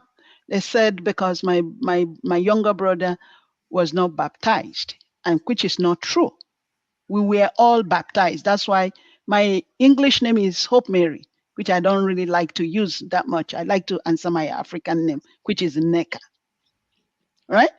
So they charged us all this money for burial. As a Buddhist, all I need to do is continue up to today. Even when I finished all that burial in 2010, I finished all that burial with all the money we spent. When I came back here, it didn't cost me more than $30 to do a Buddhist funeral for my father, which I cherished more than all that shenanigan that we did in Nigeria for him. So could I say something about this question about truth? Could I maybe add something on that? Can you hold on? Let's get Olumide, then I'll come back to you. Olumide. Thank you, Rudolph. So Nneka, I've listened to you all for as long as you have spoken, and I'm happy with the fact that you found the faith that worked for you, which is which is more important. And the fact that with that faith that you have with you, you've been able to relate, you've been able to translate it into your everyday life to reflect who and what you are. You understand? So I want to look at that in the light of nation building. That is the more reason why we're here, to learn and tap from you. Perhaps other Nigerians of different faith and ethnicity would tap from you I'm of a different faith than you. I'm a Christian, and I've learned a lot from what you've said, and I'm hoping that other Nigerians will also learn too. You understand? Especially with the fact that you know, with the judgments, because I've seen a lot of people speak on the panel, and those on the platform writing, making judgments, which I think is very inappropriate. To say that, oh, Catholics belong to a cult, to say that what you're doing is immoral if this one sleeps with this one, I think it's very inappropriate and not respectful of the other person, their religion, their faith, and also of the kind of society that we want to build. You understand? We're talking about North and South divide in Nigeria, where a particular section of the country has lost their own faith over the rest of the country, not obeying the constitution. When we say the rightful age for marriage is 18, and a particular section of the country, regardless of the constitution, give out a young girl at the age of 40. Understand? You're not questioning that, and then you're questioning somebody else's faith about immorality, sleeping or not sleeping. I think it's very inappropriate. And that aside, and also about cultism, and I mean, we had an example, electricity too. I don't exactly. Somebody can correct me. I don't exactly know exactly what it was inferring when it was saying that. Are we then saying that Christians should not go into politics? Nobody is saying Christians shouldn't go into politics. It is their attitude. It is what you do with it. We had a whole vice president of a particular section, religious section of the country, Pentecostal, was there for 8 years. This guy said nothing when Christians were being killed in southern Kaduna. Even when his own ethnic people were being killed in his own state, he never said anything. So this is how bad things have gotten in that country. That was why I asked initially about the constitution, about, we need to sit down and build, so that regardless of our faith, whether it is that religion that is indigenous to the people, or it is that religion that you've gone out to take in from outside the country to practice as that which impacts your life. That constitution that we subscribe to, what does it say? How then does your faith affect the way you interpret the constitution? I'm also aware, that in Nigeria, a particular section of the Christian denomination in the country who are supposed to be pastors, are directors of ministries in almost all the ministries in Nigerian government. I'm talking about Redeem now. Most of them you can go research yourself. Most of them are pastors, or they have one kind of role to play in their church, but it has not reflected in our nation building. These ministries are cesspool of corruption. How has that impacted our life? That's why we say we want, regardless of your background, we want a constitution that we can all subscribe to, that will affect, regardless of your faith, that will impact our life. I mean, a constitution that would treat every human being as equal, as the same, as one, regardless of your faith, regardless of your initial, whether somebody belongs to a Kanka, is a Ekist, is this, is we want a document that will bring positiveness to people's life. If you're a pastor, you're a reverend, you're an imam, and this has not impacted your work, in how you do your work, or how you impact your environment, what is the essence of it? I beg the use of my language. That's why that country is a shithole today, despite our religious inclination of all sections. So I'm happy for what you're doing. I'm not going to pass any judgment. Some of the things you've said kind of sheds similarities with my own faith as a Christian. Even though we may have some differences, but how does this impact our daily living, our daily life? How do we impact fellow Nigerians? That's all I care. Well, Olumide, I think I've also answered your question. You said, you talk about constitution. We are the ones that are going to write this constitution, and all of us need to abide with whatever that we have said in that constitution. And I go back again and say to you, until we wake up and realize that everybody is a human being, That's where we need to start from. And then we begin to respect the constitution that we have put in place.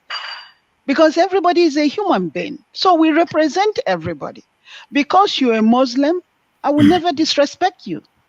There's a guy in this Atlanta called Lawrence. He's a Baptist pastor, and he even wrote a book. And the title of the book is Preacher. He was around during the time of Martin Luther King. So he knows Martin Luther King very well. So I think he's he's a pastor, and then I don't know if he's a mayor also. And so he keeps hearing about President Ikeda. President Ikeda, people will tell him about President Ikeda. Sometimes some of the people he works with, they will give him the World Tribune, one of the magazines that we get.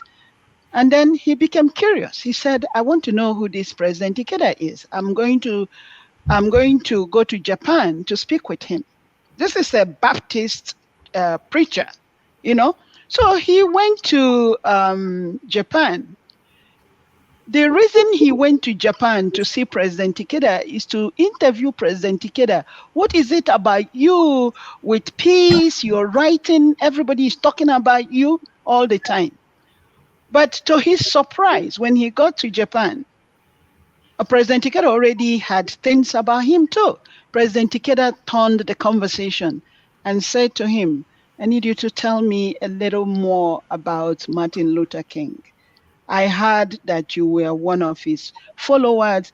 So this Lawrence guy, he was shocked. He said, I came here to interview this man, but rather he focused the attention on asking me to tell him more about Martin Luther King. So again, many a times we look at things and we don't understand what it means to be humble, to really tell the other person, you are a human being, let's talk. He came back, he wrote a book. He said he knows that he's a Baptist preacher, but wow, what he learned when he went to speak with President Ikeda, it's amazing. Now he sees why people follow him, people listen to him. He's a mentor to so many of us. You know, he doesn't ask us to pay him any money. He's not using any money from any member to do anything. You know, he's like he will tell you, Chanda Emoko and change your life. This is what you need to do. Herbie Hancock speaks about Buddhism almost every section in Harvard University all the time. Herbie Hancock was so close to President Ikeda, and Herbie even wrote a book that is called The Buddha in the Mirror. These books sells in Amazon, in Barnes and Noble, Day by Day Living Buddhism. This is the type of Buddhism that I practice. I will never criticize you because you go to church. My son is a Buddhist, but he's married to a girl that says that she's a Christian. I did not object to that when they were dating or when they got married. But one thing that I said when the wedding was supposed to happen, I said, Onyi, I must read a portion of a Gosho that has to do with marriage. And the family agreed. I said, I have to read that portion, and you can read your Christian portion. That's fine. All I want is that my son will be happy. I don't want tomorrow I will hear, oh, we are divorcing. Oh, you can't see my child. I can't see. I don't want that. I just want my son to be happy, regardless of whoever that makes him happy. It's not my business. My son gets up every morning, does his daimoko, does his gonyo here in this house. And whenever I visit, I do it with him also. He goes to the community center here in Atlanta. His wife was going with him earlier when they were living in New York, because they lived in New York before moving to Atlanta. His wife has attended some of the function that we have done. When we did 50 Lions justice, where we gathered so many youths in Prudential Center in New Jersey. Michelle Obama was invited to that activity. So the one important thing with this Nichiren Daishonin Buddhism that I practice is humanistic principle. Respect every human being, regardless. We do not discriminate against anybody. If you're gay, you're a human being. If you're a lesbian, you are a human being first, before any other thing. So that's one thing that I got out of it. So I will never say because somebody doesn't practice what I practice, then I will disrespect that person. It will never happen. I will respect everybody. Sometimes people invite me to their church and I will go. It doesn't mean that if you ask me to stand up, if I stand up, I'm saying what you're saying. I could be chanting Nam Myoho Renge Kyo in my mind because I can chant it anywhere that I am. You know, I know what I believe in and I know how the guiding principle in it is guiding my life. And that's basically how I'm going to answer that for you. Yeah. All right. So we have about 16 minutes left. So okay. I will quickly want to get to one questions. Everybody who is left who is so I'll start with you, Oti. The question. Okay, sorry, it's not a question. I wanted to say something about the question. Look, I'll have to say first that I'm a Catholic, right? So, now some of our Protestant brethren, well, they quote the Bible, but then we tend to forget where the Bible is coming from. Okay, how we got the Bible, but then that's an aside. Now, yes, I mean the passage of you quoted. Yes, it's in the Bible. That's Christ said that, right? Now, but also he said that I mean we shouldn't be judges. Okay, so nobody can really stand or say that you know salvation is something that they alone are entitled to. We don't have that. We don't have that. You know, prerogative. But again, talking about truth. Yes, there are functional truths, or what you might call principles, like what you're telling us, Nneka. These are principles, universal principles. Love, the humanism you talked about, they're all principles, okay? Universal, which we can, you know, most human beings can accept. But then they have limits. There are limits even to those principles, humanistic principles. But then when it comes to the truth, the absolute truth. Now, I'll give you an example of that. You know, this question was, we recall in the Bible where Jesus Christ, you know, during his trial, he was brought before Pilate, who was then the Roman, representing the Roman Empire in Judea, to try him because the people that brought him to trial, they wanted him sentenced to death. But of course, they don't have the power to sentence somebody to death. Being under Roman Empire, so they had to take him to the representative of Rome that can pass the sentence of death. So they brought him before Pilate, and then he questioned him, asked him questions, and then Christ said, "He's the truth." So Pilate asked, "What is the truth?" Now, Pilate knew very well that the accusation leveled against him wasn't correct, because Christ claiming to be the king, he wasn't referring to the earthly king, but rather, okay. So in other words, there was really no charge. The charge couldn't stick. Pilate knew this, and that's why he had to wash his hands. He didn't want to pass that sentence. So in other words, he knew the truth. Okay, I'm talking about now functional truth, the truth, in other words, of the innocence of Jesus Christ. So, but this particular truth, he didn't want to uphold it. What did he do? He did a pragmatic thing, in other words, because he had to do that because the crowd reminded him that if he set this man free, he's no longer going to be the friend of Caesar. In other words, he's going to lose favor with Caesar and perhaps lose his position. So he did a pragmatic thing by not upholding the truth. Instead of upholding the truth, actually sentence somebody that is innocent, making him, guilty, and then of course had him to death. So now, but Christ in this scene also said that he is the truth. In other words, the absolute truth. There's no other religious leader that has come out to say that he's the truth. Okay, so this is of course what we believe as Christians.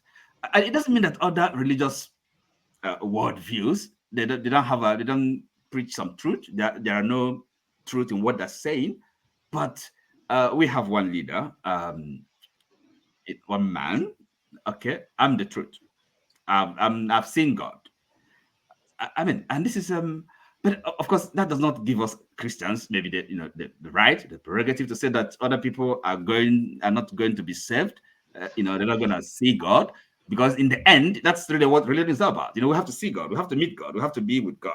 Okay, and the absence of God in our lives means that we are Not the same Bible you're quoting from. You just missed it. Jesus Christ did not say he's one of the ways. He says, "I am the way." No. Sorry. Yes, I didn't say yes.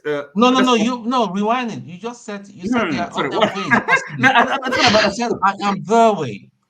Sorry, excuse me. Yes. I said.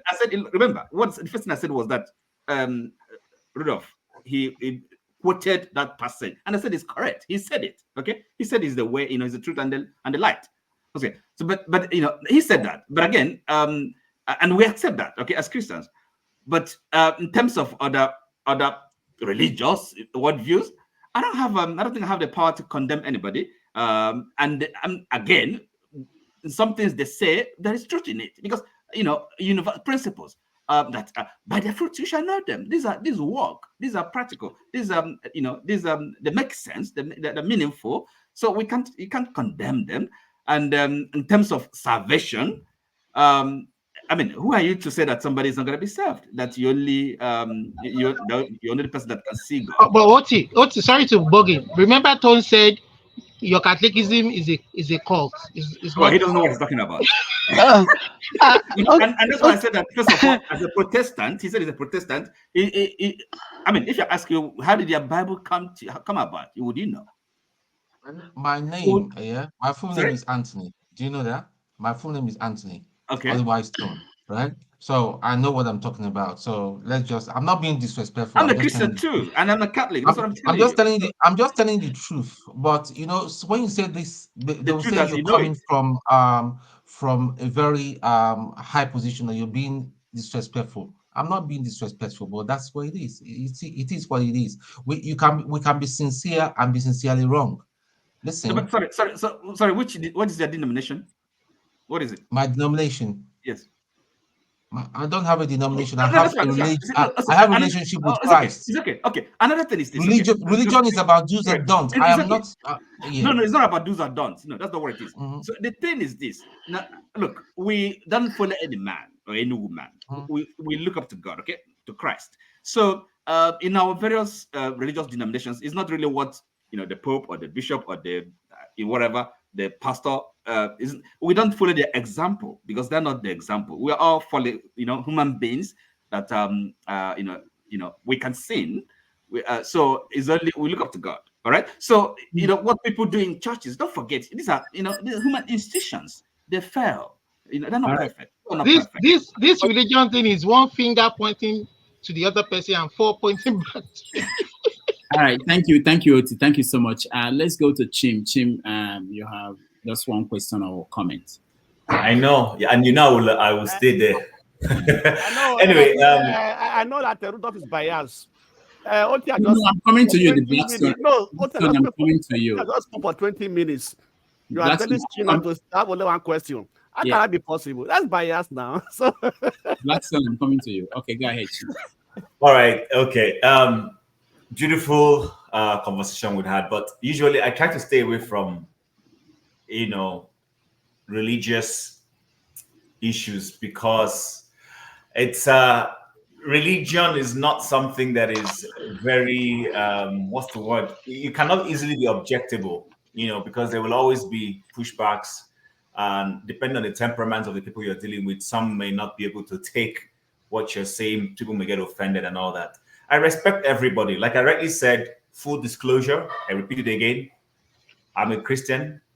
It just happens to be that we are called Christians. The man that I follow, who came in the likeness of man, they didn't tell us about Christianity. He only came to relate us back to the Father, which is why some people will tell you that they don't. I know when Tone said he doesn't belong to any denomination. I understand what he's trying to say.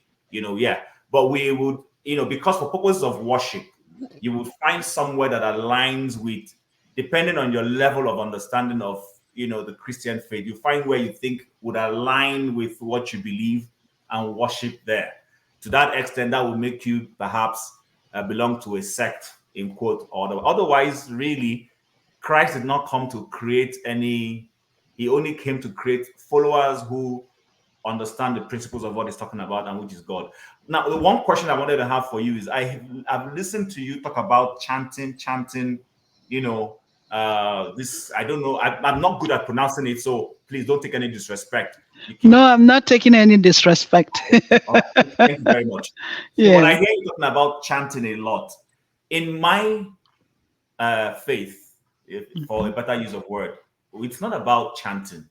It's about a relationship with God. And that relationship with God, like I rightly said earlier, I want to repeat it because people sometimes don't understand where you're coming from. And sorry, full disclosure again, because I am limited as a man, in my choice of words, I might say things that may not exactly pass my message properly. So I hope people will understand that. When I say that Christianity is not about morals, I'm not saying living a moral life is wrong. I'm saying that what Christ came to do, first and foremost, Christ came to die. So even Pilate, even if he did not find Jesus guilty of what he was saying, the will of the Father would still have been fulfilled, that he needed to die. That death, people don't seem to understand it. He died to restore us, to help us overcome sin. There is a sin problem. Humanity is sinful. And you do not wish away sin merely by looking at the whys. Yes, there may be a need to look at, okay, why did this person do what is wrong? Yes, I agree with you. But it's not just about the why. It's about understanding that humanity has a tendency to sin. If you're caught in between a contract, if you don't know what you believe in, there is a tendency that you might want to take 10%. People do these things. If you're caught with a beautiful lady as a man and you don't have restraint, there is a tendency that you might want to compromise. And that sin problem has plagued man. And that's what Christ came to solve. And once you accept and know that it is not by your power necessarily, I might not be able to explain some spiritual things involved, so I don't want to go into all those things. But, I respect everybody's views. I respect everybody's wanting to look for the way they want to follow and all those things. I just only have one issue, which is, like I rightly said, you talked about chanting. I'm trying to understand, what exactly are we chanting? What is this, chanting supposed to accomplish? Maybe you want to educate me a little bit more. Chanting Nam-myoho Renge-kyo helps us to understand the negative, destructive workings of life and to challenge them by summoning the life force, wisdom, courage, compassion, to transform those negativity into fuel for transforming our lives and the environment around us. You keep saying that Christ came and died for us to wash away the sin. But the question also is, have this sin been washed away? If we continue to repeat the same thing that this same Christ came to die for us for. And then, Oti, you said he knew that he was right, but he didn't want to savage his relationship with Caesar. And the people, the masses were chanting, oh, punish him, punish him. Why wouldn't I want to savage my relationship with the Caesar if I knew that this person is right? Again, everything we are saying here is reputation of what is going on in Nigeria. And we are all here crying every day. But we keep on repeating the same thing. And I'm telling you that ever since I started chanting Namyo Horengekyo, I became very courageous. And I had the wisdom to say no to you. And if my saying no to you means that it will savage my relationship with Rudolph, yes, so be it. Because when I look at it, it was really never a relationship anyway. But I will say no, because I'm not going to do wrong because I want to have a relationship with Rudolph. Because again, whatever religion that you are in, if Oti, I flip you right now, you become that person who was about to kill Christ, my question to you is, what are you going to do? Knowing fully well that the person you are about to kill is honest, is right. What will you, as Oti, what will you do? Because me, as Nneka, I will savage that relationship you said I have with Caesar, and I'm going to do the right thing. Maybe if I do the right thing, maybe the masses will stone me to death. So be it, but I will not cave in. And I'm telling you this, that since 1986 that I started chanting Namyo Horengekyo, I will not do it. But prior to that 1986, I bet you I will do what every other person is doing. Period. Sorry. Are you saying it's only by chanting? Is it not possible that other people following other paths, a monk? Well, if you're following other paths and you're able to stand, then that's fine too. So it's not the chanting, it's not the chanting helped me. The chanting helped me. That's correct. Yes, the question and really stabilized me. How do we mainstream it? How do we make it something that is, universalize it, generalize it? So the universal is the same thing that I told you, chanting Namyo Horengekyo. Give yourself 3 months from whatever you're practicing. Bring out something in your life that you haven't been able to change. And chant Namyo Horengekyo. And if you see a difference, continue. If you didn't see a difference, please go back to whatever it is you're practicing. All right. Thank you. The flagship. Thank you. Can you hear me? Yeah. Thank you so much again. I've listened to every comment and every response that you have given to questions and comments that were made. And this is my conclusion partially. Man has a quest, a big one, that has not been fulfilled, partly because of their personal choices. The quest is, who are we? Why are we here? Yes. What are we doing here? How did we get here? Where are we going to after here? And that quest has led man to search for a source, which in my words, I would say is the creator, God, supreme.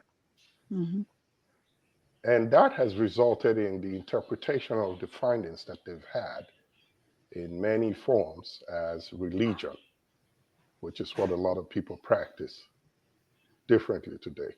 I'm a believer of the gospel of Christ. And the one thing that Christ came to talk to us about, to satisfy this quest that we have, is to bring us back in connection with the source where we came from.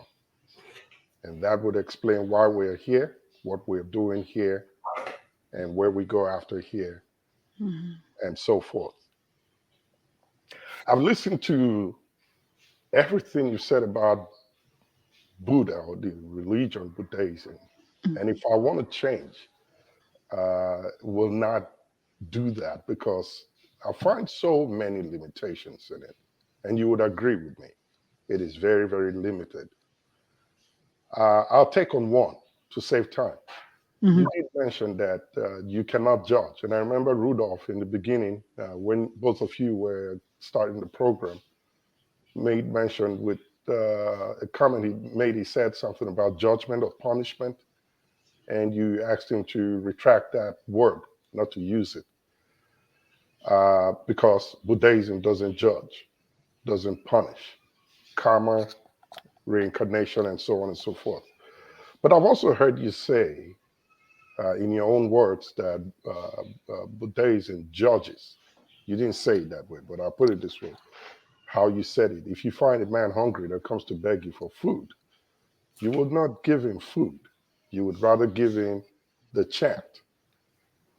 Other than the chant, what else does Buddhism offer that would mainstream affect humanity while you are here and make this place better, that will either individually or collectively change the world from evil to good? Maybe not 100%, but effect a great change. If you do not judge or discriminate, like you said, why would you see someone hungry and not feed them?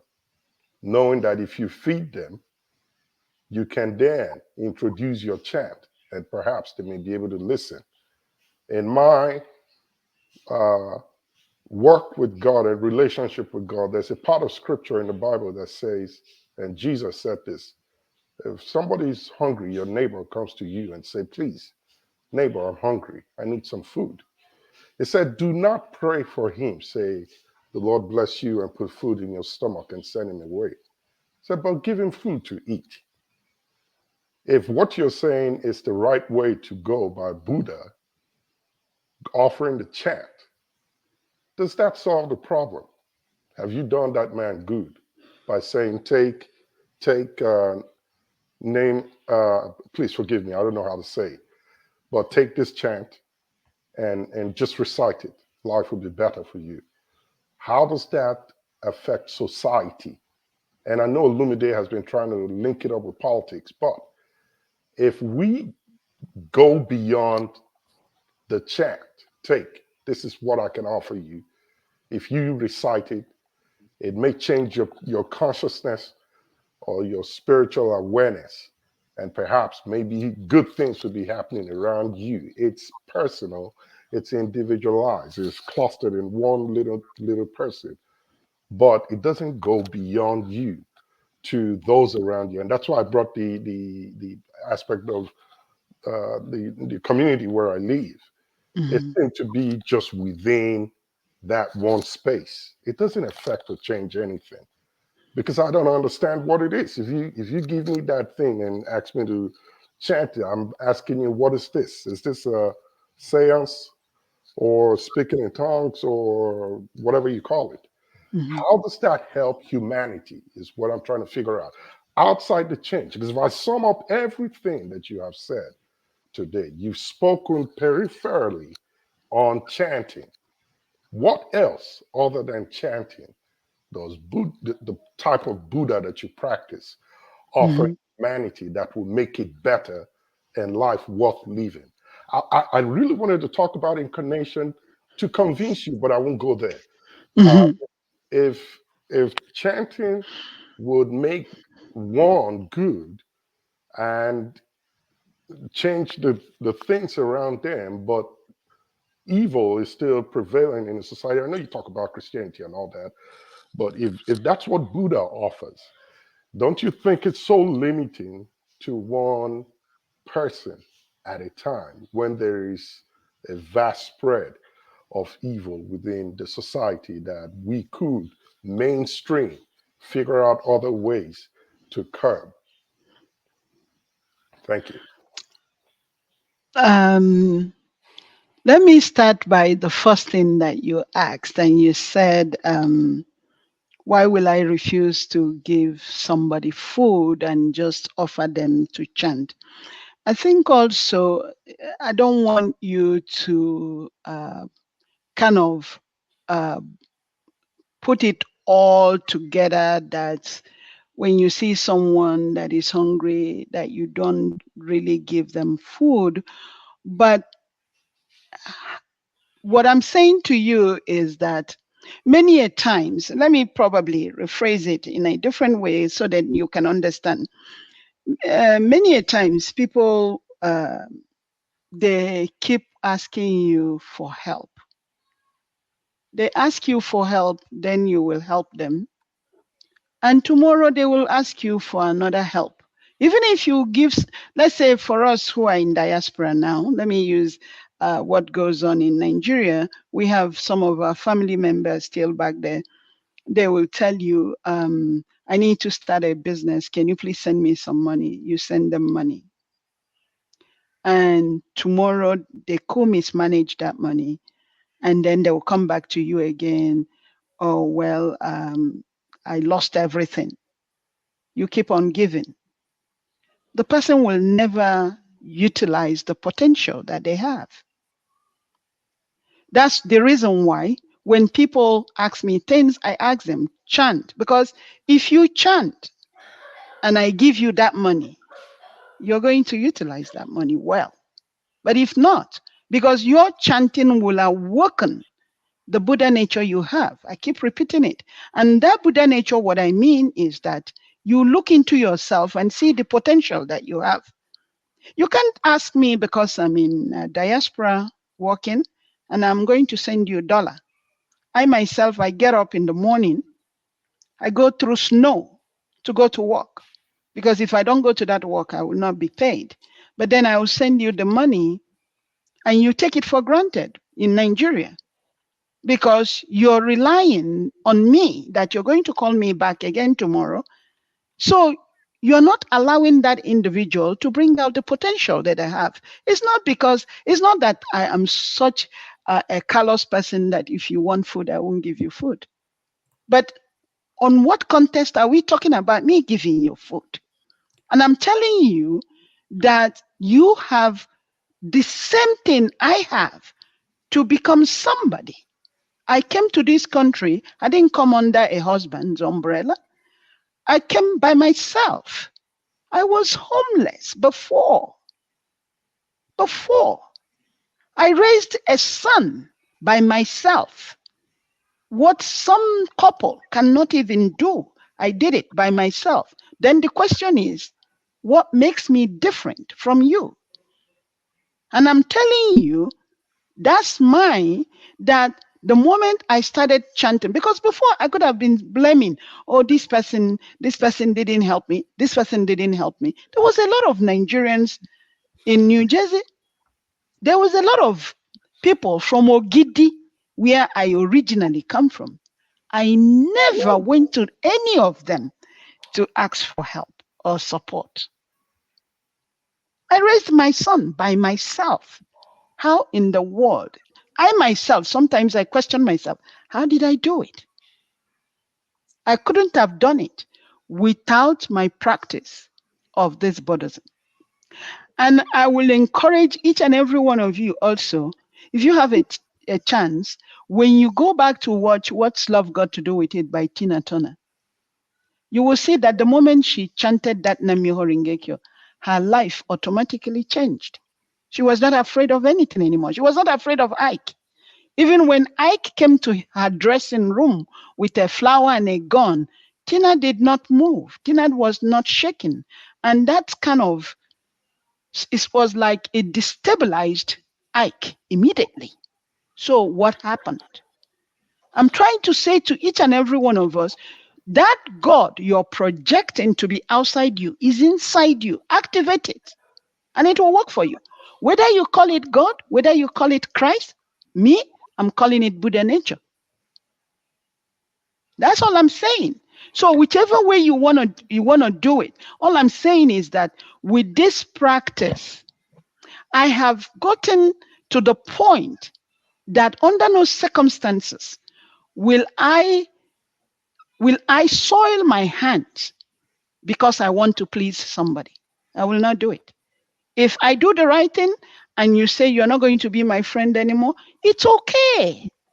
I won't hate you, but I'm not going to do it. That's all I'm saying to you. This practice has stabilized me, giving me the courage that I need to stand up and say no, whether you are president of a country or whoever you are a human being.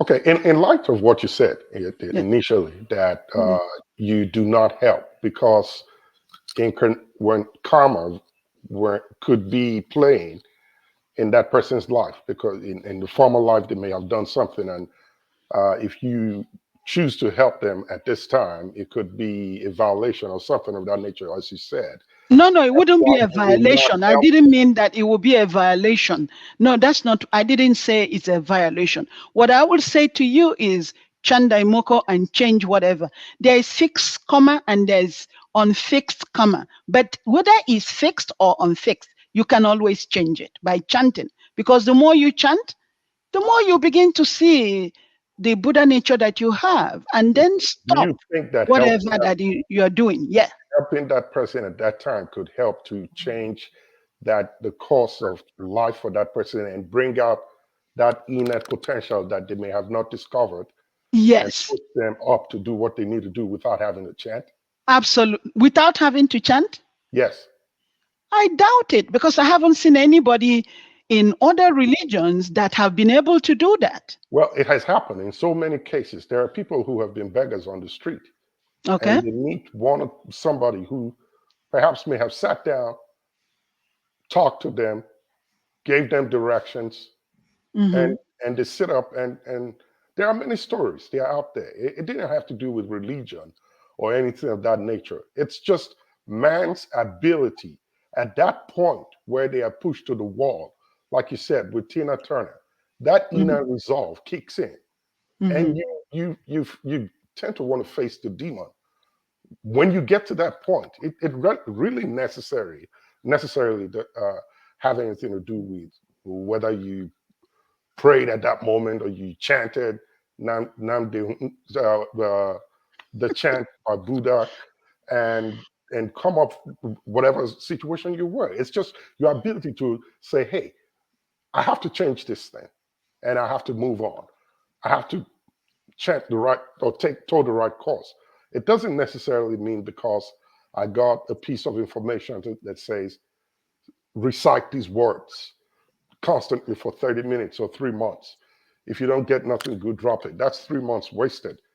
Well, what I'm saying is there has to be something other than the chant that would be able to help that person bring that innate ability, which you're right about. We all have it. Each person may not be able to discover it the same way. You did it the way you did because you came to America and you were homeless, and the condition and the system pushed you to a point where you figured it out. For other people, it may be in a religious meeting. For some, it may be in a political meeting. For others, it may be different places. It necessarily doesn't have anything to do with your religious belief at that time. Religion is good, it helps, but you don't rely solely on that. The role that religion plays in our life is to connect us back to our maker, God.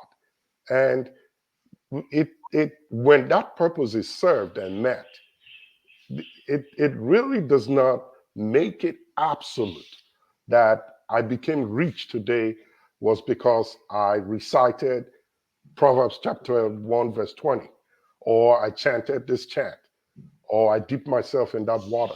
It differs for everybody. So to say that the chant is what does it or should do it for everybody may not be absolute and correct. Do you agree? No, I disagree with you. For me, though, when with what you said, my daimoko, my chanting Namyoho Rengekyo, I will look at it as a sustainability that even when I'm down and I chant, it uplifts me. I'm clear with my decisions. I will get the type of wisdom that will help me, that will propel me to then be able to break whatever deadlock that I'm having at that moment. So that's what Namyoho Rengekyo did for me.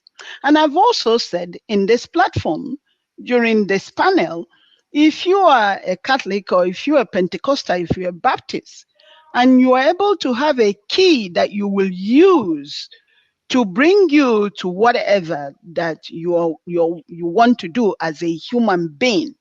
I'm not going to discriminate against that. That's not what I'm saying. What I'm saying in this platform is that this Nam-myoho Renge Kyo helped me to break through, and it's still helping me to be the type of human being that I am today. And All will right. not stop you from helping somebody else if they need the help. The flagship. Thank you. I've always helped people, but it depends. I don't want you to think that if everybody that comes to me for help, that I won't help them. Thank you. I tutor people who are about to do their nursing boards. Sometimes when people are not doing well, or maybe they have taken their boards and they fail it, and they approach me, I tutor them. And some of them will want to pay me. My answer is always no, you don't have to pay me. My payment will be that you go and sit for that board and you pass it. I can do that because I know that I can do this and see a result. Everything doesn't have to be payment. But when I say to you that I would like to share Nam-myoho Renge Kyo with people, is that it's going to sustain you for you to continue to move forward. For me, that's what it did for me. But in your own religion, if you think that you have that, I'm not knocking you. I'm not discriminating against you. No. But nothing anybody will tell me coming from where I was before I met this practice. And again, when you listen to Tina, when she was talking to Larry King, she said the first time that she had it, she didn't agree. She said she was a Baptist or a Methodist. She did not agree until the last time. I think she said probably she did something and she said, you know what? I think I'm done with this type of life. I'm going to chant. And as soon as she started chanting, she couldn't stop anymore. Rudolph, can I just do a quick reaction based on what flagship asked? Just a quick one. I just want to say that religion is a personal experience. She said it worked for her. It may not work for somebody else, but in Nigeria, I mean, you can't fault them for praying and fasting every day, hoping that God will send Angel Gabriel to come and help save the situation and reverse and save the economic situation. It's just the way they pray and fast back home in Nigeria. You can't fault them for it. It's what they believe. All right. Thank you. Let's go to Blackstone. Tony, I know you're there. Let me go to he just came and he hasn't said anything. Blackstone, go ahead. Thank you, Officer Rudolph, and good afternoon, good morning, good day to everybody here. Thank you, Madam Nneka, and thank you for your lecture. I think you are trying to convince us to believe in your religion. No. I don't think you want to use that word convincing. I'm not trying to convince anybody. Rudolph asked me to talk about what do I believe, and that's what I'm saying.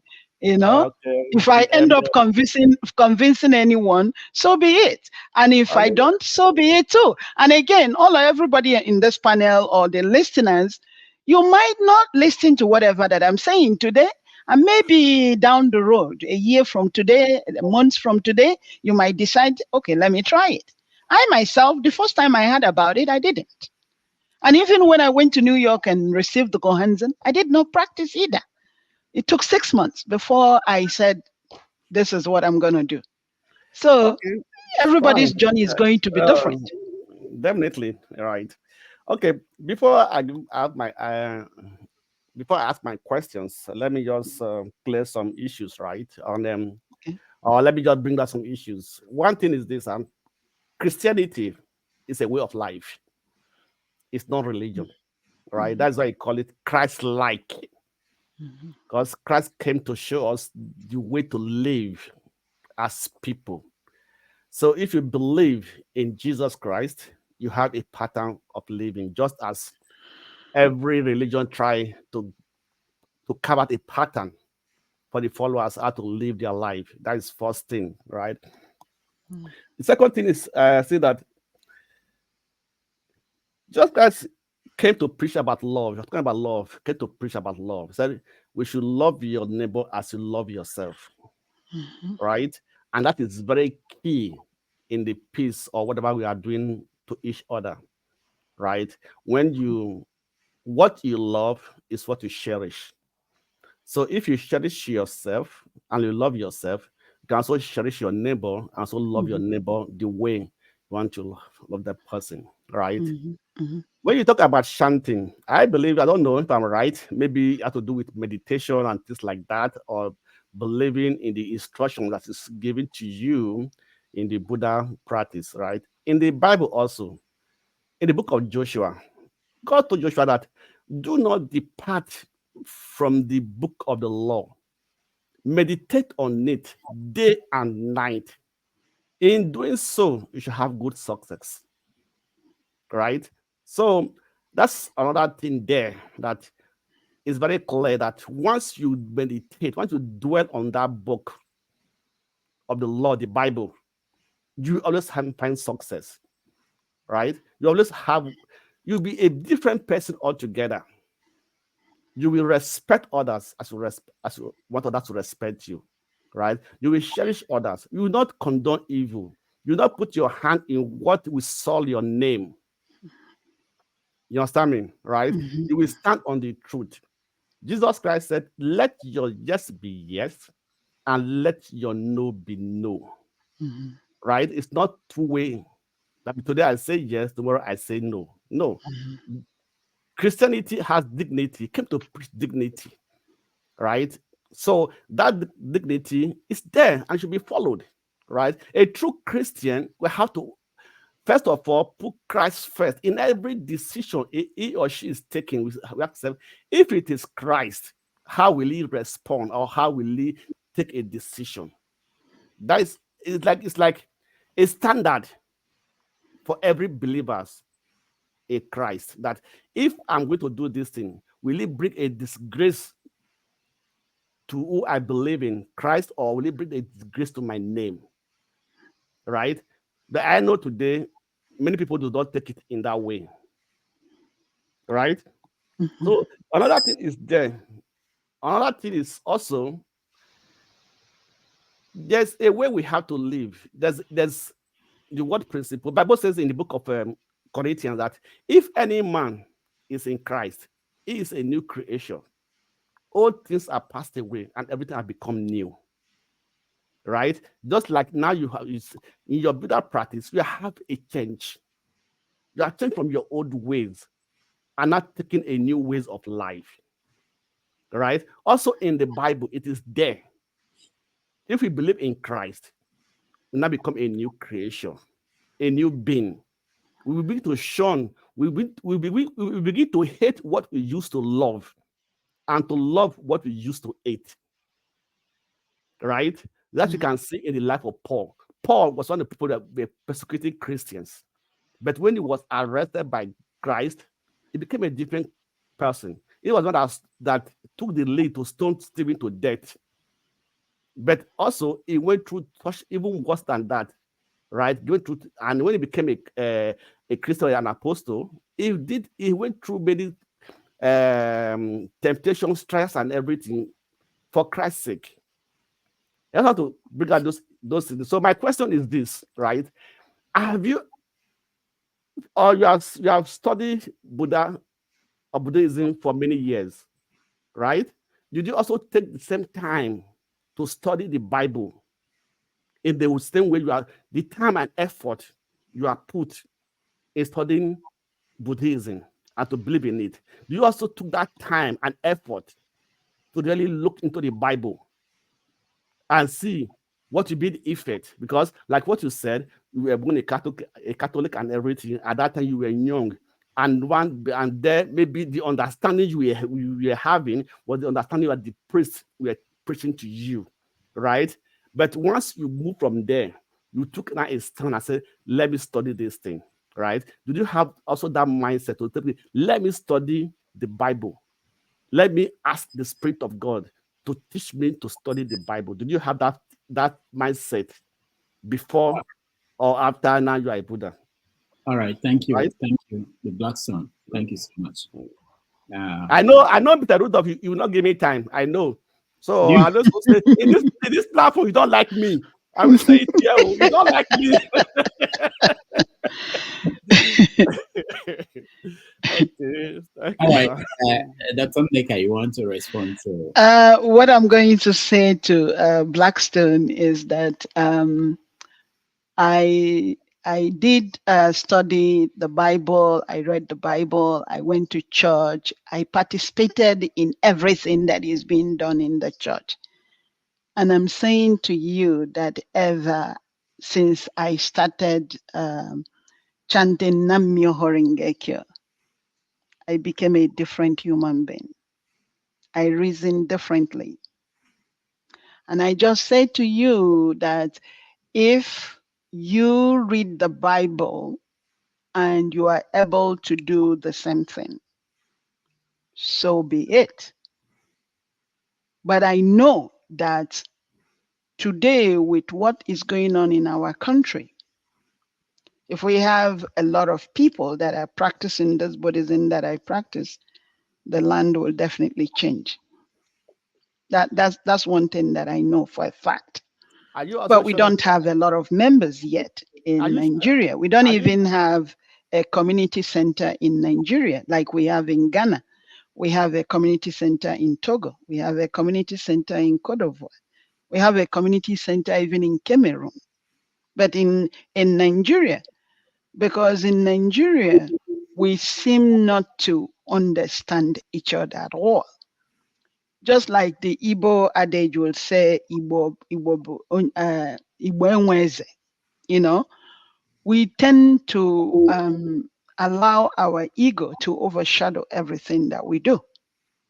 Olumide talks about the Constitution all the time, all the Constitution.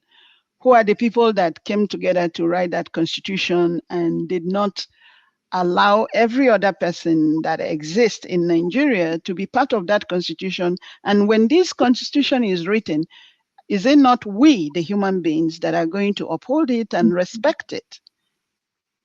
And again, I keep bringing it to the fact that with my practice today, I am aware of doing wrong, doing right, and sticking to doing the right thing, regardless of whatever is going to cost me. Whether it's going to even cost my life, I will still do the right thing. So All right, that's the way I'm going to answer that. we're rounding up. Janaba, just a question, please. Oh, okay, thank you for giving me opportunity again. With Dr. Nneka, me and her can disagree on politics and other stuff, but I think what you are saying when you say that when somebody asks you for help, you rather chant. What you are trying to say there is that I would rather give the person a long-lasting blessing that will deliver the person from that instead of that temporal food. Am I? Absolutely, absolutely. Okay. And then you also say that you become more bold to stand your ground since you became a Buddhist. Absolutely. And that is also believe that I think in 2 Timothy chapter 7 verse 1 say, for God have not given us the spirit of fear, Rudolph, put me on backstage. but of power and a love and a sound mind. So which means that in the Bible as well, there is many scripture that can place you to be bold and to be honest if you do more research. But I understand as a Catholic, I think most of the time people are programmed by the Catholic things. And another thing is that you ever hear about Desmond Tutu and Delhi Lima? I hear about Desmond Tutu, but Delhi Hima. Okay, because what I'm trying to say is that every religion, we all have what we share. This is a bishop from South Africa, and Delma is the leader of Tibet, and I think he moved to India after some problem in China. He's also the leader of. So, but they have that bond on relationship, regardless of their religious differences. I also know about evangelist. I think what do you call evangelist? Frank. I think his father is. He's a very popular American evangelist. Bill Graham. Billy Graham, very correct. And now you deliver me one in your lifetime. And he goes to mosques. He goes to all kind of invitation without holding a barrier.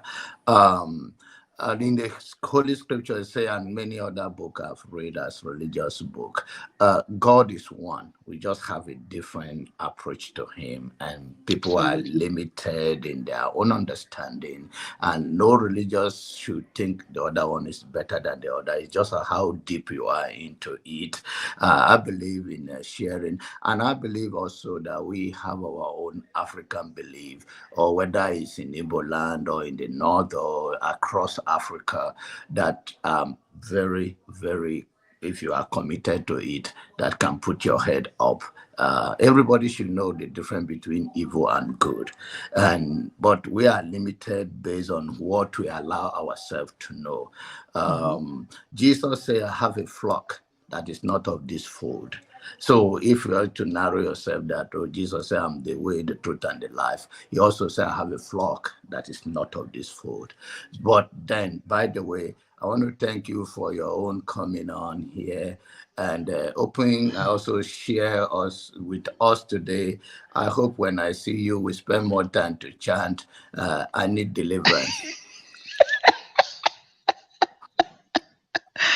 Yes, Janaba, yes. I know. I was expecting that from you. Thank you. Thank you. All right. Wale, you're next. Yeah, thank you, Dr. Nneka. It's been great listening to you. Well, I think from different perspective we might look at it. You're a Christian, you're a Buddhist, you're Guru Maharaji, you're Muslim. To me, I think human beings, we are kind of really complicated, because sometimes I used to think that, well, the creator, God who created us, could have made us angel and nobody would disobey. You know, you won't worry about money, you won't worry about clothes, you won't worry about where to sleep. You just become an angel and you praise Him 24/7. But He gave us this choice and freedom.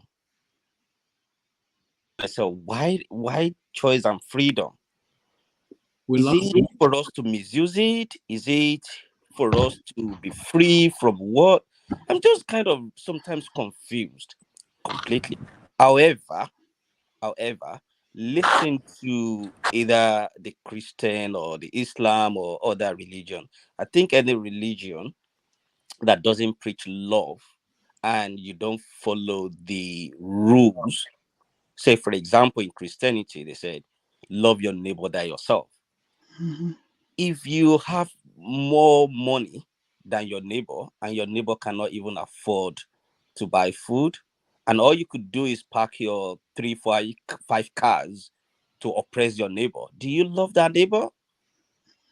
And the neighbor that is digging your faith because they're jealous of you or something.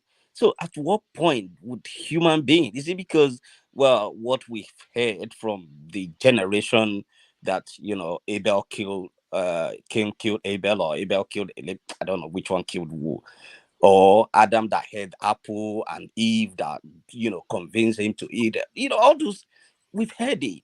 But then they said God knows the end of the beginning. So does not God know actually that human being going to misbehave in the first place? So I think the more we think about God and the more we think about ourselves, it's just like what Ovia is showing us. Look at that sky, infinite. You can't see the end, and when you get to the place where you think is the end, then you see another one, and this sky, there's no pillar holding it. So it's just, and when you are in the play, you just look at human being, what we call human being. We're so tiny, you can't even see us from 35,000 miles above the sea level. So all these, but one thing, that teaches me something great about human is I always tell myself, take a lesson from death. Because no matter who you are, where you are, one day you give up the ghost and you go with nothing. So as Bible says, like, what does it profit a man that gains the whole world, but it loses his soul? So thank you for what you've shared. The truth, the good aspect of human. We might not be perfect, but we can work towards it. And if we remember that if I do any evil to you, one way or the other, either it's karma, either is well, whatever it is, I'm going to reap it.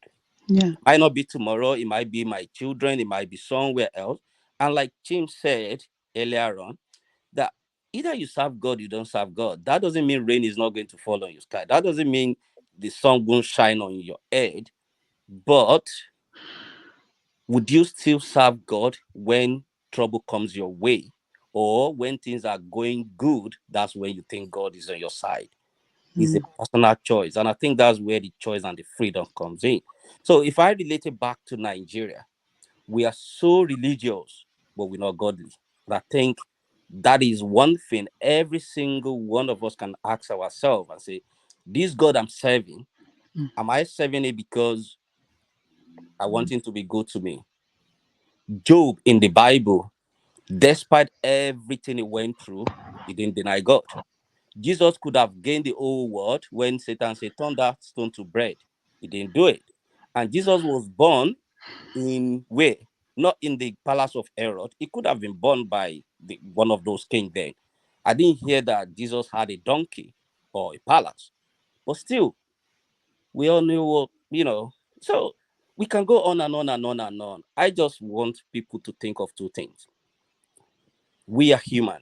Is it that your conscience tell you that what you're doing is wrong? Get away from it. Or what you're doing is right, your conscience will tell you, except if you want to lie.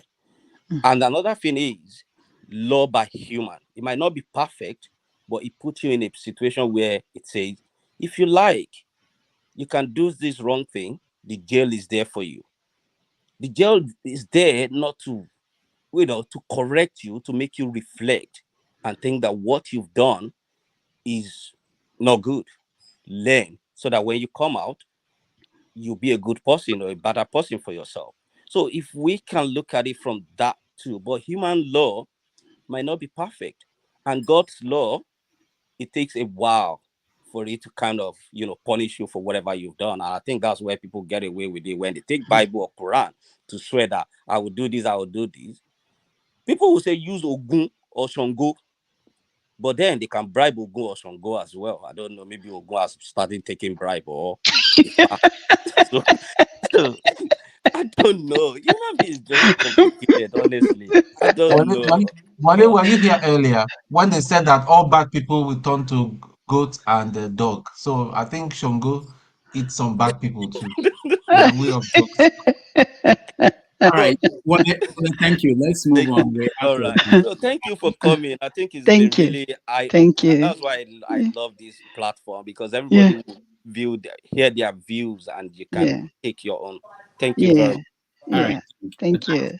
Kenneth, you're next. Thank you, Dr. Damages. And welcome, Dr. Nneka. Good to see you, my sister. Thank you, Kenneth. So I've been watching from the background. Something prompted me to call in. Okay. I didn't come to ask you questions, but to maybe share my experience, kinds of testimony, Okay. and maybe leave something for each and every one of us to reflect on later. So, yes, Dr. Jonaba, yes, I have Praise the testimony. Lord. Hallelujah. Hallelujah. So this is it. Speak on. So when I was coming to this country, I came as an international student. I had 50% scholarship. So I have to take care of the remaining 50% and my other small bills. At some point, I couldn't pay my tuition. So I was unable to register for the next class session. It was very difficult that I had to go to a bank to get a loan. I wrote to the bank, about 3 banks. I was denied the loan. Reason being that as an international student, you are not legally authorized to work in the state. So even if I was working, I couldn't even show a proof that I was working. So I was denied the loan. So a few days before it was due to register for classes, and if you're unable to do that, you will be reported to the government and they will send you a letter to go back from wherever you're coming from. I was sleeping and a voice whispered to me, Inwemba Besara Jesus, Obonaneya Nefichanya Mili. I don't know how to translate that, but it says, whenever you have a trouble or going through some issues, talk to Jesus. He's the only one that will wipe away your tears. I woke up that morning, knelt down, and I prayed. Came to my kitchen trying to make breakfast. The same voice came to me again. This time I wasn't sleeping. This is the appointed time. Go back to that last bank.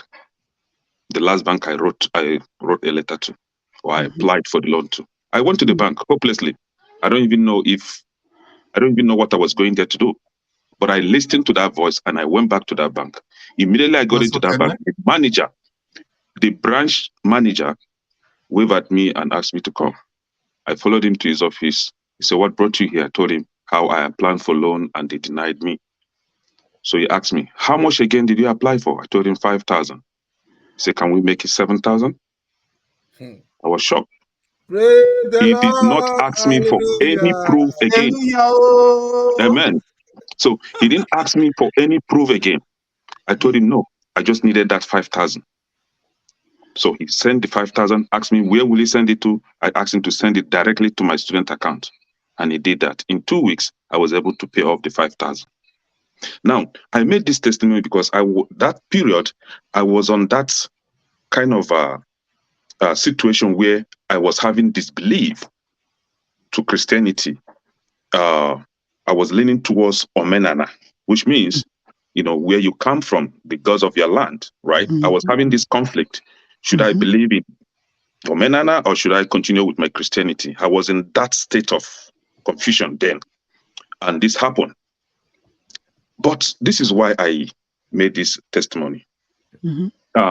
In Mark chapter 12, verse 17, it says, give to Caesar what belongs to Caesar and to God what belongs to God.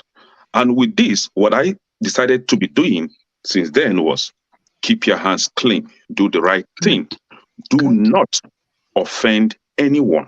Absolutely. Just the way you wouldn't want to be offended. What you think that will be done to you, you may not like, do not do it to other. And I also learned that if someone come to me hungry or needed something to eat or sick, I wouldn't just pray for that person, because if you go to Mark chapter 25, verse 37 to 30, verse 35 to 37, it says, when I was hungry, you gave me food to eat. When I was thirsty, you gave me something to drink. When I was sick, you gave me medicine to get healed. Having this in mind, if you come to me and you are hungry, I don't just pray for you. I will give you food to eat. I won't pray for you to go get better. I will take you to the hospital and pay you a hospital bill. Right? So, I don't know. I would like to commend John Abbott when he said that we all worship same God, but with different route, right? However you want to worship your God, I don't think my God or the way I worship God is superior than the way you worship your own God, or the way Mr. B worships. We have different routes, but same God. I will never claim superiority over, my religion, with my religion over yours. I can't do that. So Buddhism, I don't know much about Buddhism, and I don't want God to even want me to start looking into that, because I'm one person that is always looking for the true way of worship. But I think where I am today as a Catholic, I've been to other churches. I've been to Islam, actually. I've been to, I don't want to mention the name of those churches. And I still came back to Catholic and say, no, you know what? I think I'm better off here. Being Catholic, respect my indichie, know my God, keep my hands clean. Any day I'm gone and I'm able to meet the Maker, that is fine. If hellfire is my destiny, that is equally okay. Hold on. Can I hold on? Could it be that Jesus bribed you with $7,000? Just said we don't want to lose Kene, and let's just give him seven. Could that be what happened at that moment? No. The thing is, okay, maybe I would like to rewind it a little bit. Me coming to this country, I would say that it's all about God's miracle. Honestly, I don't want to go deep into how it happened, but I would just say it's God's grace, right? So it's not about bribery. No. I would rather go to Jesus than take bribe. All right. Thank you, Kene. Thank you. Respond. I'll go to. Kene didn't really ask any question. What Kene was saying, he's saying that obviously he's a prayerful human being, and he was almost giving up. And when he had the voice, and he listened to the voice, and he did what he needed to do. Again, from the moment we started this broadcast, all I'm saying is that this was the channel, the avenue that I took. And this is what I learned as a Buddhist. And Buddhism is not preaching anything to me other than everybody is a human being. And when I say that everybody is a human being, under no circumstances will I destroy another life, because I cannot create a life. That's one thing that is very distinct for me. So, and again, I want everybody at the end of this broadcast, I wasn't here bashing any religion. I said I was a Catholic, I practiced so many things, but the stability that I now have with this Nichiren Daishonin Buddhism, I'm not talking about Nimbutsu, Zen Buddhist and Tibet. I'm not talking about all that. Nichiren Daishonin's Buddhism. You never at the end of it, anybody wants to know more about it and put SGI dash whatever state you are in or whatever country you're in. You're going to make sure that it's SGI that you're under. You're not under something else. You will then read more about it.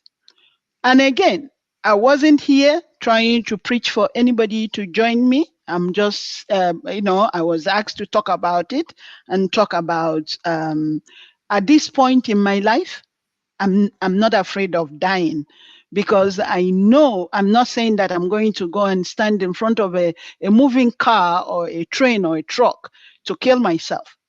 But to be free, I can easily discuss death. I remember every time I'm talking with my son, I said, if I die, do this. At one point, my son said, Mommy, every time you're talking about you die. I said, listen, if we don't have a relationship now, when I'm dead, what's the point of you crying? There's no reason, because your crying will not bring me back. So let's have a relationship now. Let's talk. Let's have a wonderful relationship now. And when my time is up, because my time definitely has to be up. So why is it a taboo for me to discuss about that? For me, it's not a taboo. Ever since I became a Buddhist, it's not a taboo for me to discuss. I discuss about anybody who wants to discuss about that. I always talk about it. And again, before I started practicing Buddhism, I would have, if I'm dead now, then people will come and view me and I'll be late. I don't want all that. I die today. By tomorrow, I'm cremated immediately. There's no reason for all this. For me, that's for me. I'm not deciding for anybody. There's no need for my son to start wasting money to fly my dead body with a cargo back to Nigeria. I don't need that. I don't need that. It's not necessary for me. So this is what my Buddhism has done for me. Again, every time I say, I'm saying that what it has done for me. Doesn't mean that I'm not going to help people, but I want something that is going to be sustainable to people. Because if we don't do that, people will continue to come back and come back and come back. And what also I mean is that everybody has a potential to do well without leaning on someone and become every time you're borrowing. No, you don't need to, because you for you guys that are in the Christian section that are telling me you believe in Jesus Christ, you believe in God. Okay, then did the Jesus or the God ask you, okay, Kene, you're going to be rich? Eddie, you're going to keep borrowing money from Kene? No. All I'm saying here is that we all have the potential to be whatever we want to be in life. Yeah. All right. Thank you. Thank you so much. Loco P, you are next. About something you missed. You said you went all the way to different religions and then checked out different churches and then came back to Catholic. But you missed the point where somebody said that Catholics are it's a cult. I wanted to know how you react to that, but that's after let's finish the show. Okay. Let me write it down. If you need serious response. Okay. Okay. How you all doing? Hello, Madam Dr. Nneka. How you doing? Yeah, I'm good, thank you. Dr. Rudolph, everybody in the house, Tone, Kine, happy Sunday to you all. First, where would I start from? I've been listening to you since background. I didn't want to come in to because I would say for me, I'm not against what you're saying, but I think it's different for everybody. You understand? Everybody they come in for a purpose. Everybody has their own destiny. Though they'll tell you destiny is in your palm. It's how you make your best, so you rely on it. Different situations will make you believe certain things in life. So the point you said you joined 1986, probably that was your vulnerable moments. You understand? And anything that works for you at that time, even if you're serving juju that works for you at that time, that's what you follow. You get, because that was a point you were like, man, what is my life turning into? I can't tell my family back home what's happening to me. I was just trying. Then you became heavy, so you weren't thinking straight at that time. You understand? Too many things were coming. You were about to be taken back to. You might likely to be deported back to Nigeria. This and that. So that was your vulnerable moment. So it's just like women desperate to look for children. They can go as far as do anything that whatever herbalist or pastor tells them, because of that time they were looking for something, they needed help. So at that point in your life, that was what just came in at that particular time, and you give it a try. You just put some little belief, it works for you, and you just started from there. That was where you started from. So like I said, if you are, it was even a herbalist that gave you a calories, swallow it, drink 7-Up water and this and that, and it works for you, that was what you still have been doing till today. And there's nothing nobody can tell you because it works for you. You understand? But my own take about this religion of a thing, I would say most of us here are practicing Christians. We are just doing sometimes copy and paste, but we all have conscience to just do the right thing. Most time we know what to do, just to do the right thing. But greed, selfishness, ego, pride, I just want to I bet forget issue. I mean that I'm here, God will understand, and just do what our flesh or our desire asks us to do, And I also commend the Kene for what he said when he said that part in Mark where he talked about when Jesus Christ met his disciples, asking him, Lord, where were you? When you were sick, I did not visit you. When you were this and that, he now said, what he said, so simple. What you do to your neighbor, so you do unto me. You understand? Remember, in the beginning, God created us in his own image and likeness. Simple English, we are all gods. You're saying something I'm saying. Yeah, we are all gods. You understand? So do unto a God what you want a God to do to you. You understand? Then taking that that statement with what Ekene said, what you do for your neighbor, that sick man, that poor man, that's what you do to your maker or your savior. You understand? That means what you do to that man, you are also doing to Jesus Christ, who is your Lord and your God. You understand? So it's simple English, but where we find ourselves is poverty, low self-esteem. We don't want to use our full thinking potentials to like think. We always want to put self first before anything. You understand? Not putting others first. Like, what if it's me? If the same thing is done to me, will I like it? We don't want to like think twice or three times or put two or three persons like if I'm them or if they are me, how would the situation would have been like? So we can make our judgment. We just would like no, as person than me, I don't care what about however that person feels. You understand? So I think that is what is shaping our life. Then looking at the race we also came from, scarcity, poverty, hungry. So sometimes those circumstances we find ourselves also shape the way we want to do things or believe. You understand? But I think for me, this religion of a thing, somebody who's the person who said religion is the opium of the masses, I don't think is far from the truth. Because when it comes to religion, everybody's just walked as like, you're talking to my religion, my own is better than you. No, don't talk to my religion, like my own is this and that. So, but we sometimes seem to forget that this whole religion of a thing, it all started by one person or two person before it later became millions of followers or whatever. So if we go back to the origin of this whole thing, it's not that when God created the earth, he created the religion. No. So there was time of Noah where God was communicating with one on one. There was time of the 10th generation of Noah, which is Abraham, where God also communicated with him one on one.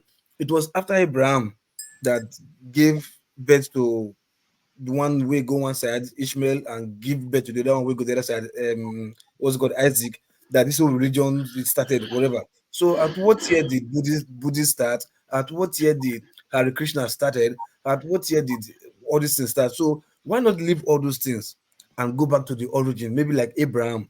How was Abraham's life at that time? How was he living with God?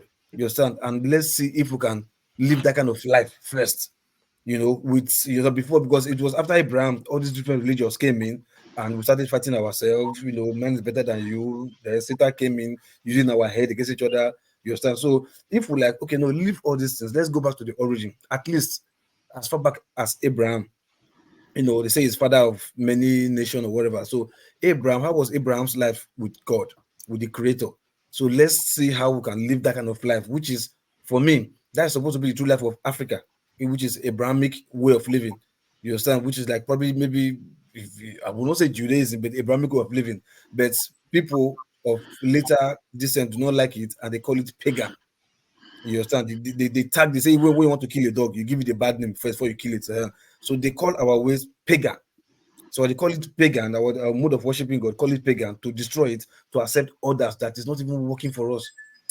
You get my point? So I would like say, okay, maybe we can expunge all that and at least go back to the way Abraham was communicating with God and live the life of love. I mean, we just have peace of mind and all that. That's just my take anyway. Thank you. All right. Before we go to the final person, Ed, I want to read out a comment from Dr. Alexander. It's for you, Dr. Nneka. He said, Doc, hold on. With a PhD in nursing, you should be fully employed, especially with your special skills. Please relocate to Houston. Yes. Full employment guaranteed. Guaranteed. So you have Okay. Can I tell you that my son has been begging me to relocate to Atlanta? You see, with this practice, I don't do anything just off the grill, just like that. If me relocating to Atlanta is going to be of beneficial, and I know he might say, now he's starting his own family, he has a daughter.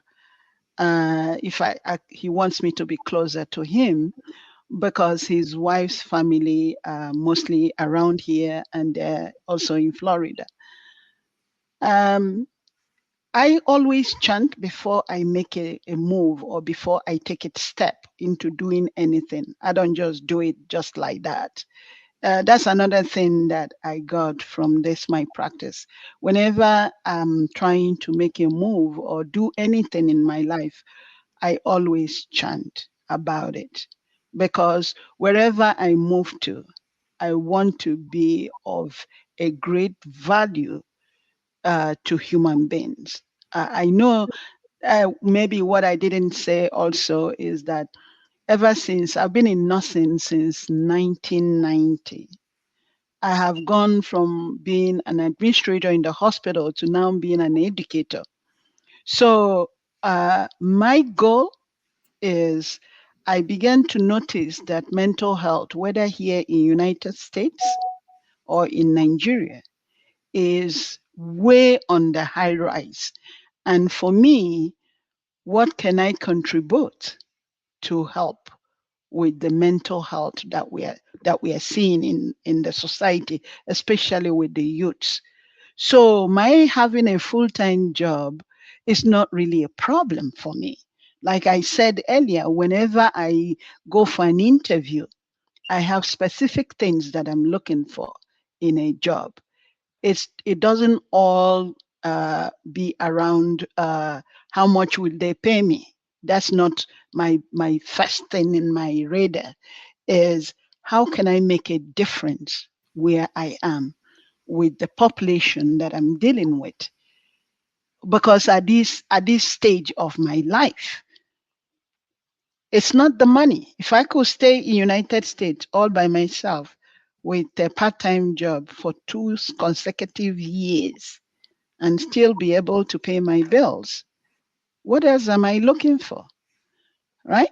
So moving to Houston, as I continue to chant, if my call is to be in Houston, but it's not that I have to get a job. That is not my main thing, but where will I be able to make a difference? When I mean a difference in the lives of youth, because for the past 5 years, I teach mental health.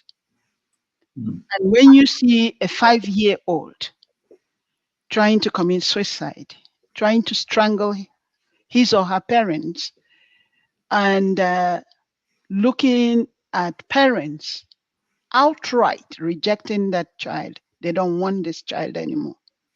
And then the child is put in the system. It becomes a double whammy for that child. So what do I do to help? As a matter of fact, if the election had turned out the way that I was envisioning it to turn out, I was really trying to go to Nigeria to start something. Because when I saw people, young kids taking meth, and the only thing that they could do in Nigeria was to tie them on a tree and start flogging them. And some of them, they stoned them to death. I said, what kind of life are we living? You know? What kind of life are we living? They took meth and it affected their brain. By stoning them, flogging them, we never questioned who brought this meth into Nigeria for these youths in the first place. Who brought it in? Because somebody brought it in, made money out of it. So that's the legacy that I want to leave. My working today, I'm going to pay my bills, no doubt, because I really don't want to move into Atlanta, moving with my son. I will not do that. Even if I decide tomorrow it's going to be Atlanta, I will have my own place. I will still work, and I will continue working until I drop dead. There's no retirement for me. My not having a retirement is not how much I want to save in the bank. Is how do I make a difference? Sometimes when I take my students to a mental health and I look at kids, I was one of them, 12 years old, all her hands is all cut up. And after the incision heals, she will develop a lot of keloids. And I say to her, why do you do this? She tells me when her mother yells at her, she then goes into this rage to cut herself, to kill herself. And I asked her, can I be your friend? She said, yes. I said, you don't have to do this. And please do not ever cut your face. You know, legally, I can bring that person to my home and said, okay, I'm going to show you that you are loved, that, you know, care for you. I can do that, not in this country, but maybe in Nigeria, if I build a place, I can get all these people together and give them courage and motivation, love. When I say love, that somebody loves you. So you don't need to do all this. That's just what my Buddhist practice really taught me, and that I want to follow. I'm not just being a Buddhist because everywhere maybe people who see me, I will tell them I'm a Buddhist. No, my Buddhism really brought out so many things in me. I don't know Imole, but the first time that I heard that boy's story, I cried, and I'm still crying. And every day, every morning, when I do my prayer, I pray for his soul. Every evening, I pray for him. I don't know him. I'm not a Yoruba, but I don't need to be a Yoruba to care for another human being. I don't need to. All right. Just to add to the Dr. Alexander says that he's an expert in mental health. So, and there's someone else who wanted to know if you are willing to go to Nigeria, if a governor should invite you to come and help train nurses in Nigeria. So absolutely, I will do that. Okay, if anybody wants to reach out to Dr. Nneka, you can send an email to me at my email, or if Dr. Nneka wants to share her contact, she can do that on the private chat. Ed, Rudolph, you have all my contacts, so you can always share, even my cell phone number. Anyone can call me. I know that Flagship already says that we're going to have coffee, so that he wants to know more. And I already told him where my son lives, and so if he can also get the number from you, and I will connect him with my son, so my son will tell him exactly. I already told him it's minor, Yes, where you the did area say that I'm, you that said I'm Smyrna, in. right? Yes, Yeah, yes. about 24 miles from me, not too far. Oh, okay, In okay. Johns Creek, yeah. Yeah. So, Nneka, will you accept an invitation from Wike to come with him? Why defend trouble?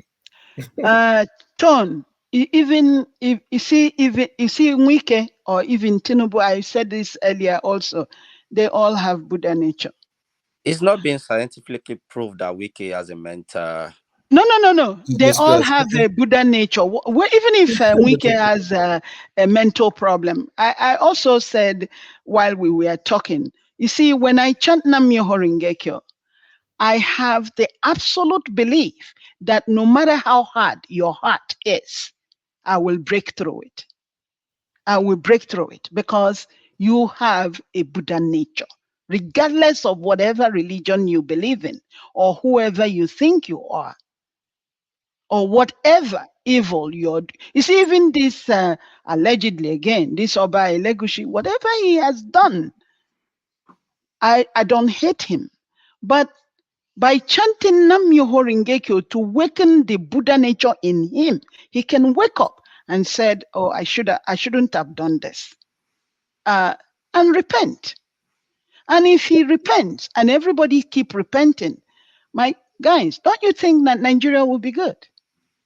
Why will, if I was one of the Senate, or if I was one of the Senate members, and I hear that they're buying a car for 1 point how many billions for bulletproof, the question I'm going to ask you, what is the bulletproof going to do for me? As far as I'm concerned right now, even when my father died in 2010, my senior brothers, everybody, oh, let's get the police people to come and guide daddy's the embalmed dead body. I said, for what? Oh, because kidnappers. I said, let them kidnap him. Who cares? Daddy is not in that thing. But these are my brothers, all my siblings that are in Catholic Church. They pray in their own way, and I chant as a Buddhist. They were afraid. I wasn't afraid. I said to them, if any kidnapper wants to kidnap daddy's dead body that is already embalmed, by all means, let them do. I'm not going to go and look for it. Daddy is not in there anymore, as far as I'm concerned, with my belief. And I continue to pray for my dad up to today, every morning, every evening. Because I say to you, for the quick repose of human beings, when I know somebody and they pass away, or crying will not help you. So what I will do is continue to send daimoko, and that's that Namyo Horengekyo, to your life, to guide you, to help you, because at that moment you cannot pray anymore, whether you're praying as a Muslim, or whether you're praying as a Jewish person, or whether you're praying as a Christian. You're not able to pray that time. So what am I doing here for you? I'll keep on praying for you. All right. The last question or comments from Ed, and then we'll let Dr. Nneka give us closing remarks, and we'll take a break, and when we come back, we round up. Ed. All right. Thank you so much. It's been such a delight just listening from the background. And they say in the United States that there are two things that you should never talk about: politics and religion, right? Because you're always going to have like they are the same. They are the same thing. They're the same thing. they're not necessarily the same thing. But I want to just commend everybody for having this very placid, calm conversations so far. I have a couple of comments, not directed, not all of them are directed at Dr. Nneka. It's mainly comments that have been made during the conversation. So first, in terms, I'm a Christian, and I want to commend Chim for doing a very good job of laying out the Christian theology, because that's something that's so missing in Nigeria and globally. We talk about prosperity gospel, but that's really not the gospel. And Chim did a very, very good description of what the gospel really is, because at the center of the gospel of Jesus Christ is dealing with that sin nature. That's why Jesus Christ came to die. It's not about you getting a bigger house. But before I go further, let me just quickly add a little humor. Kenny, I hope you have my bank account, right? Because Dr. Nneka just said that I'll be collecting money from you or something. Don't worry, we can deal with that after now. Okay, so let me quickly point out some things. I know, I wish I'm calling everybody doctor today. I wish Pastor John Abba was here, because there were comments he made, like he was trying to create an analogy of Buddhism with Christianity, and he said something about the year are gods. So that means just the same way that I don't believe I have the Buddha nature, but just as Dr. Nneka was asserting about people having the Buddha nature, that's the same way Christians have the God nature. Yeah, we have the God nature, but we are not gods. And I think it was a misinterpretation of that scripture, which is Psalm 82. The gods that was being referred to there, it says God presides in the great assembly. He renders judgment among the gods. So when he uses the word gods, he's talking about heavenly beings, right? And it's in verse 16, it said, I said, ye are gods, and ye are the sons of the Most High. Remember in the book of Job, he called heavenly beings sons of God, right? And then he said, but you will die like mere mortals.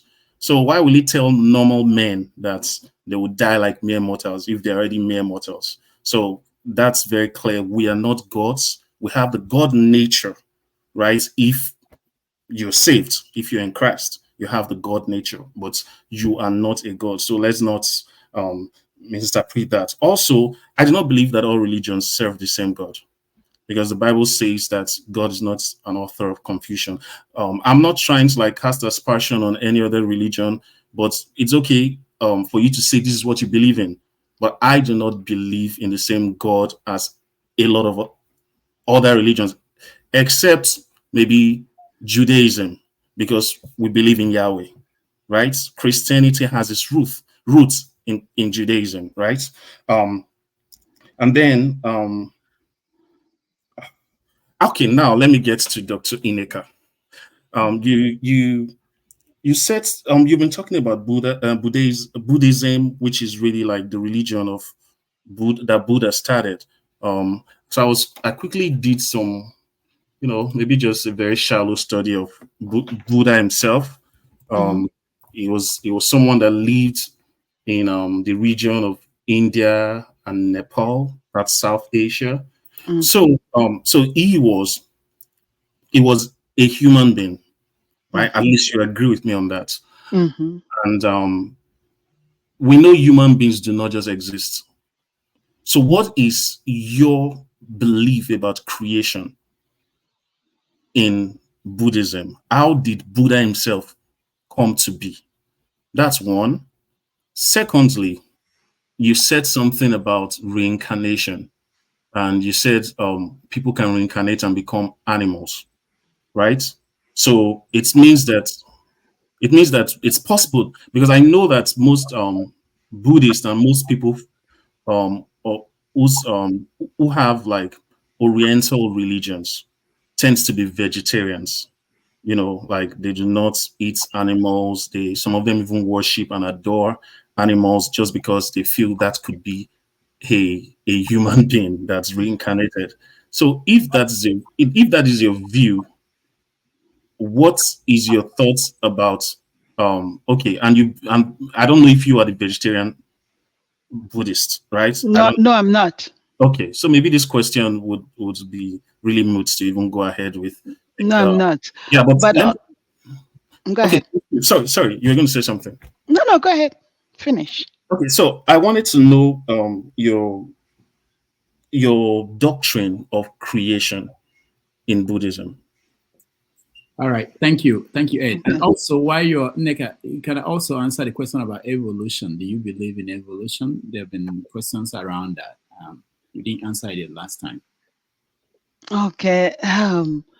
When you say evolution, what do you mean? Oh, the theory that of evolution. Things that existed before Nuga existing, and before human beings came into the world. If there were giants before, if there were dinosaurs before, something like that. I have never discussed that. If somebody wants me to talk about that in the terms of Buddhist perspective or beliefs, that I did not. I will not comment on that because I have not discussed anything about that. Yeah.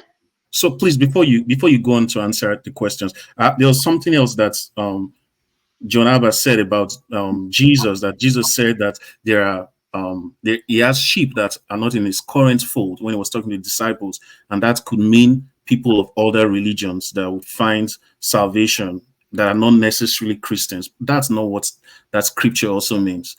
What that scripture was talking about is Gentiles who would later become Christians. So let's get that right. Okay, please go ahead. Okay, and so in your question, you're asking me about the reincarnation. Am I right? No, your doctrine of creation. Of creation. We assume that Buddha did not just happen. He's the one that is like the deity of your religion, right? Yeah. What you Googled, was it about Shakyamuni or was it about somebody else? No, I just Googled and saw that he was actually a human being.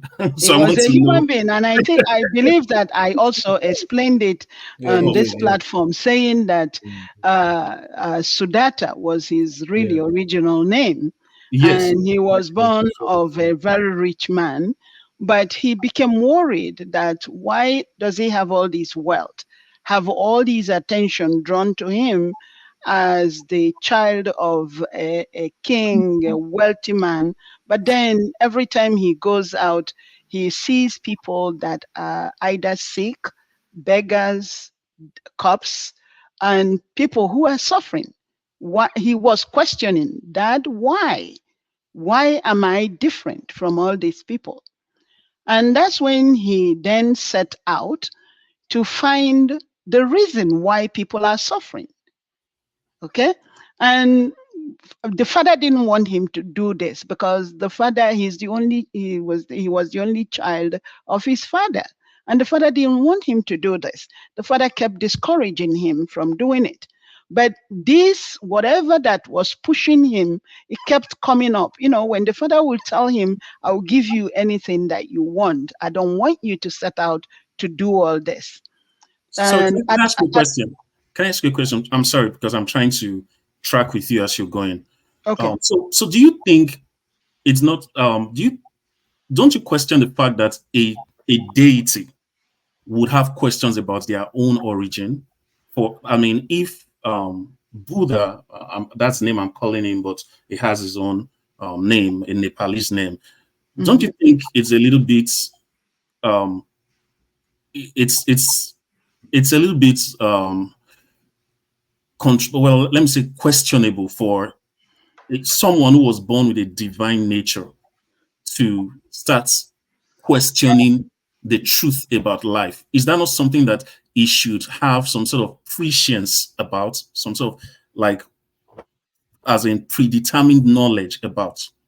So what you're asking me is, why was he questioning his father about all the things that, or all the That was questioning existence, the things he was seeing.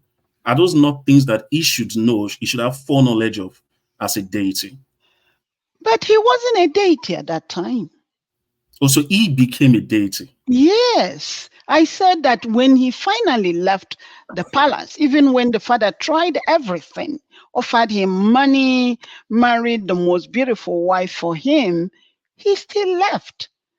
And then he saw a garden where there were so many monks, different types of monks, praying, fasting. He joined them. And while he was doing this, he wasn't taking a shower, he wasn't eating. He started hallucinating. And he said, this is not the right way to be enlightened. And he left. And as he was leaving, the other monks started mocking him, calling him cowards, saying all kinds of things about him. But he left. And that was when he saw a river. He first of all took a shower, because doing all that prayer and fasting, he emaciated and he developed sores on his body. He wasn't shaving anymore. I mean, mind you, this was a king's son, a prince that people worship. Maidens would be throwing flowers for him to walk on. Now he wasn't taking a shower, he wasn't eating, nothing.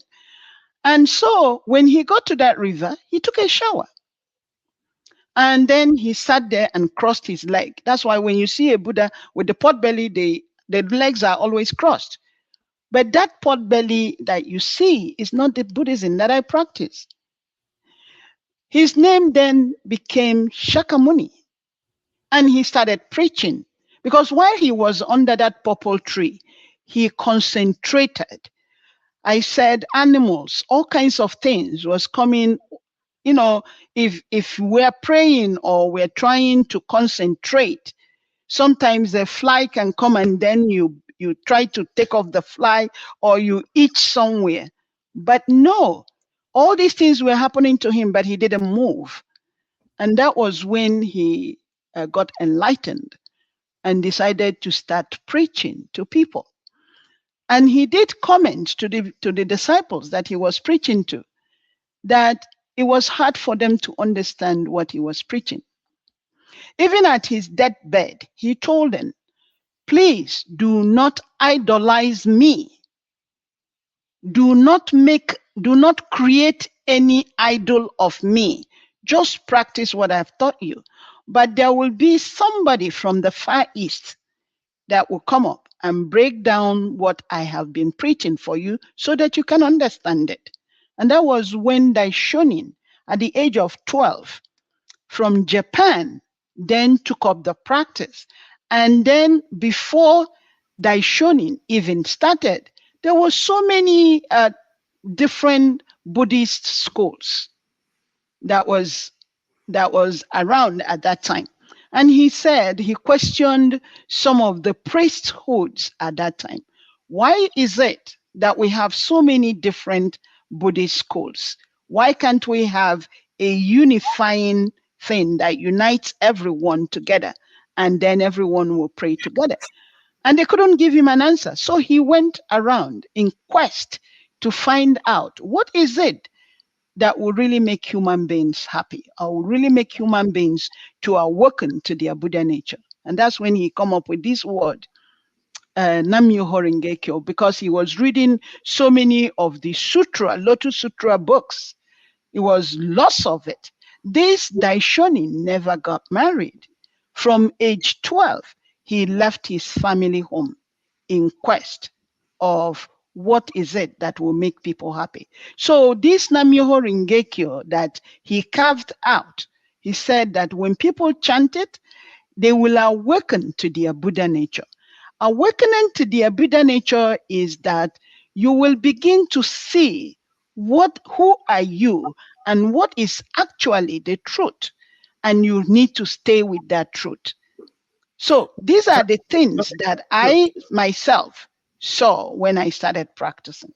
Ed, hold on. You'll get a chance to ask the final question. And Nneka, when you're answering, maybe you can then round up so that we will take a final break. But Ed, I wanted us to maybe when you expand the conversation, because sometimes we talk about one other religions and we forget about the one we believe in. So like Jesus disappeared from the age of 12. We don't know what he did.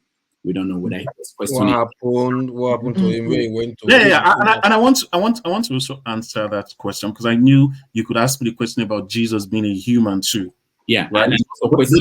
Jesus did not discover his deity. It wasn't like he had to become an ascetic to become a deity per se. Jesus, one of the core doctrines of Christianity is that Jesus, being the second member of the Trinity, is co-eternal with God. So he existed with God from eternity. So what happened was that Jesus Christ incarnated. Can means flesh, right? So incarnated, he took on flesh to become one of us, to pay the price that deals with the sinful nature of man, right? So it's not like Jesus Christ came and because that's one of the problems that I'm sorry to use this word, the word of faith theologians, they tend to feel like, Jesus Christ, it was just a man like us and then he discovered himself. So if you do the same, you can. No, that's heresy. Jesus Christ, he was 100% God in the manger.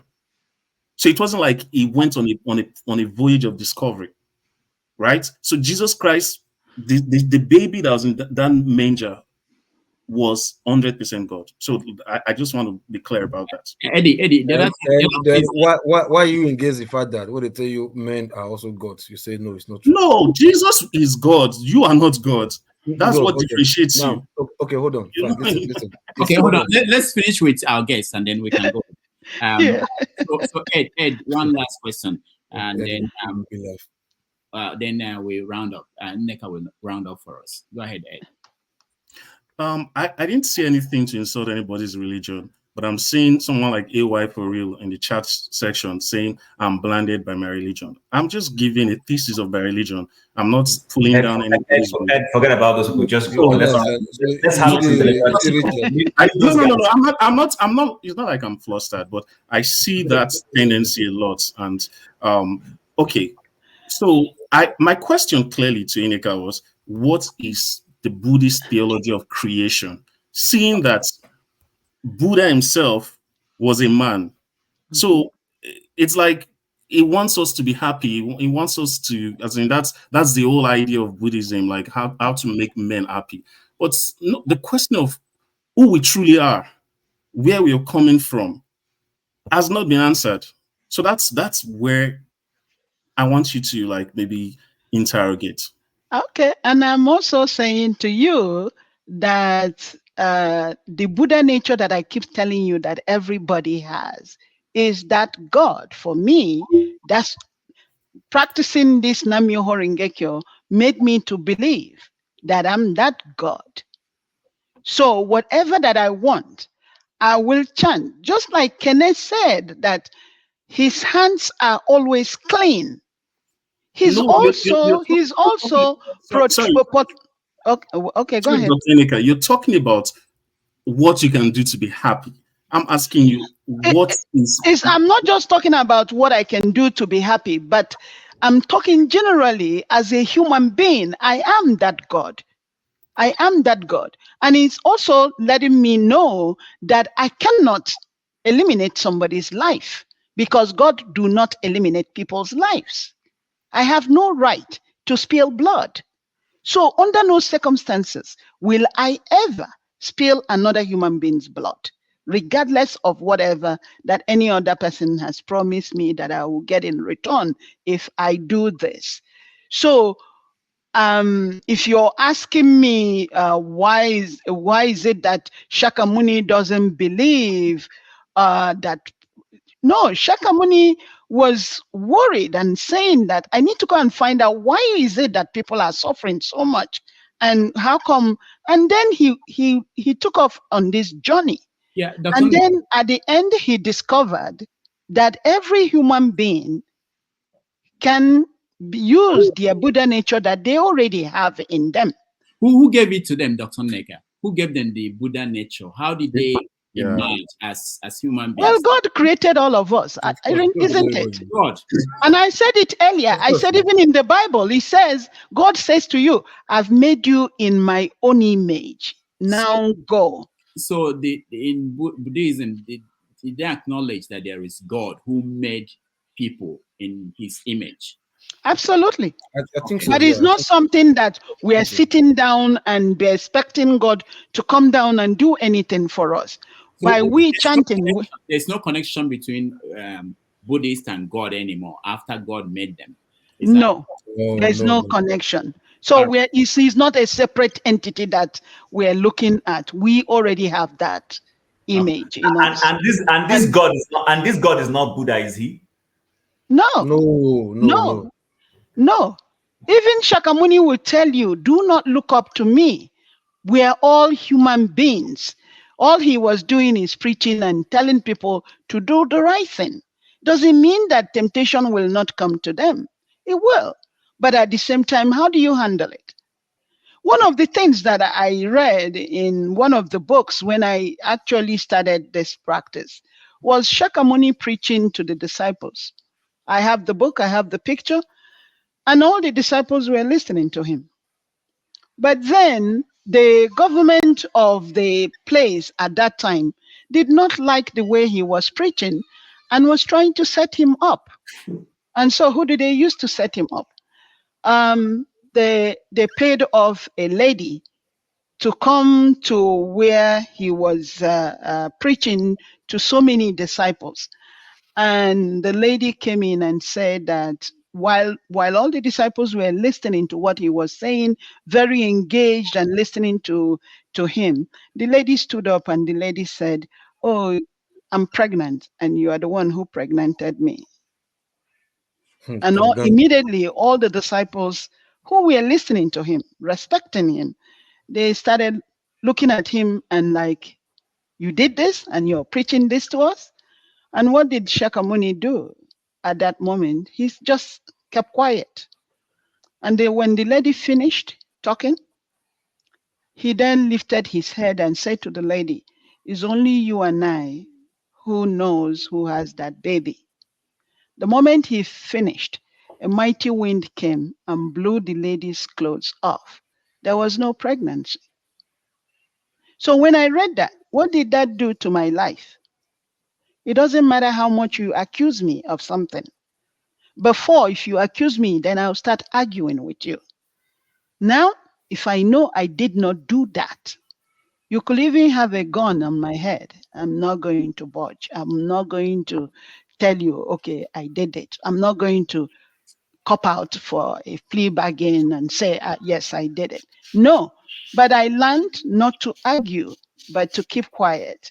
When you finish, I'm going to tell you I didn't do that. I'm not going to say to you, true to my God, I didn't do it. I'm not going to say that to you. I'm going to say to you, what you're accusing me of, I didn't do it. And that's enough. You either take it or you don't take it. All right. Nneka, thank you so much for being here today. It's been a wonderful conversation.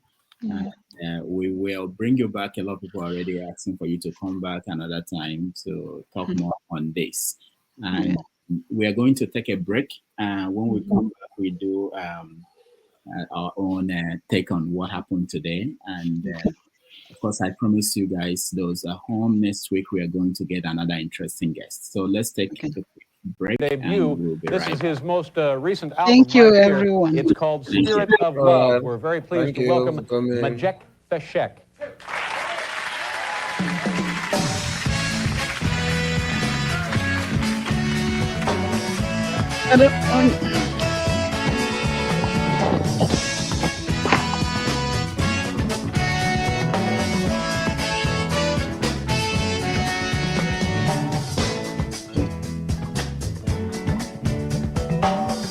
Arise from your sleep, Africa.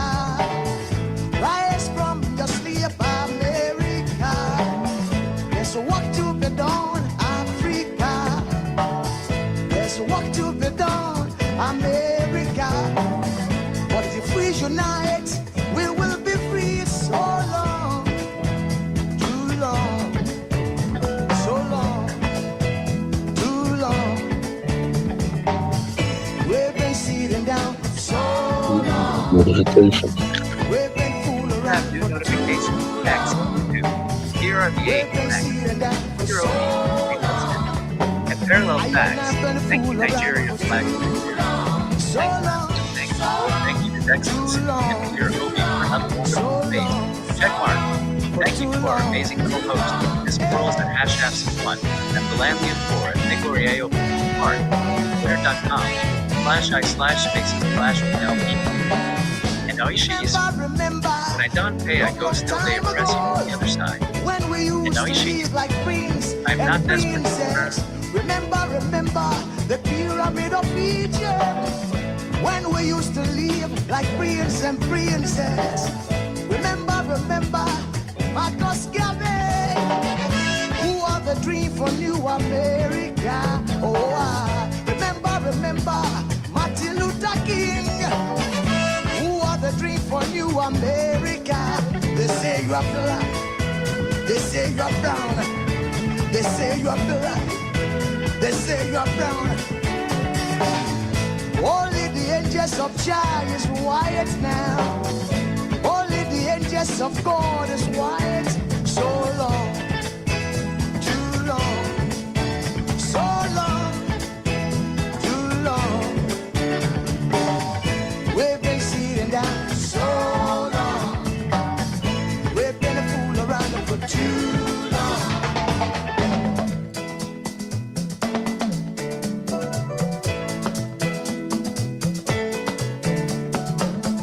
Arise from your sleep, Africa. Arise from your sleep, America. There's work to be done, Africa. So much work to be done, America. But if we unite, hey, we will be free so long, too long, so long, too long. Pressing down for so long.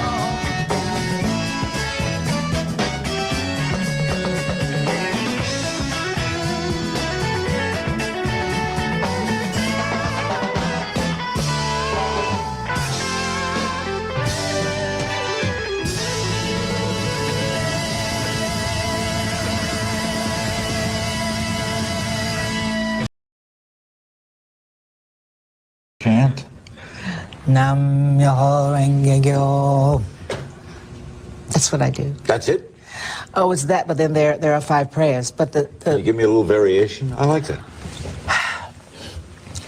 Nam Myoho Renge Kyo, Nam Myoho Renge Kyo, Nam Myoho Renge Kyo, Nam Myoho Renge Kyo, Nam Myoho Renge Kyo, Nam Myoho Renge Kyo, Nam Myoho Renge Kyo, Nam Myoho Renge Kyo, Nam Myoho Renge Kyo, Nam Myoho Renge Kyo, Nam Myoho Renge Kyo, Myoho Renge Kyo.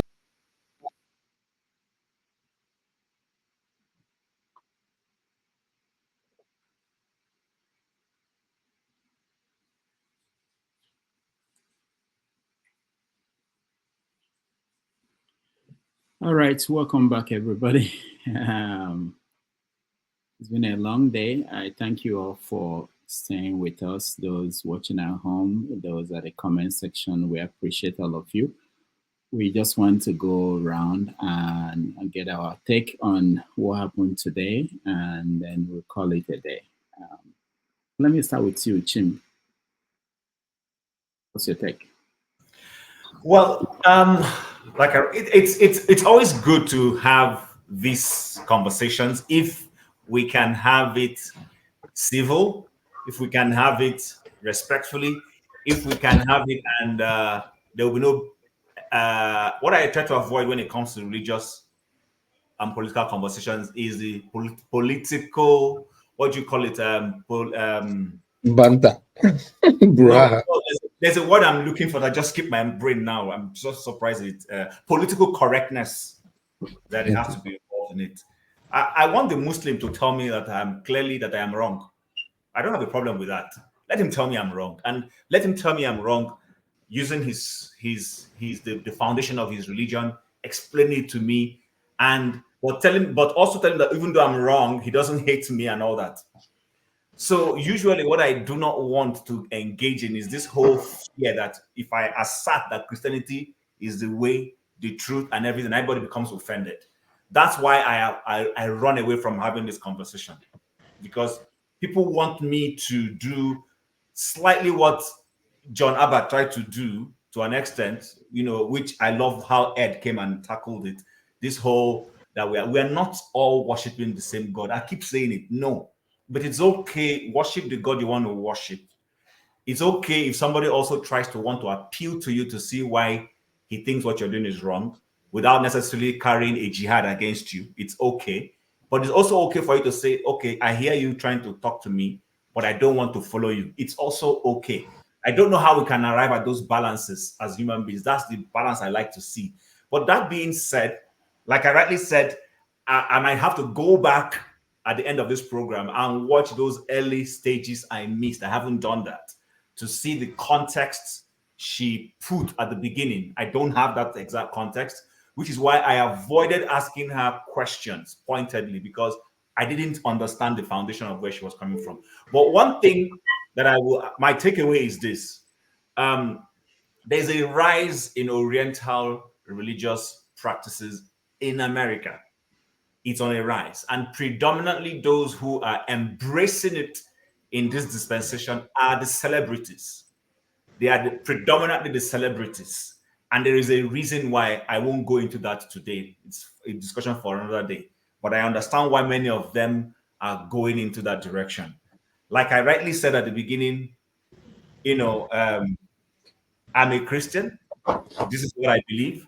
I am not a Christian because of the colonial expeditions in Africa. That might have helped, no doubt. That might have helped. I've asked you before. Wait, Chim, hold on. Are you saying if they didn't come, if the Europeans didn't come, you would exactly be today? Is that what you're saying? Yeah, exactly. Okay, let me give you good, fantastic. I like that. So Christianity was in Africa before Europe. Christianity was in Africa before Europe. Chim, can I quickly chip in a point? Yes.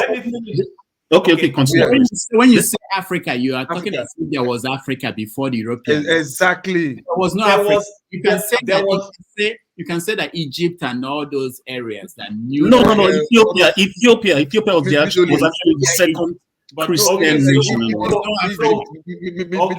Okay, so I'm sure you understand when I use. You see, remember at some point of my contributions, I said something that, because we are limited by language, sometimes in trying to explain yourself, there are some restrictions you will have in trying to explain yourself. So, pardon me in that. What I want you to do, Chim, what I want you to do when I ask that question, what I want you to do is to say, you are Igbo, okay? And before the Europeans came, you were Igbo, that you were not African. Nobody, you didn't know. All right. Your grandparents didn't know they were Africans. Okay, so fine. Your frame of reference is Igbo. So just imagine that Europeans did not get to Igbo land. What would you be today? Yes, I hear you and I understand that, and I appreciate that. I've always told people that one of the things that makes me, when I relate with people, I always say, if I had been born a Muslim, what would my worldview be? How would I have seen life? I appreciate this. That's why I said, if you listen to me, I said that I am not a Christian because of colonialism. But colonialism may have played a role in where I am today. Now, let me go further in explaining why I said that. That was where I was trying to explain before the interjections came. When I said there was Christianity in Africa, fine, I agree with your definitions, and you're trying to put it in that perspective that there was nothing called Africa before the Europeans defined what today they call Africa. But what I'm trying to say is this: in what Christ was trying to do, Christ talked about taking his word, the gospel, to the four ends of the earth. At some point, when these Ethiopians and Egyptians or whoever in what we call Africa today got it, they didn't take it that far. But my perception of who God is that God will not be limited. If he gives you a job to do, you don't do it, he will find other people to do it, which is why the Bible I read says, if you don't praise me, I will raise stones. It sounds very bogus to say, but God is saying, if I give you a job to do and you don't do it, I will make a donkey, like the donkey of Balaam, to speak. So Tim, what I'm saying is Bible, this. sorry, Tim, that Bible, which version? Wait, which version? Hold on, wait, which version? Loco, which translation? Loco, we're yet to get to the evening my shift. time, oh. No, I'm telling Loco, we're yet to get to the evening shift where they do this, this kind of thing. So my belief is that if the Europeans did not bring it through colonialism and all those things, I would have still heard this gospel and perhaps still become a Christian. I firmly believe that I still would have. So that is where I am with it. I have accepted it.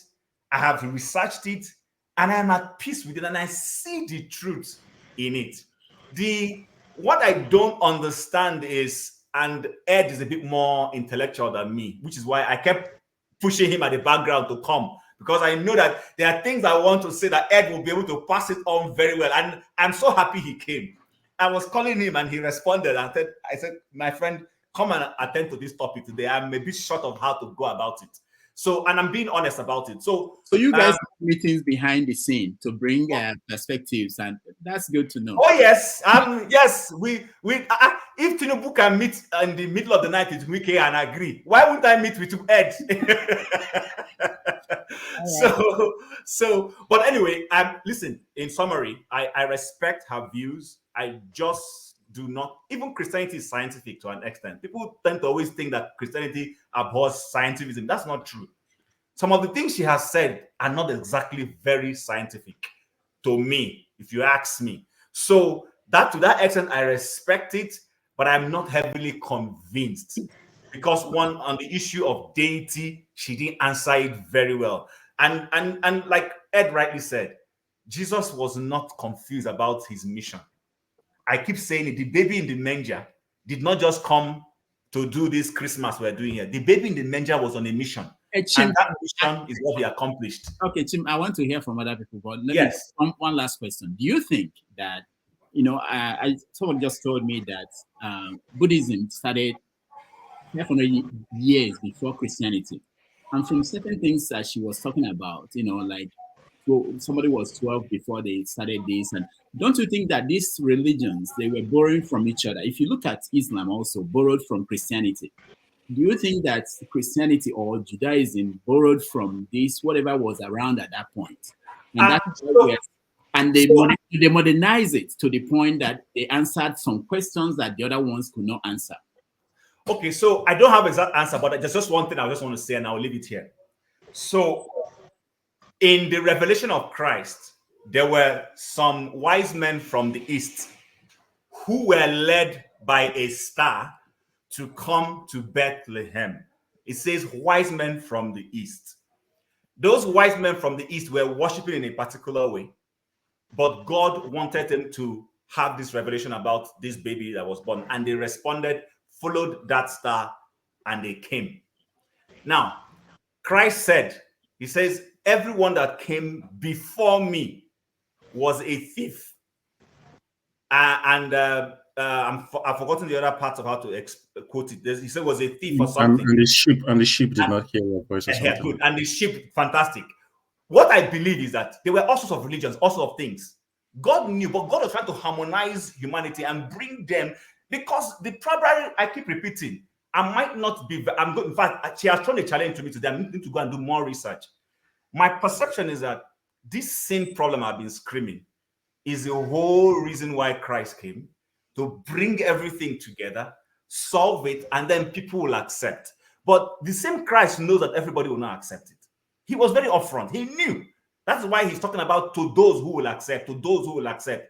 In telling us that there will be people who will still, kind of like question his existence, question what he came to do, and question what we're talking about as Christians. And that's fairly okay. But guess what?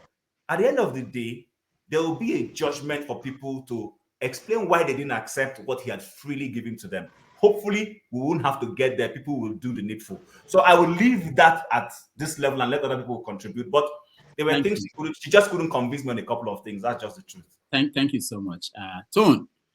Let me frame this question this way. I like what Tone said, even though I made kind of issue with that.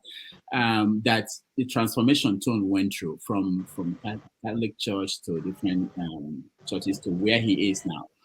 And Tone, when you look at Europe, I know you're in London, I think UK, and when you look at UK, you find out that those people that brought Christianity to us, they are turning their back on that. In fact, churches are closing down there.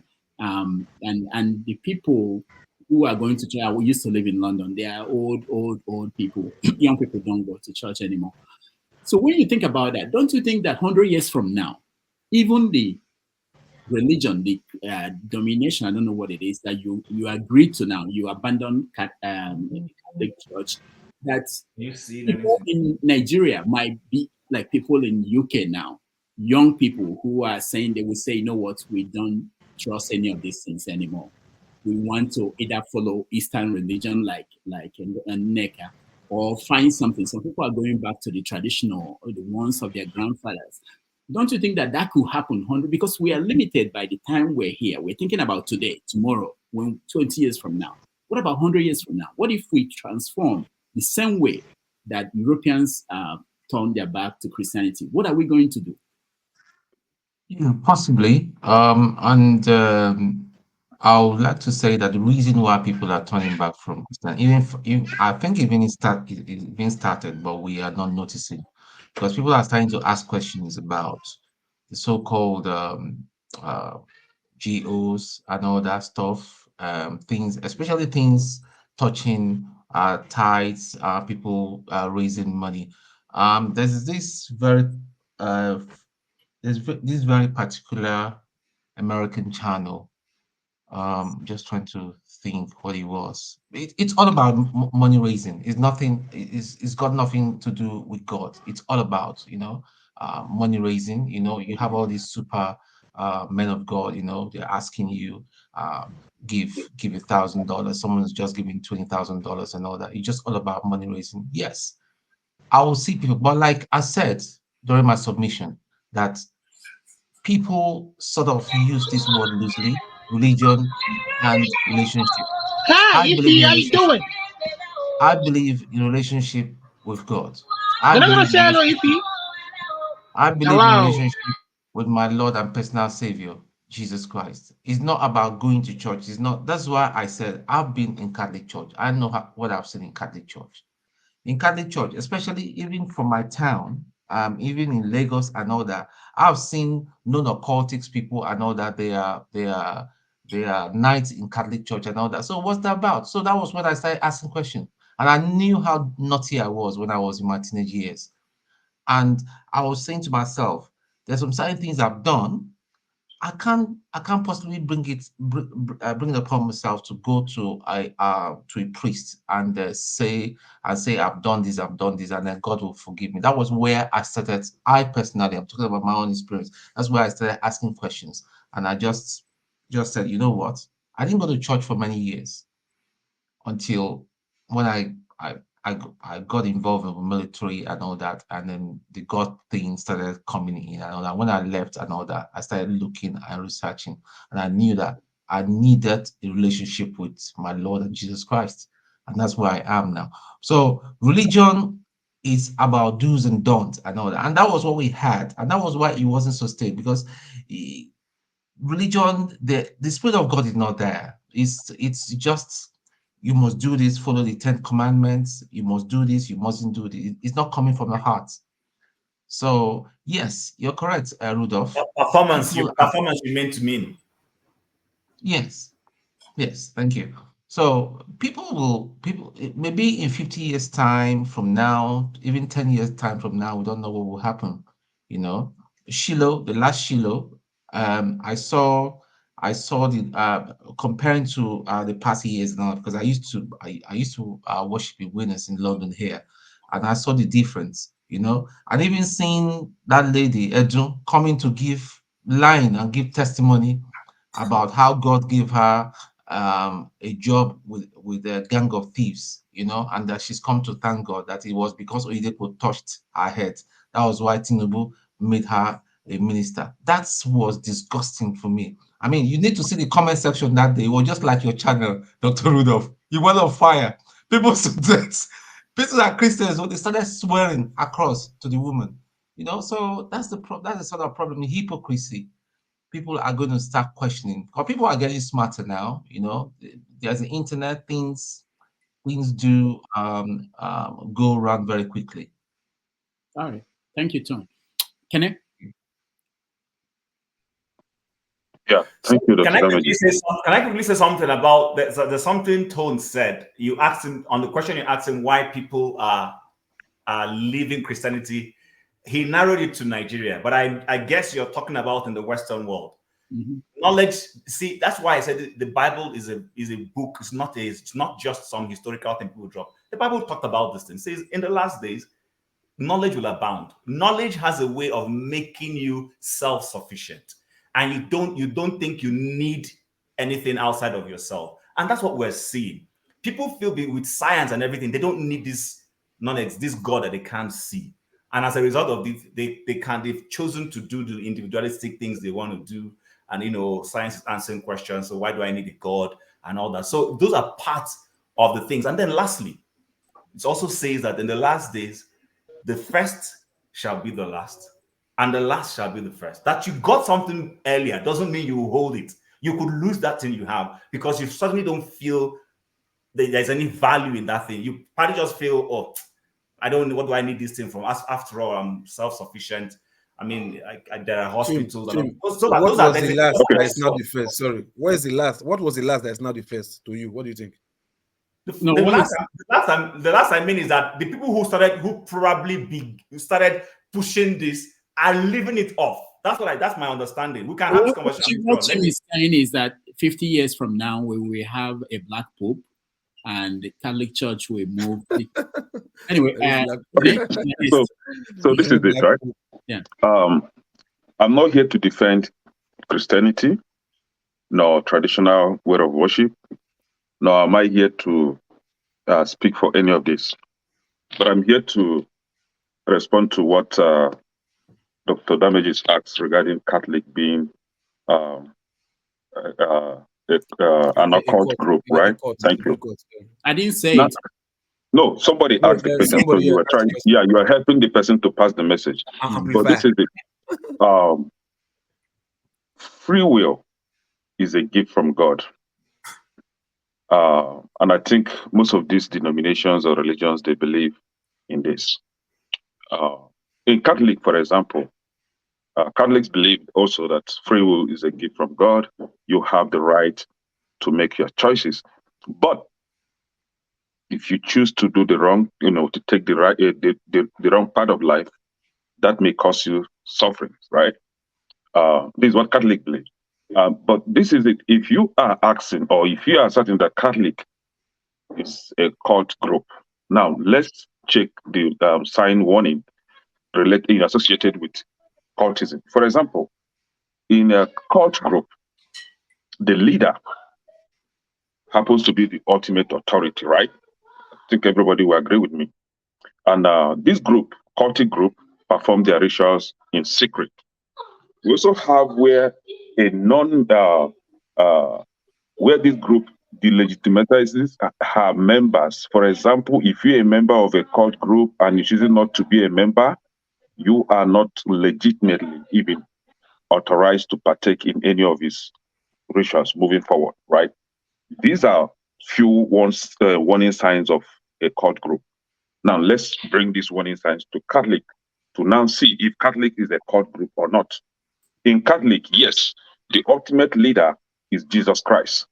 Agreed. So Jesus Christ, the Son of God, is the ultimate leader in Catholic Church. Now, do Catholic delegitimate its members? No. The reason being that if you're a Catholic and you choose not to be a Catholic any longer, which I have done in the past, maybe some close brothers from Catholic Church will even call you to persuade you to come back to church.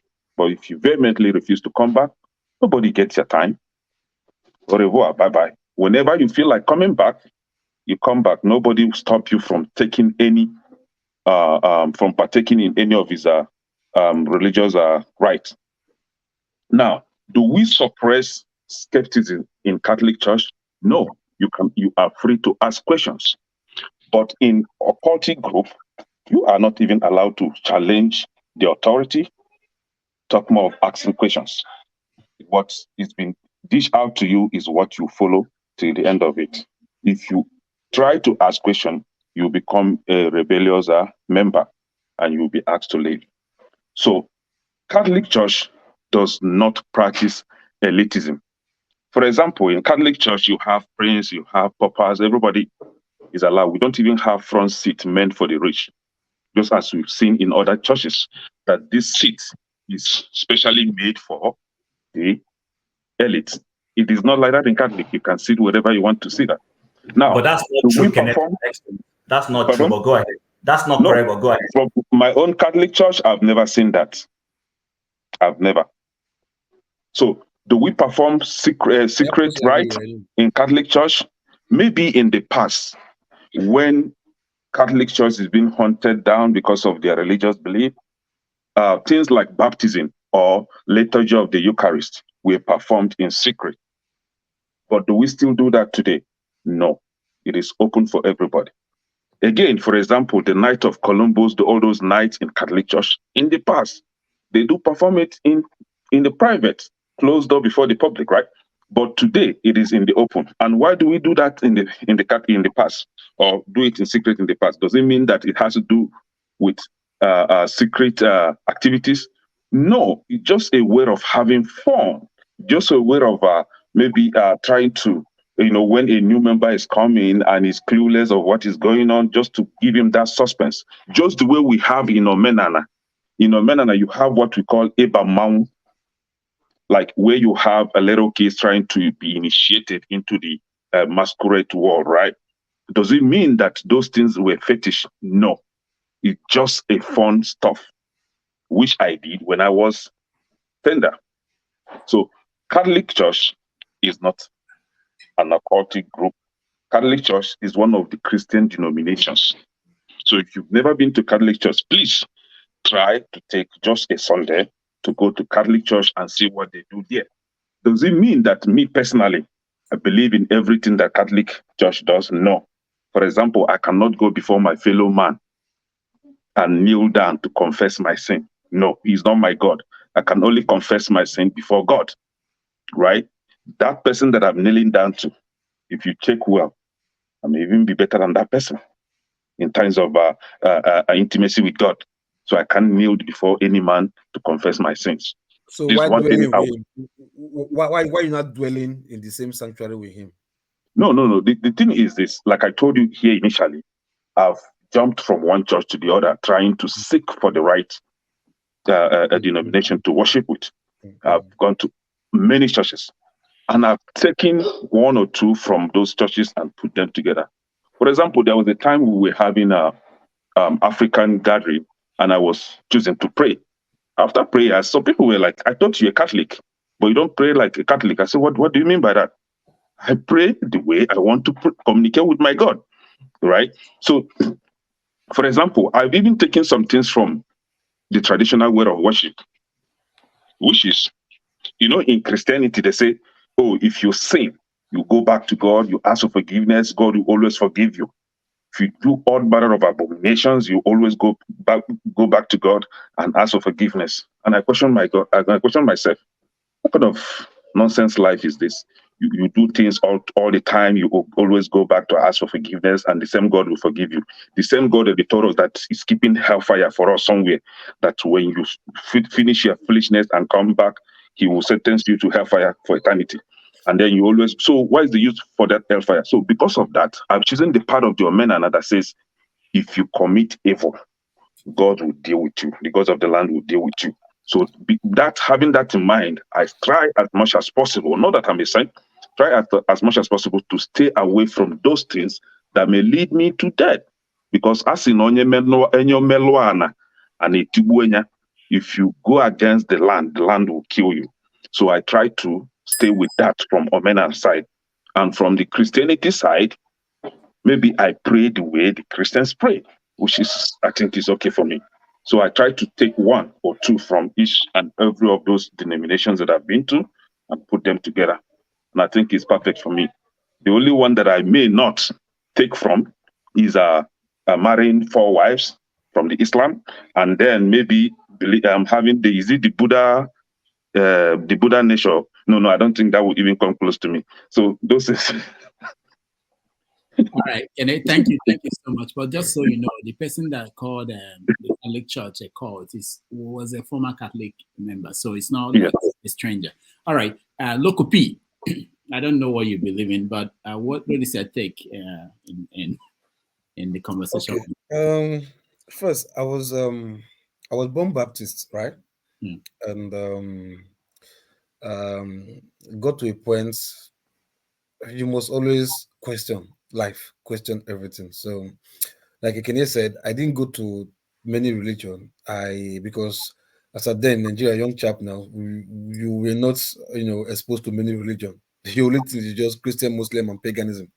There's the 3 major ones you were exposed to. So, Muslim, yeah, like you said, I checked it like, no, this is not for me.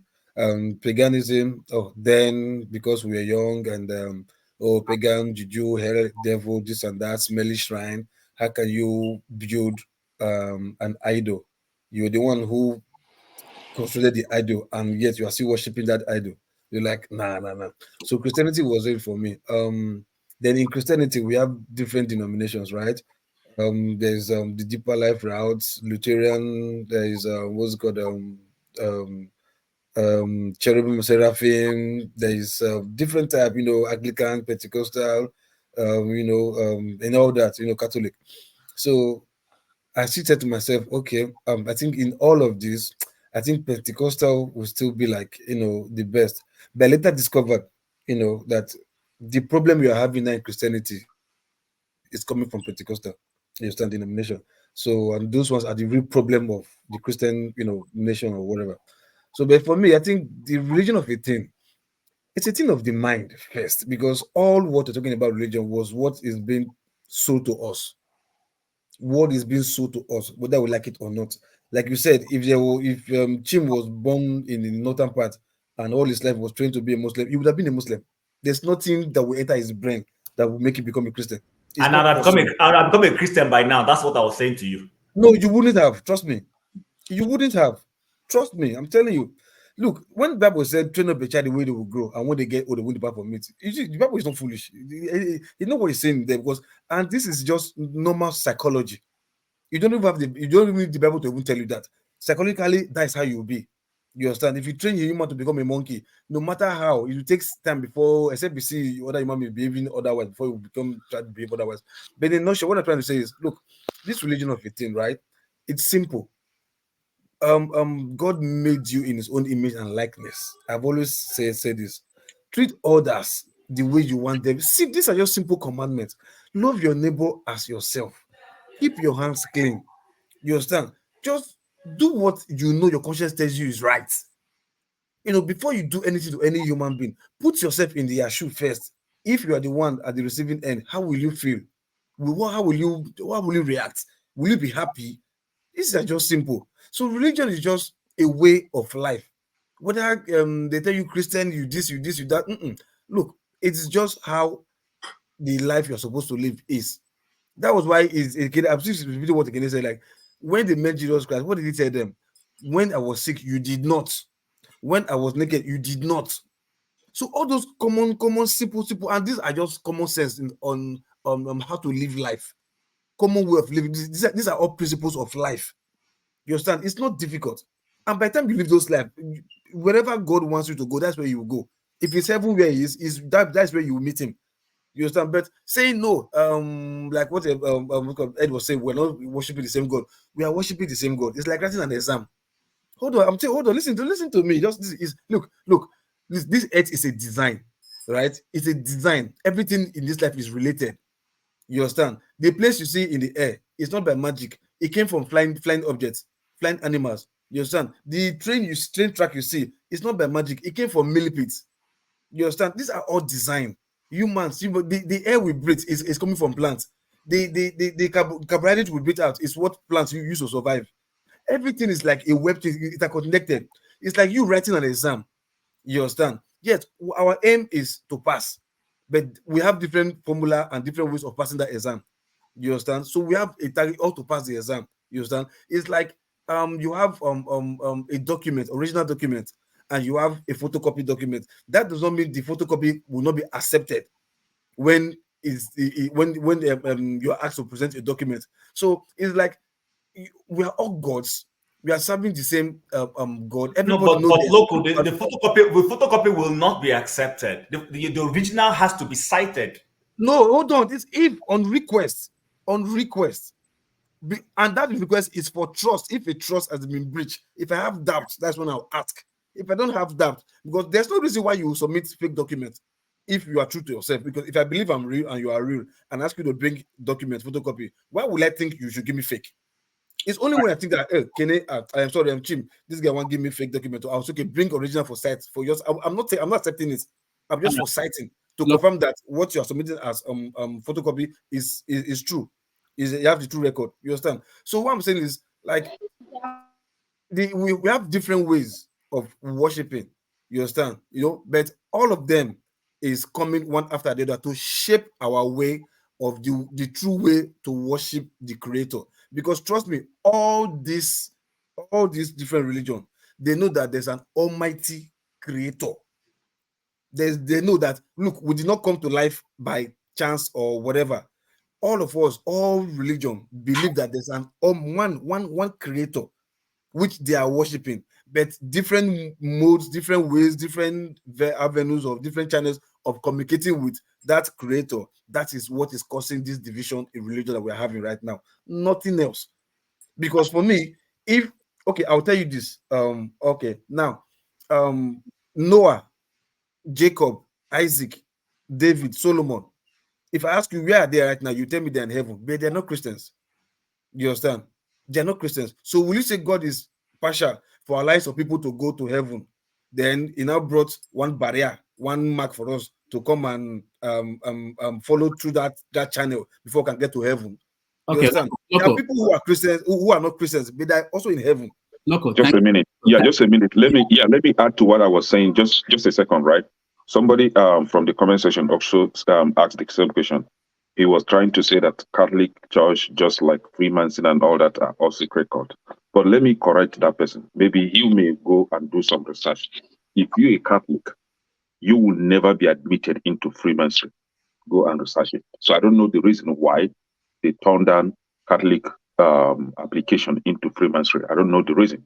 But the fact still remains that even as of today, 2023, they still maintain that position. If you're a Catholic, you would never be admitted into Freemason. However, if you go into Freemason, you see other Christian religious members being member of Freemason. So I don't know why.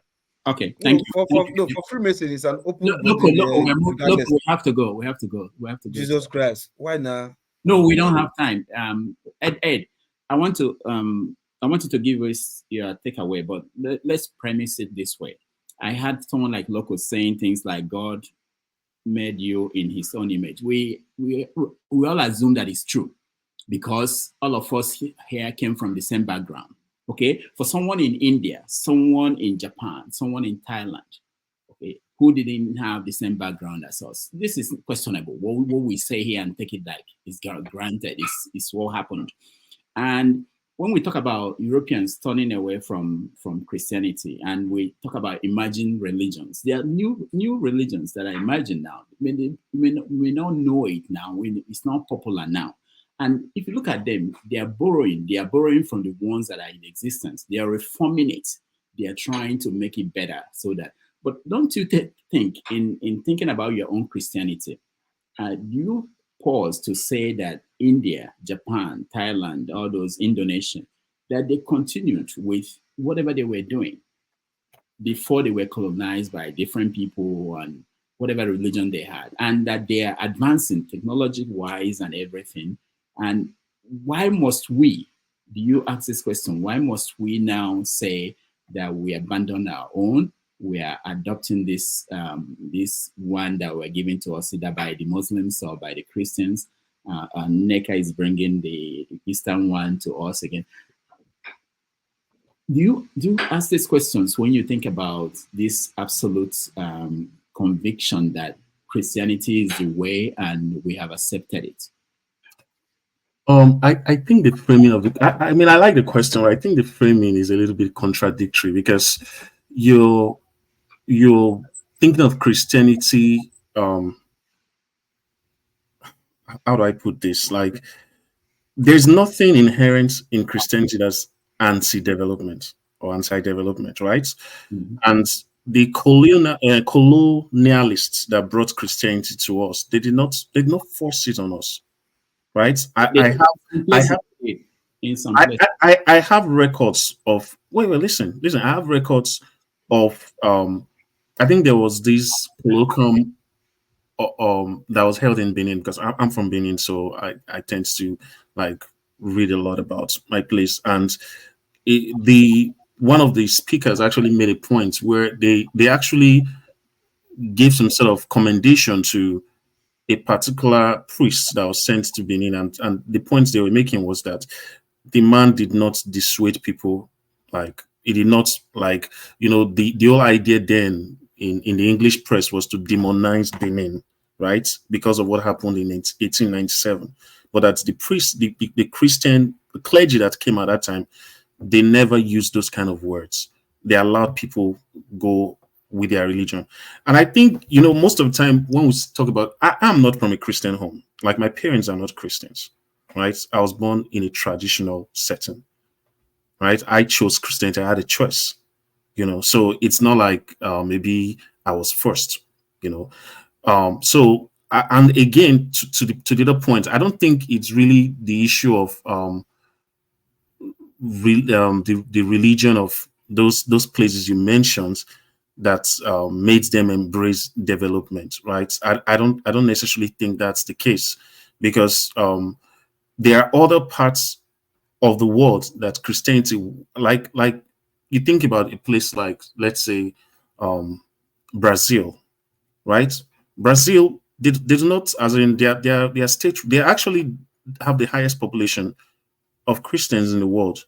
And by the indices, we see that country is doing well. It does well. You could say they imported Christianity based on your own argument, right? But you see that country is doing well. They have one of the biggest agricultural sector in the world. So I don't think there's something inherent. Even the Western world that we talk about, like, Christianity was not their own religion, right? Christianity actually came into Africa, again, based on that frame with which Chim described Africa. Christianity actually came into Africa before it came to some places like Germany.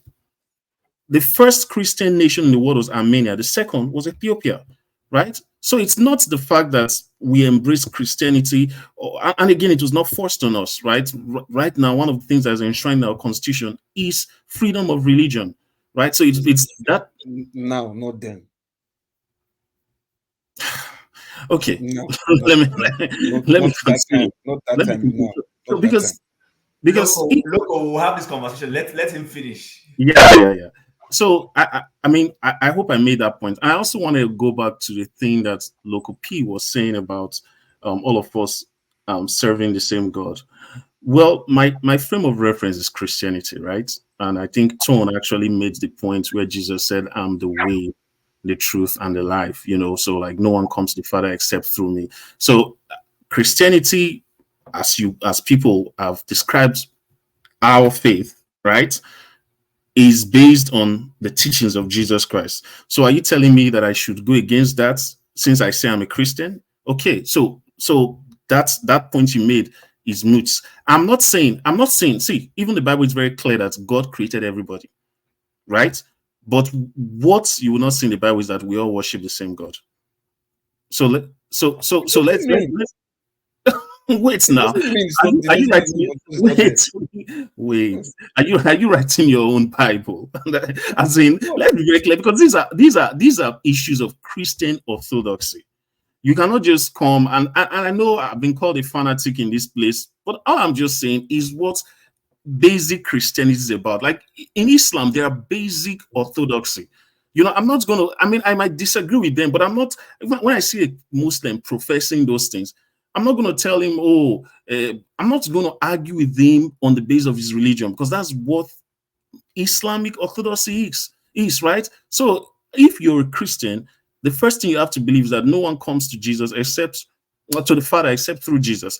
And then I was going to ask, I think Rudolph, they were talking about Chim, like if he was born in the north. The truth is the Bible is very, as in, one of the things you have to believe about Yahweh, the God that we serve as Christians, is all-knowing, and that he has foreknowledge of everything, and that nothing happens like as a surprise to him. So he is already, like, he says that, I know this scripture, I'm going to quote a little bit out of it. It says all things work together for them.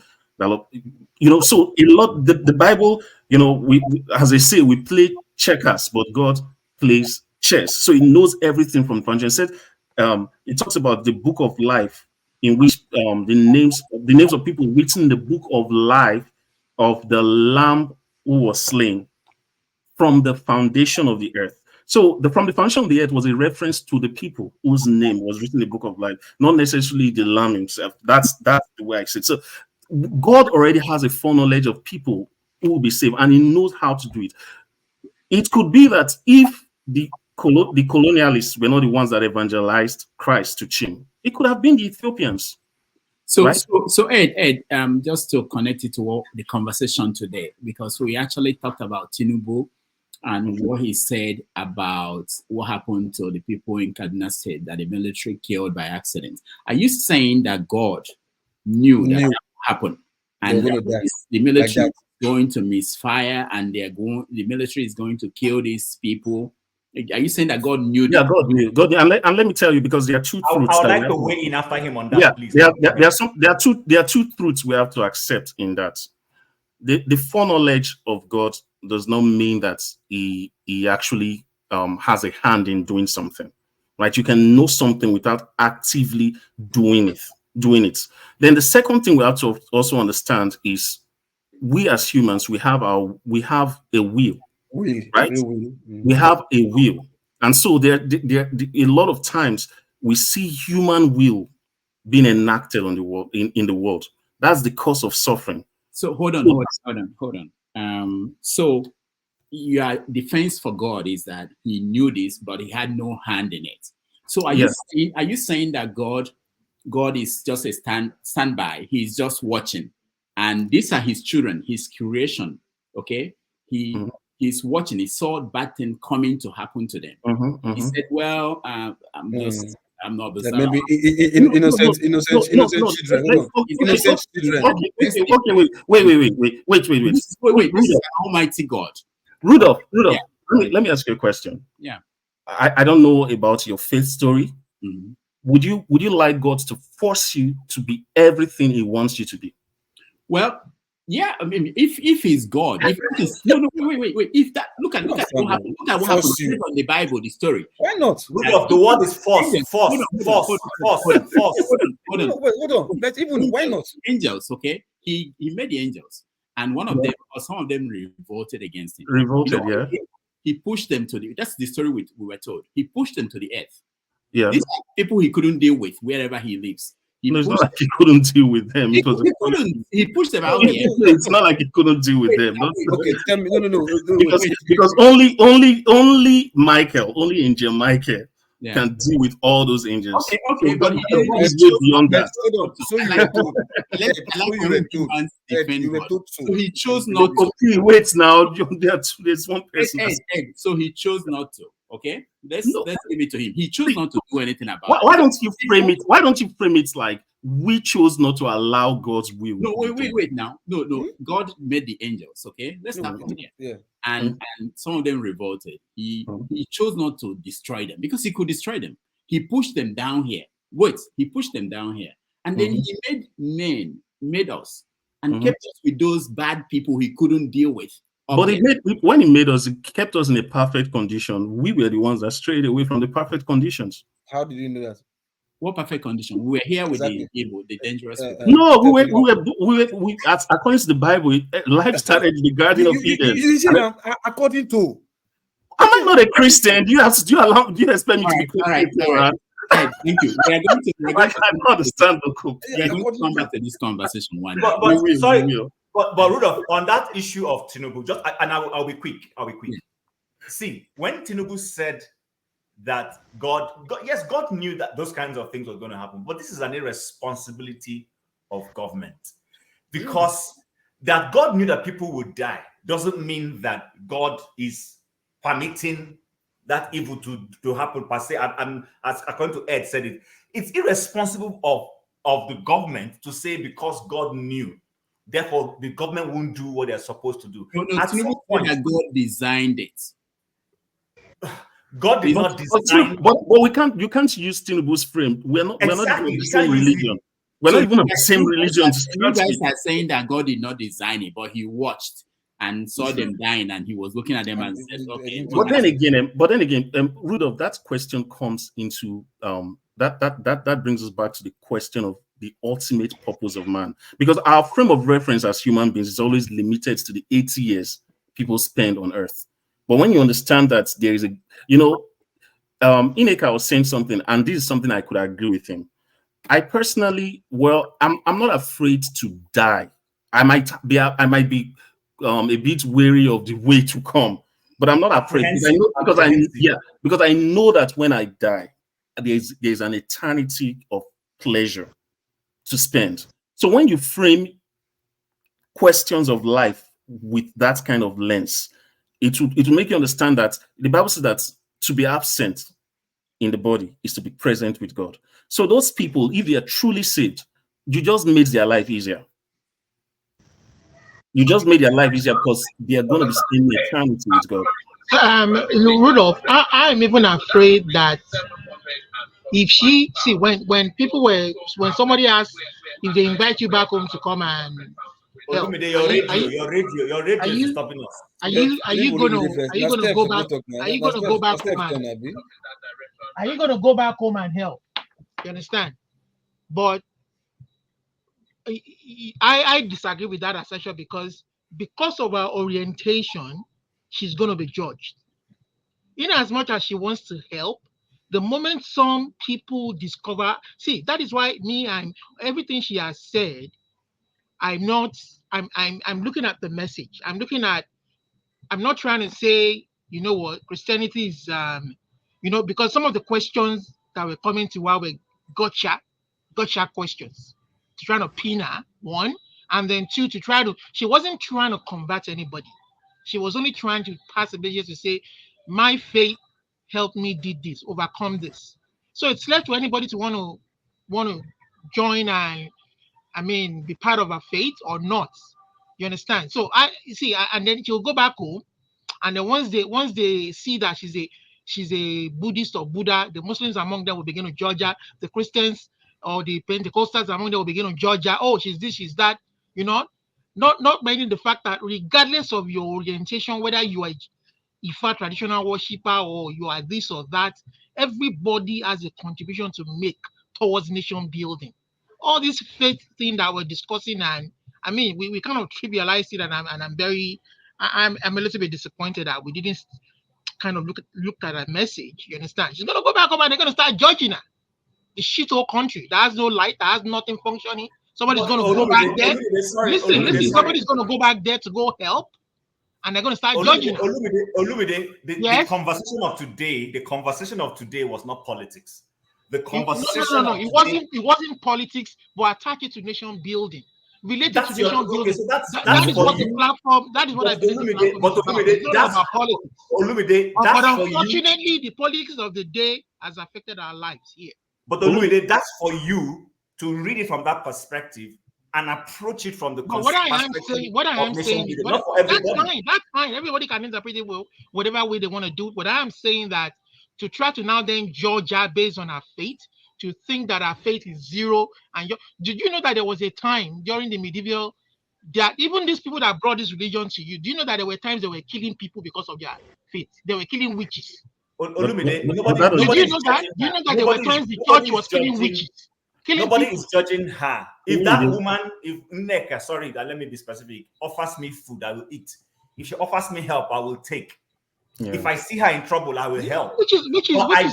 Do not agree with her. I'm not necessarily referring to you, but I'm just saying that I know it's not me. I'm just speaking in the first person's. It's like we are fighting a superiority battle to see which one religion is better. My Christianity is better. That's exactly what today was. We are not even agreeing among ourselves. Christians. Somebody thinks that the Catholic is a cult society. Olumide, please, can I round up, please? Can I round up? Yeah. Thank you. You made a good point that but it's kind of related to a point that I was going to make about even the idea of living here to go work with the government. You know, some people would say, oh, they'll use the Bible as a reference. Oh, Daniel worked for the government and this person. You know, one thing we have to also understand, some of those people that worked in the government in the Bible, they didn't really have a choice. A lot of those things were happening in the context of absolute monarchy or theocratic regimes, right? But now what we practice is a democracy where people have a choice. So for me, I'm not going to. My own fear is that she's going to go back home now. No, but not necessarily. Do you know a lot of people are becoming atheist in Nigeria? So it's not. I don't think going back home got to do with that faith. I don't think people. I don't think He's people. Be judged. That's what I'm saying. This is who tell you that one? People in government, people in this. They're going to say, "Oh, she's this, she's that." This happens. Who tell you that one? It happens. Even on this platform, yeah. Yeah, and Olumide, part of what majority of those of us abroad judge that. Olumide, part of why I didn't want to come even to the platform, me and Chim, we had a lot of back and forth, was because I didn't want it to be framed as a question of religious supremacy, right? I just wanted to correct, like why I really jumped in was there were some points that had been made about Christianity that I knew were not biblical orthodoxy. And that's why I came on the platform. So I'm not, well, if you say I'm a Christian fanatic, I think I'll wear it as a badge. I think I'll like that badge, but I'm not coming here to behave like I have everything perfect or I'm like the perfect Christian. But I mean, I believe in the finished work of Christ. I think some of us behave that way because, to think of it, I mean, if the Muslims had brought their own part of it, it would have been war, chaotic in here. All right. Anyway, Ed, hold on. If I may ask you, Ed, why did you stay in this your denomination?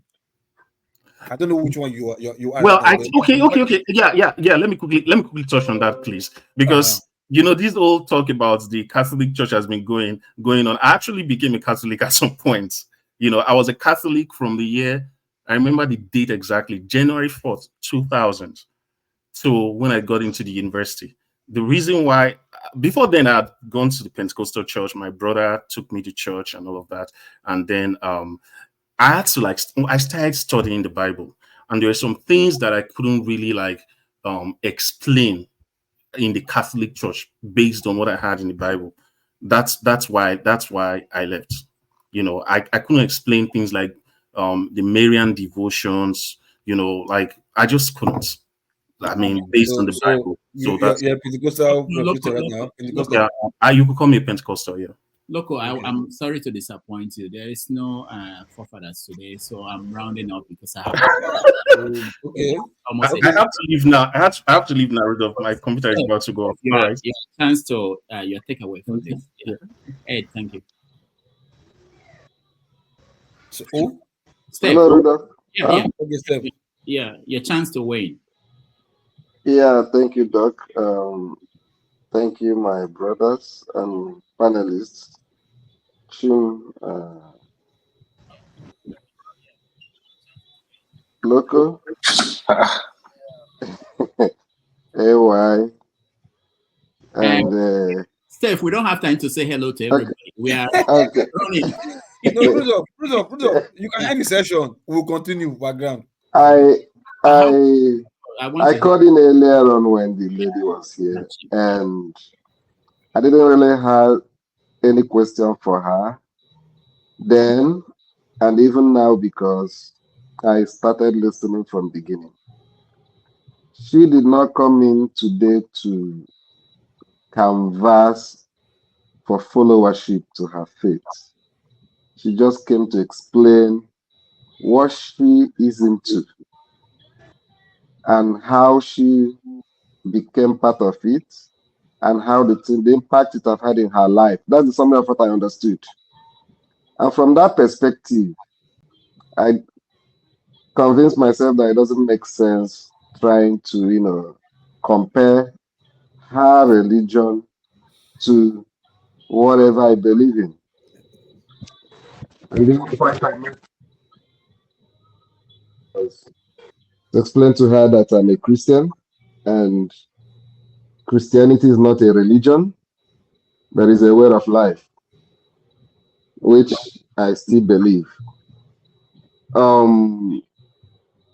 I have nothing against what she said today, because if what she found some years ago made her a better person, if she's truthful that this is the life she's living and she had been living since that time, then I think that she's a good Christian. And the only thing that may be missing from my perspective as a Christian is that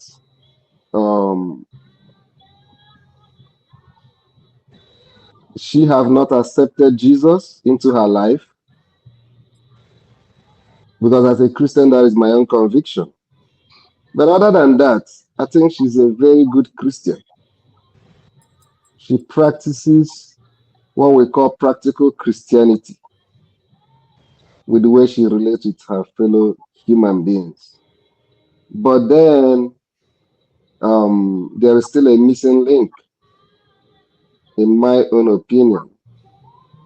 You understand? Because if I am a Christian and I want to talk to somebody who is supposedly a Christian, who I believe have not really understood where he is, there are basic principles. Number one, there's no Christianity without Christ.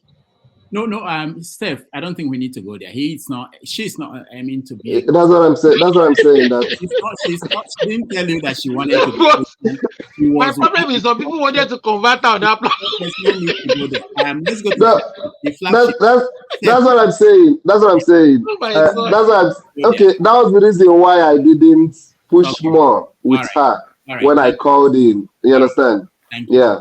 But for what other people have been saying here, if you want to put it a little bit in a different context, like I said, maybe some other people here have been digressing a little bit. So if it is the summary of what she came for, then I think there will be no basis for me to begin to talk about my Christian faith. All right. Steph, Yeah. Let's leave it there. We'll continue this conversation now. At the flagship, you are going to have coffee with our guests. So what are you? What do you imagine it will look like? Well, I imagine it to be a great conversation, actually. Today, she highlighted something that stood out to me in this conversation. At a point in her life, there was a void, and she needed help and sought for solution. And within the practice of faith that she was in, she tried to get help for that, to fill the void, but she couldn't get it. However, she found a religion that took care of the problem for her. And to her, that floated her boat.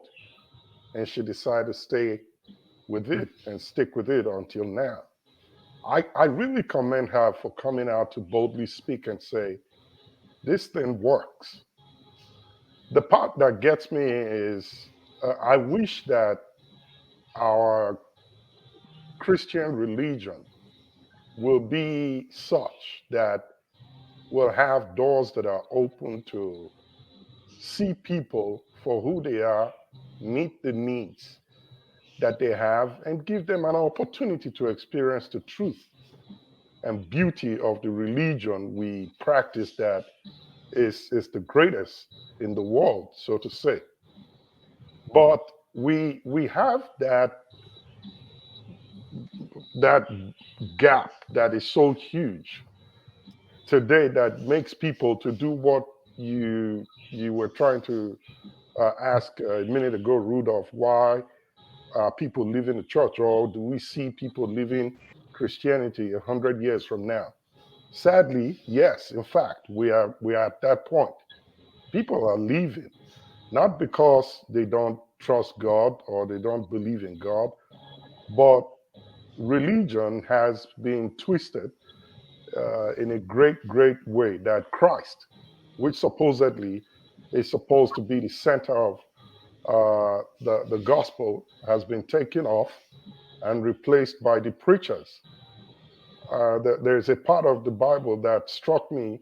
I've read it so many times until recently that I looked at it again and compared it to why the modern day Christian belief or faith is suffering so much and compromised so Hardship, much. in fact, you are right. See, it's just some pastors now hellfire them. They don't shag all the choir members finish. Please. You see all these people. Olumide, I give you a hand. Has a way of thinking of. I give you a hand. Let me land this on Olumide, please. I read somewhere in the book of John. I think it's chapter 20, I believe, 20, 21, maybe 15, 16, and 17. There was a conversation between Jesus and Peter. Well, we know that Peter was Jesus' right-hand man all through his time on earth for 3.5 years. Jesus asked Peter, the first verse 15, Peter, thou son of Jonah, do you love me? And Peter looked at him and said, oh, of course you know I love you. And he responded back and said, feed my sheep.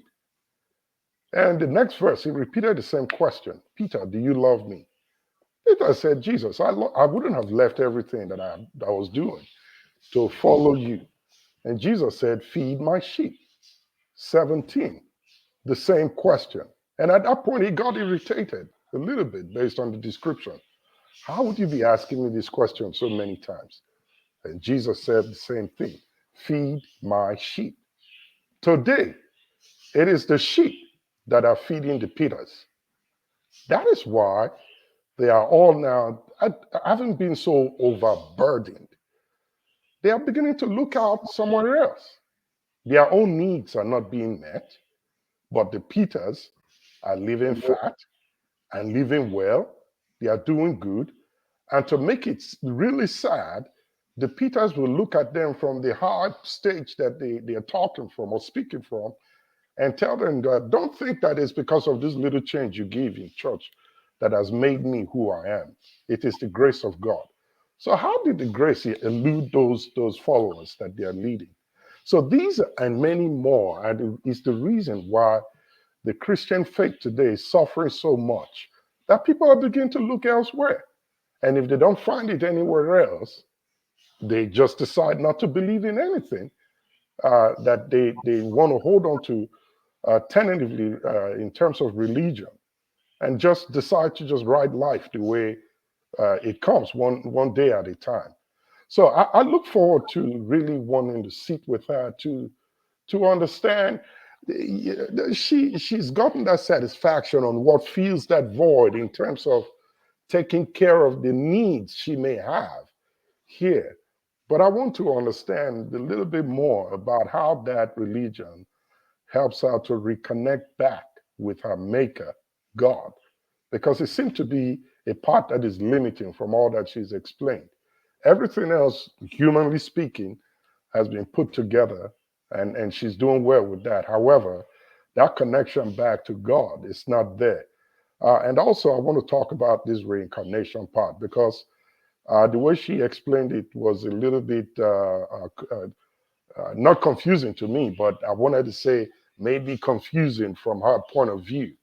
If you your next life you reincarnate the opposite of what you used to be, then do you have a chance to go back from being an animal or a chicken or a fish or plant back to human again in your next life and next life and next life? That there has to be a point where it has to stop. So I want to have this very broad and detailed conversation to know a little bit more other than chant that takes care of the present need and fulfills it and keeps her going by the day. She doesn't make any move until she chants and perhaps get that feeling to say, all right, it's good to go. And if she does, where does she get it from? Is it a God? Is it the person in her? Is it some spirit somewhere? All of these I want to understand. And we'll wrap the conversation out, not trying to buy into a religion or trying to force her to buy into my belief in God, but just to get an understanding. The end goal actually is, how do we make this world better than it is? And not blame God for everything that happens that doesn't fit the picture that we want. There are ways to make life good, not just for me or for the next guy next door to me, but for that person who may not have the ability to look inward and be able to pull that strength to say, let me get up and make good of myself in this life. And then it expands to every facet of our lives, be it politics, social lives, and everything else. It's got to be a way to make the world more better than it is. And speaking of and I rambled with this one, with the case in Kaduna and God being the orchestrator or the one who designed it, that's just a sorry reason given by the president of Tinubu to Nigerians. It is sad to see that being the president, who also is the commander in chief, he failed to let us know if in the chain of command he was informed of this what do you call it, operation that we're going to have, and if he okayed it, if he gave the okay for it, was he sure that he got the intel explained to him correctly? If he did not give it, who in the chain of command gave this order? If he did not support it or approve it, and I think we're in a far more bigger trouble in Nigeria than we think we are. So it's not enough to say God designed it. God is far, far away from this one. We don't need to go there. Thanks. All right, thank you, the flagship. I hope when you have done with the coffee, you'll come back maybe next Sunday and tell us a little bit. We'll do. We'll Yeah. do. All right, thank you. We have like 12 minutes. I don't know how we can get CM, Blackstone, and Pansato to weigh in 12 minutes. All right, CM, start with you. Rudolph, let me leave. I need to go do an assignment. All right, thank you. All right, Olumide, thank you. Go ahead, CM. Wow. Actually, Rudolph, good night from here. Actually, I wanted to join earlier. I left when she was saying something about her travels in America when she came in earlier. So I didn't quite follow on the details of her religious inclination and then how it panned out. However, I'm really not enthused about religion, to be honest with you. I believe religion is a way of life, or the way you relate with whatever entity you believe to be God. First, you believe there is God. How you relate to that God is up to you. So that is my main concept of religion. If you believe this red pen is your God and you relate to it and you feel comfortable doing it, I don't have problem with that. I respect you. If I'm convinced, I can join you. If I'm not, I stay on my lane. So that has been my concept of religion in respect to, and I respect every religion, no matter how maybe it may, even if it doesn't appear clear to me, as long as you are happy doing it and I respect you, I respect what you worship. That's all. So that is my concept of religion. I don't lose hair over it because I've seen that I'm a scientist by training and by inclination and by reasoning. So I don't the issue of religion because I don't believe because if I say your own is not good, it's my own good. If I disparage your own for because obvious reasons, there are obvious reasons for you to disparage my own. Now let me tell you, I'm a Catholic. I went to the Yes. Vatican. Yeah, I went. CM, hold on. Yes, I want please. to. You said you're a scientist. I want you to weigh in on this while you are concluding your thoughts. We asked her about Ah, evolution, and she did not answer that. So what do you believe as a scientist? Is evolution is it right? Is it the what is the connection between that and religion? well, I may not be able to draw a clear line between them, but I believe that's what they call. If as a scientist, I believe in improvement. Scientific theories with time are improved on, either they are dropped or they continue, or whatever you use it to produce, then later you modify it. Because I believe in theory of learning, and that is what science gives you. As a scientist, you'll be open-minded. Anything could be challenged.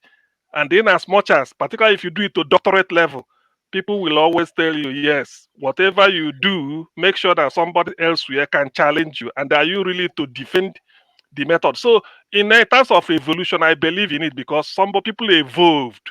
We can say archaeologists, people that did that archaeology, which is the artistic aspect of science. So if you, yeah, science is science, art is art, but the artistic part of it is archaeology. So in archaeology, people will tell you they excavate this, and then gradually you see how it is. So in evolution, I'm bringing it to religion. No, because religion is, to me, religion is a different word. It relates to an external being. That is my understanding. I may be limited because in science, there's no being. All you want is prove it. If you prove it, in science, you hear about some scientists will discover this. After a while, this person will modify it and disagree, and then you see reasons and you see the way they are moving. Or they may tell you before it used to be like this, but now given everything, it is like that. So nobody is fooling you. You can see it. I mean, with your so far you are an adult. So that is as science can exist in any form.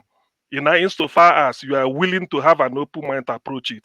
But religion, you only the way I understand it is that you already been seeing this as your being, external being or God or whatever you feel. Whether you are chanting with the intention that maybe a superior power higher than you is listening or something. So that is why I see religion. So, but let me quickly say what I wanted to say because of why I'm not dogmatic about religion. I visited the Vatican. When I went to Vatican as a Catholic, what happened was some of the people I entered the lift with, I didn't know some are cardinals. Cardinal in Rome, Vatican. So when we are talking, they were so much interested. I didn't know I'm in the midst of even bishops. I didn't, but they were somehow, I thought they are priests. Until when they started talking, I found out that I missed my way. I entered their sort of common room where they give coffee room or this. So everybody we are taking tea, and I looked, I said, why did I leave here? Somebody was telling me, no, sit down. I said, no, I'm not supposed to be here. I'm going somewhere. So here is a common room. He said something. I said, I'm not a priest. He said, doesn't mean, just sit down. I had coffee with them. In the course of talking, they started asking me, who are you? They are philosophers anyway. Say, who are you? Started talking, I'm from Africa, this, Catholic. He was asking me, and I started being interested. I learned one thing. know what they told me? And this is Catholic. They say they know that Catholic in Africa, maybe in Nigeria, they've added some doctrines that are not there that they know. I was shocked. He said they know that there's a way they maybe to suit them. This in the Vatican. Then I said, why do they allow it? He said, no, it doesn't mean so far it doesn't distract much from the body of Christ or the main principle. So that taught me really. It's not as it's bad though, but they said they know that there are some the way they introduce this, maybe during mass or procession or all these things. He said, but they know because there is the Vatican, the Pope is aware. So that is my idea. But there's one question I had prepared to ask her, which is this, because I believe in knowledge. I'm an inquisitive type of person. I wanted to ask her, and I will give a background. That somebody was renditioned from somewhere to Nigeria extraordinarily. It happens that the person, against all known international law, was subjected to trial through the High Court. Nothing found. They moved him again to appeal court. Appeal court said, let him go.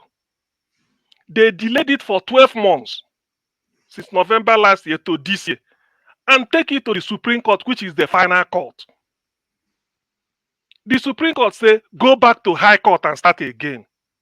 I wanted to ask her, before I give my judgment, or I will give my judgment, I wanted to ask her, I said, look, in Buddhism or in her this thing, how does she do, how does that make her feel? Or as a Buddhist, what does that, because to me as a mortal, though I've said I'm a Catholic, is gross injustice. You don't subject a man to double trial under whatever guise. You've got into the Supreme Court. Now you are telling him, go back again and start. Knowing fully well that you, the Supreme Court, agreed that the extraordinary rendition is illegal. So you now want to build, for those of you that are lawyers, there is a principle in law by Lord Tennyson, an Englishman. He said you can't put something like this on nothing, and they expect it to stand. You cannot build legality on illegality. You've agreed that the rendition is illegal. You've agreed. The Supreme Court now agreed that Nneka Egbuonu was illegally renditioned and even encourage him to seek redress. And then you are now telling him, still go back to trial. A second time in High Court, Justice Bintanyaku, Federal High Court, Abuja. From there to Appeal Court. From Appeal Court to Supreme Court. From Supreme Court back to High Court. It has never happened. I wanted to ask her two questions. Say, have you ever read somewhere that it happened anywhere in the world? If you haven't, then what are we? See, because that thing, since yesterday I've been boiling. Why? Supreme Court should have said we are finding guilty, life imprisonment, ends it. Now you see, have you are going. let him go. Nobody. I'm coming. Nobody goes to court. Court is not like football match in which you can be draw at first minute. You people are starting. They blow away. So you started. Is 0-0. You are draw. 90 minutes you can still be 0-0 or 1-1 or 2-2. But if you go to court, two things must happen. Either you are free or you are convicted. Two things. It can never be draw. So why should this type of thing happen in a country and everybody kept quiet? So I wanted to ask her, what does the Buddhist have? Because if you been to High Court before, okay, from High Court now, somebody may say this, then you go to appeal again. From appeal, it will return to, what nonsense is that?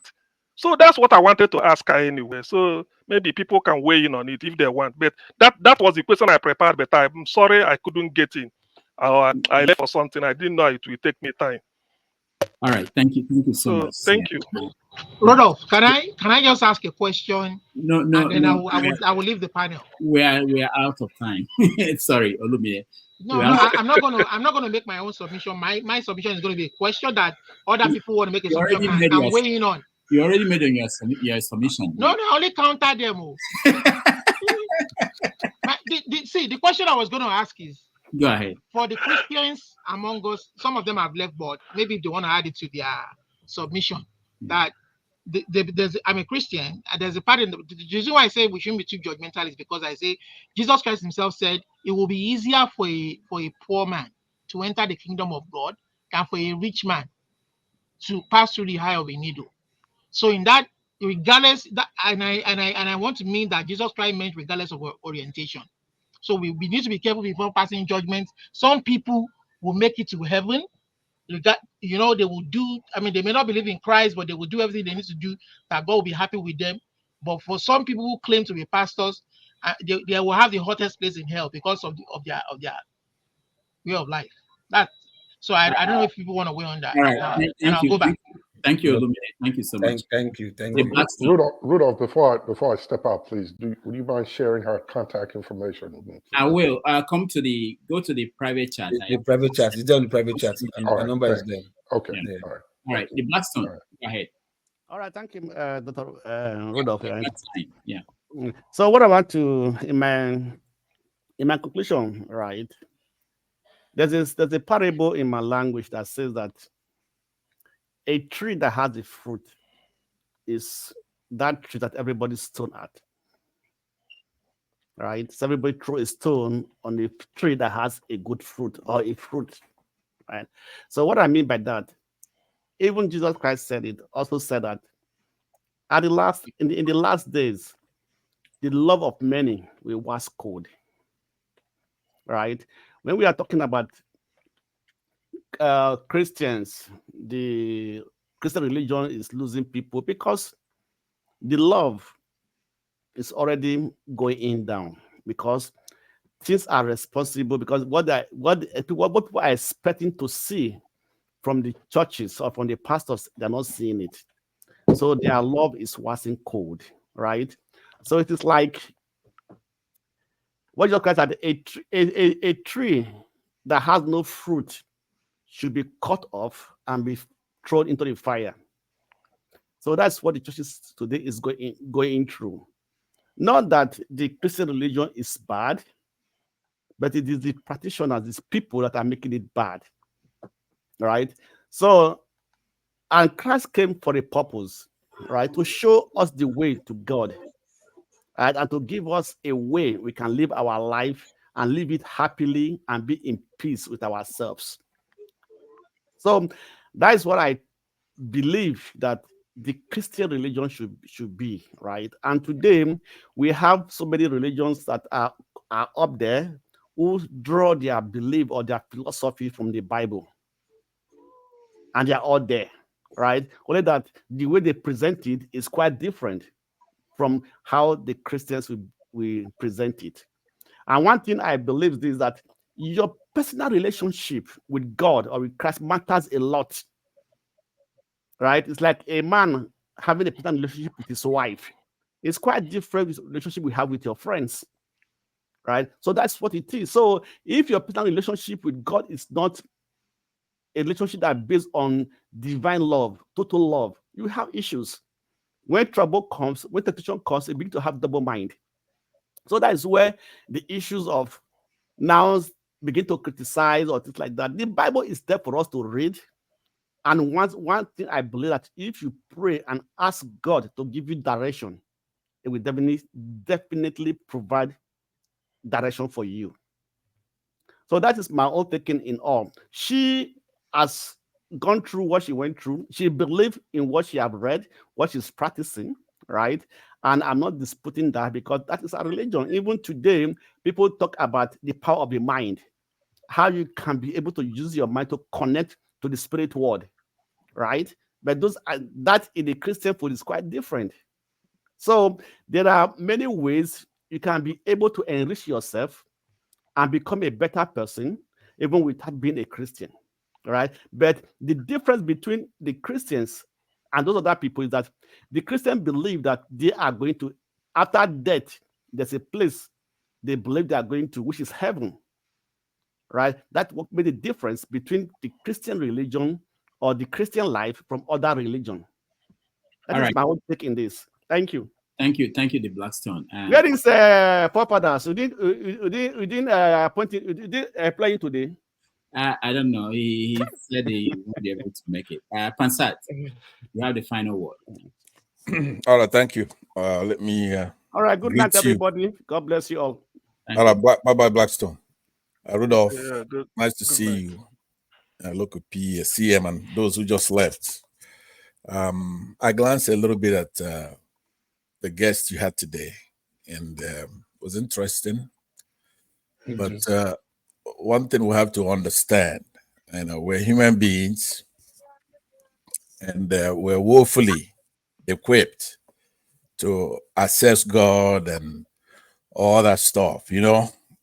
Scientists, I have a lot of respect for CM and all that, but scientists or no scientists, what we know compared to the universe. Now, I know that you're extending this, Rudolph. You've been here for a long time, and normally you had somebody assist you, and they're not here. So I'll just make it short by saying the following things, right? The universe is a big place. I really don't think a lot of people understand this, especially our people. Let's say Nigerians, even those who are here now on this platform listening, and those who are in diaspora, especially those who are home. If you understand how big this universe is, you would humble yourself and pursue things that really matter. The universe is like infinite. Now, I don't know how to translate that infinite, so it won't be like a cliche. It's infinite in a physical form. Like when you start looking with the largest telescopes, like the James Webb or whatever telescope, and Oyibo is able to look back even to the beginning, or the quote unquote beginning, searching for the Big Bang. It's infinite. And then it's accelerating higher than the speed of light, which is 186,000 miles per second. That's the fastest anything can go. But this universe is exploding and getting larger and larger. So now, when somebody who made, first of all, it's ridiculous to try to come here to defend God. If they say God, obviously they say God. There's no debate about that, right? I know that by proxy, Rudolph, you try to show your atheistic ways here, or at least you don't believe in the Christian world, right? So look, if it's me, if I'm hosting a show, I will say it. Look, so that everybody will know. Do you understand what I'm saying? I will disclose it. Hold on. So let me say this, Spencer. You will actually enjoy my book. That's oncoming book. Why I'm disappointed in Jesus. You said that we are woefully equipped to access God, and then the Bible you believe in said that we were created in the image of God.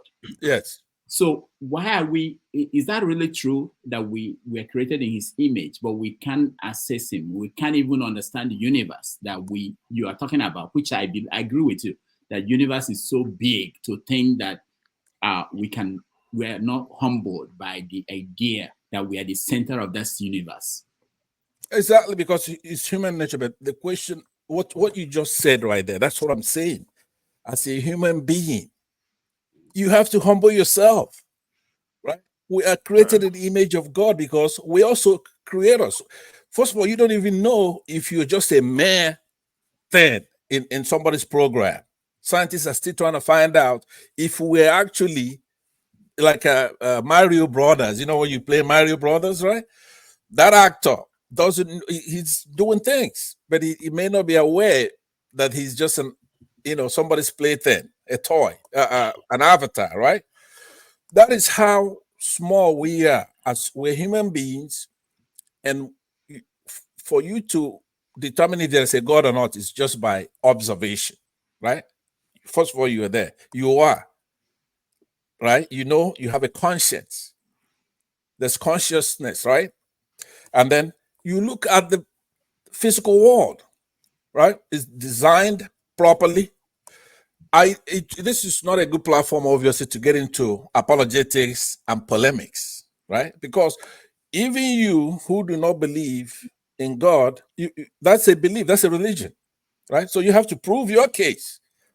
You have to show that all this stuff that's going on. But let's first agree that there are stuff, right? You have matter, you have the cosmos, you have the universe, you have the sun, you have the planets. So it's there. all those things that I'm mentioning are the stars as huge as the universe that you see with telescopes, with infrared, is only 1/4. The rest of it is called dark energy and dark matter. That is the overwhelming stuff that you can't see. So therefore, here's what I did. I know it's a short thing here, but we're not gonna, it's a big topic, right? So here's what I did, right? I am not involved in God's administration, right? Hierarchy. It's none of my business. But I know there's a God, and I don't try to debate administration because I looked at the Bible to see. Pansah, not even about the administration. Don't you think that the books about God that we have today, that they actually they are limited? They don't even know. Yes, not the truth, not the. It's not possible that exactly. the God of the universe that you know, that scientifically we know, that God was captured by these books.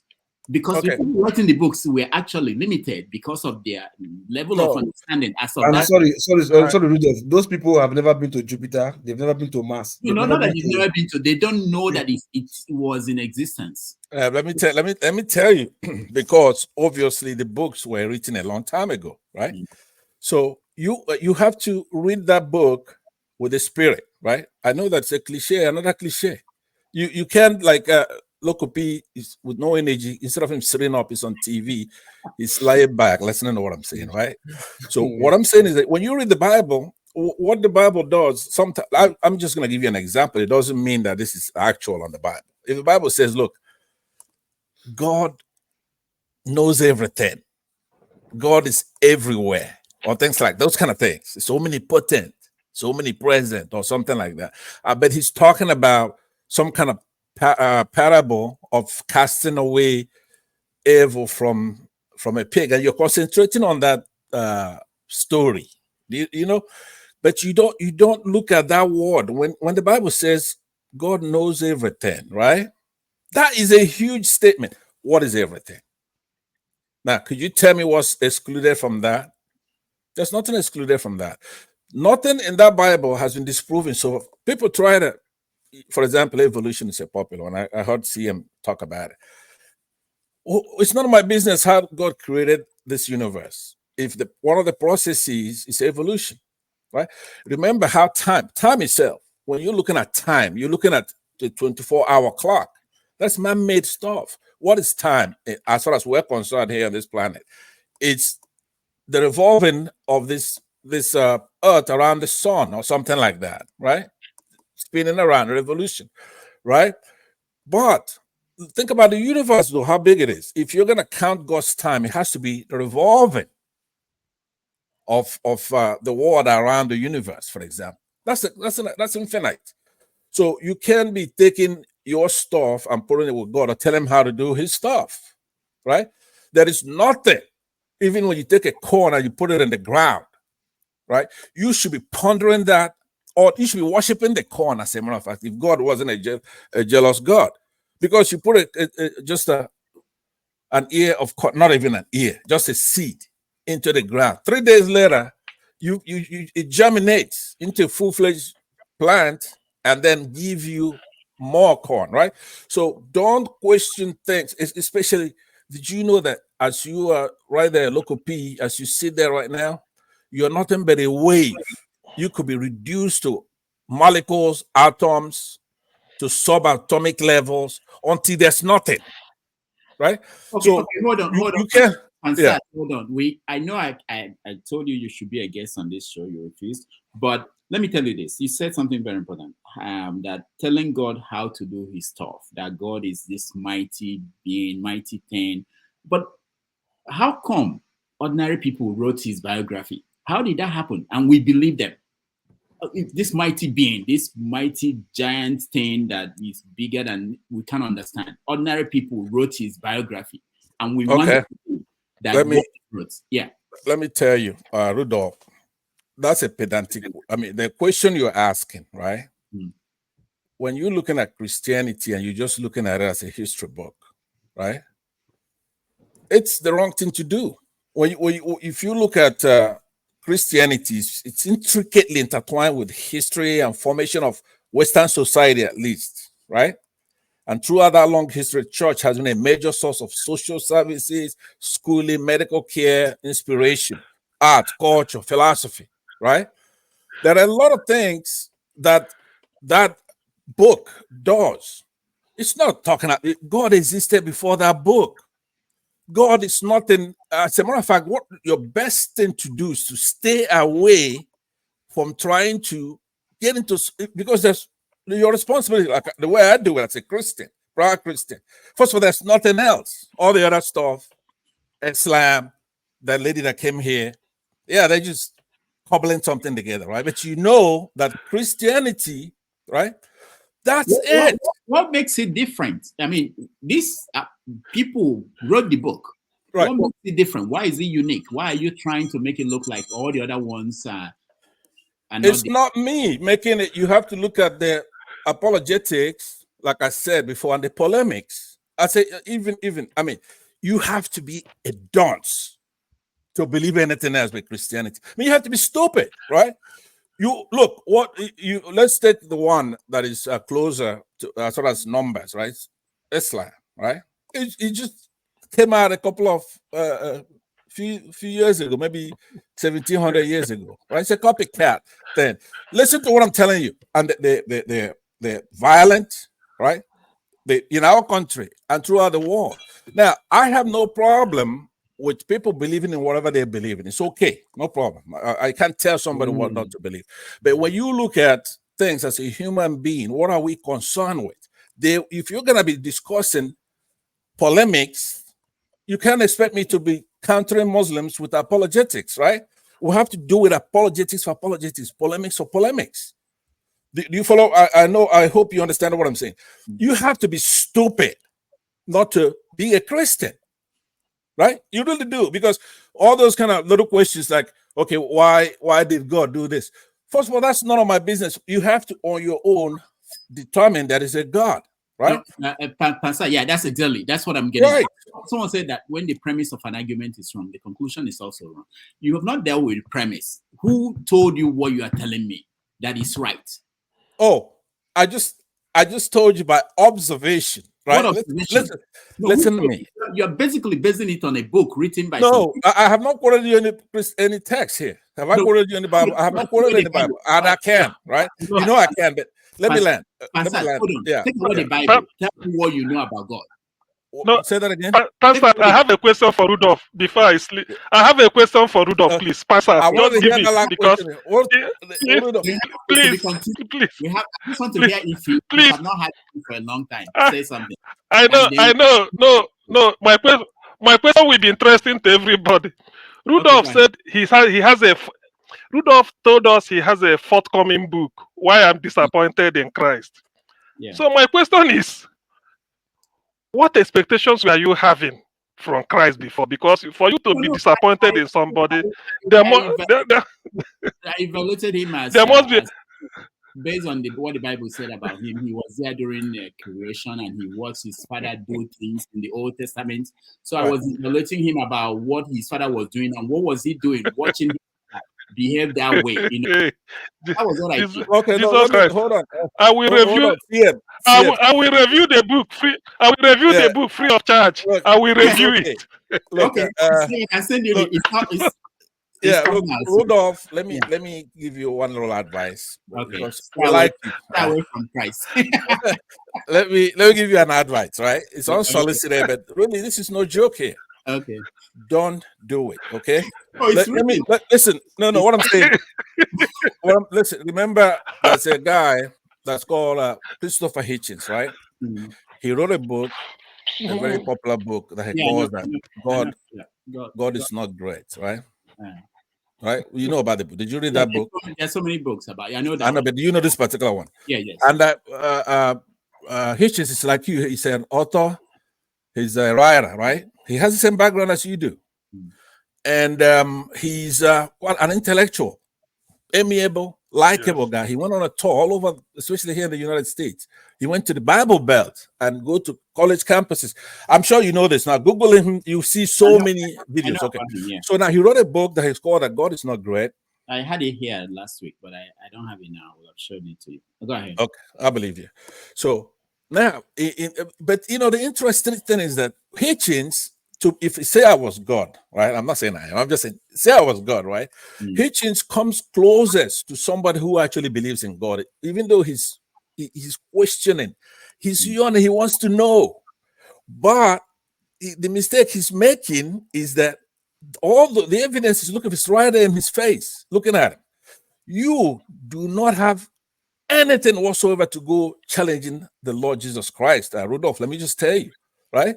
If you've written it, show them, call them and tell them that you change your mind. Now, this is not funny now.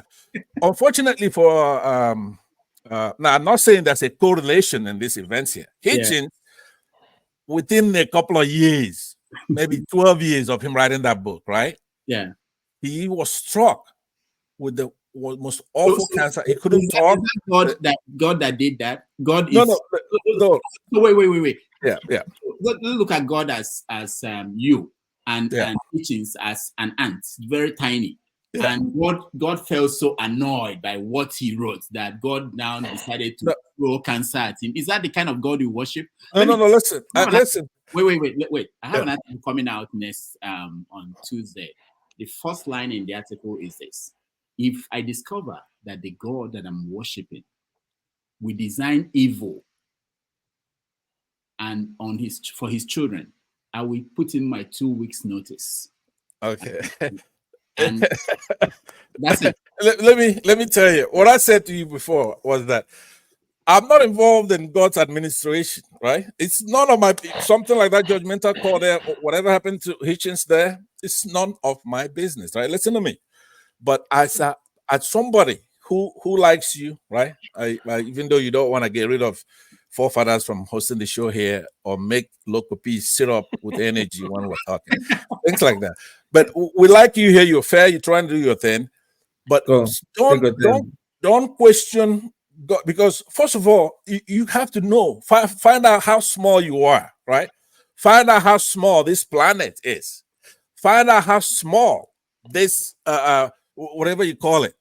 What does planets revolve around? Pansat, you are just as small as I am, but you have smaller. But you have figured out God, and you figured out that if you question God, He will deal with you. How? God won't deal with you. No, that is incorrect. I don't think not say that. All right, we have to go. Pansat, I didn't say that, but let me conclude with that what you just said before you go. Pansat, if we continue, if we talk, I mean, Pansat will agree. All right, okay. Pansat, look, P has rude. Okay, no problem. If I want to hear from you, go ahead. Let's hear from you. Nice to see you. Papu Doka, longest time. Good evening, guys. You decided to move to the evening shift, and I don't get to see you, but that's all right. Papu Doka. I hear things you do on the evening shift. I hear a lot of stories. So Papu Doka, what did I do? You should take over. Actually, we will talk. I don't have your contacts, but someone recommended I should talk to you. Papu Doka, I don't mind them, please. The evening shift people that they don't hear.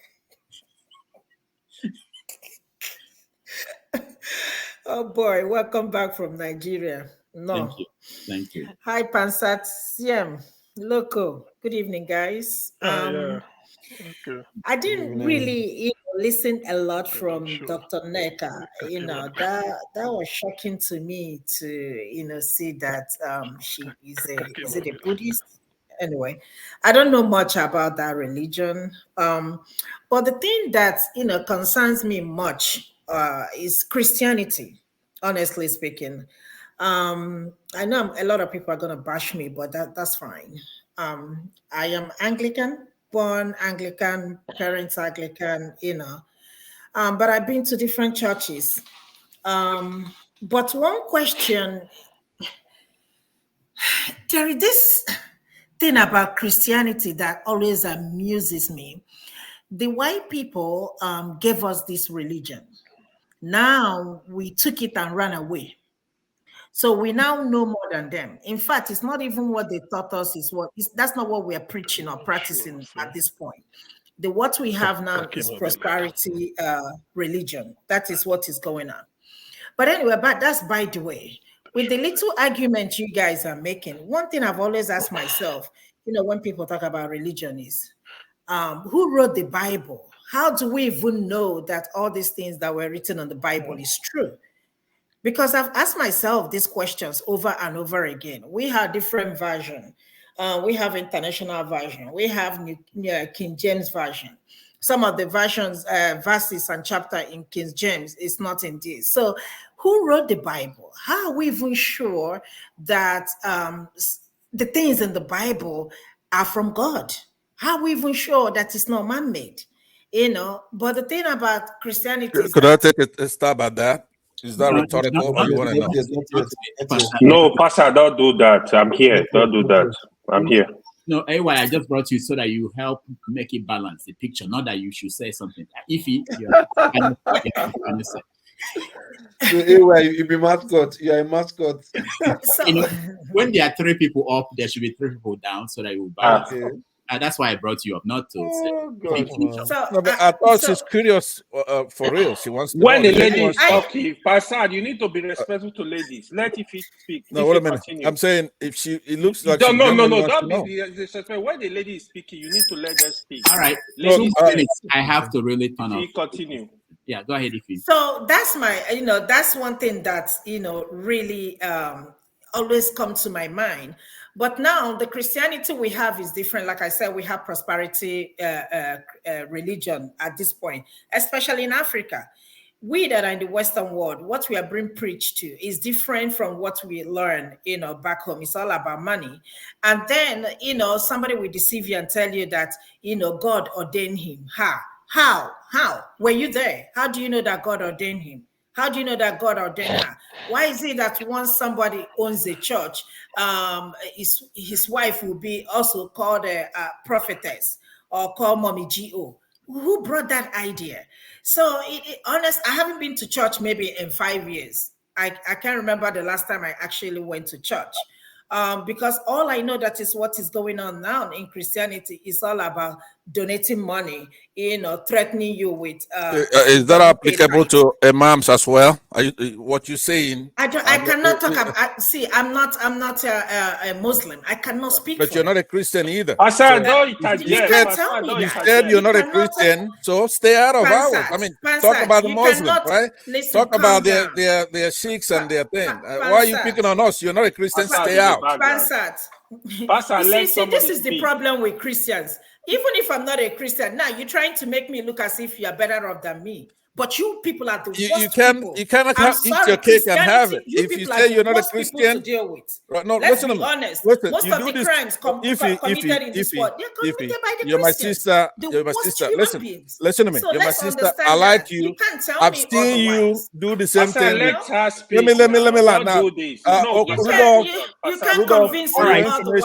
Hold on now. Hold on. We have to go. Even Let's have your order, Christians please. among the so-called people you call Let's Christians. go. No, hold on. I wanted to make a point to if you hold on. Remember, AY is a Muslim. Let's go backstage. He's here to attack me because I'm a Christian. So mute him. Let me deal with Ify on this, please. No, Ify, you do the same thing when you're talking about Igbo, right? You say I'm an Igbo. Let's go backstage. Let's go backstage. Backstage. That gives you license to talk about Igbo anyhow. You say I'm a Christian, that gives you a license to talk about Christians. Let's go back. But in our place, I have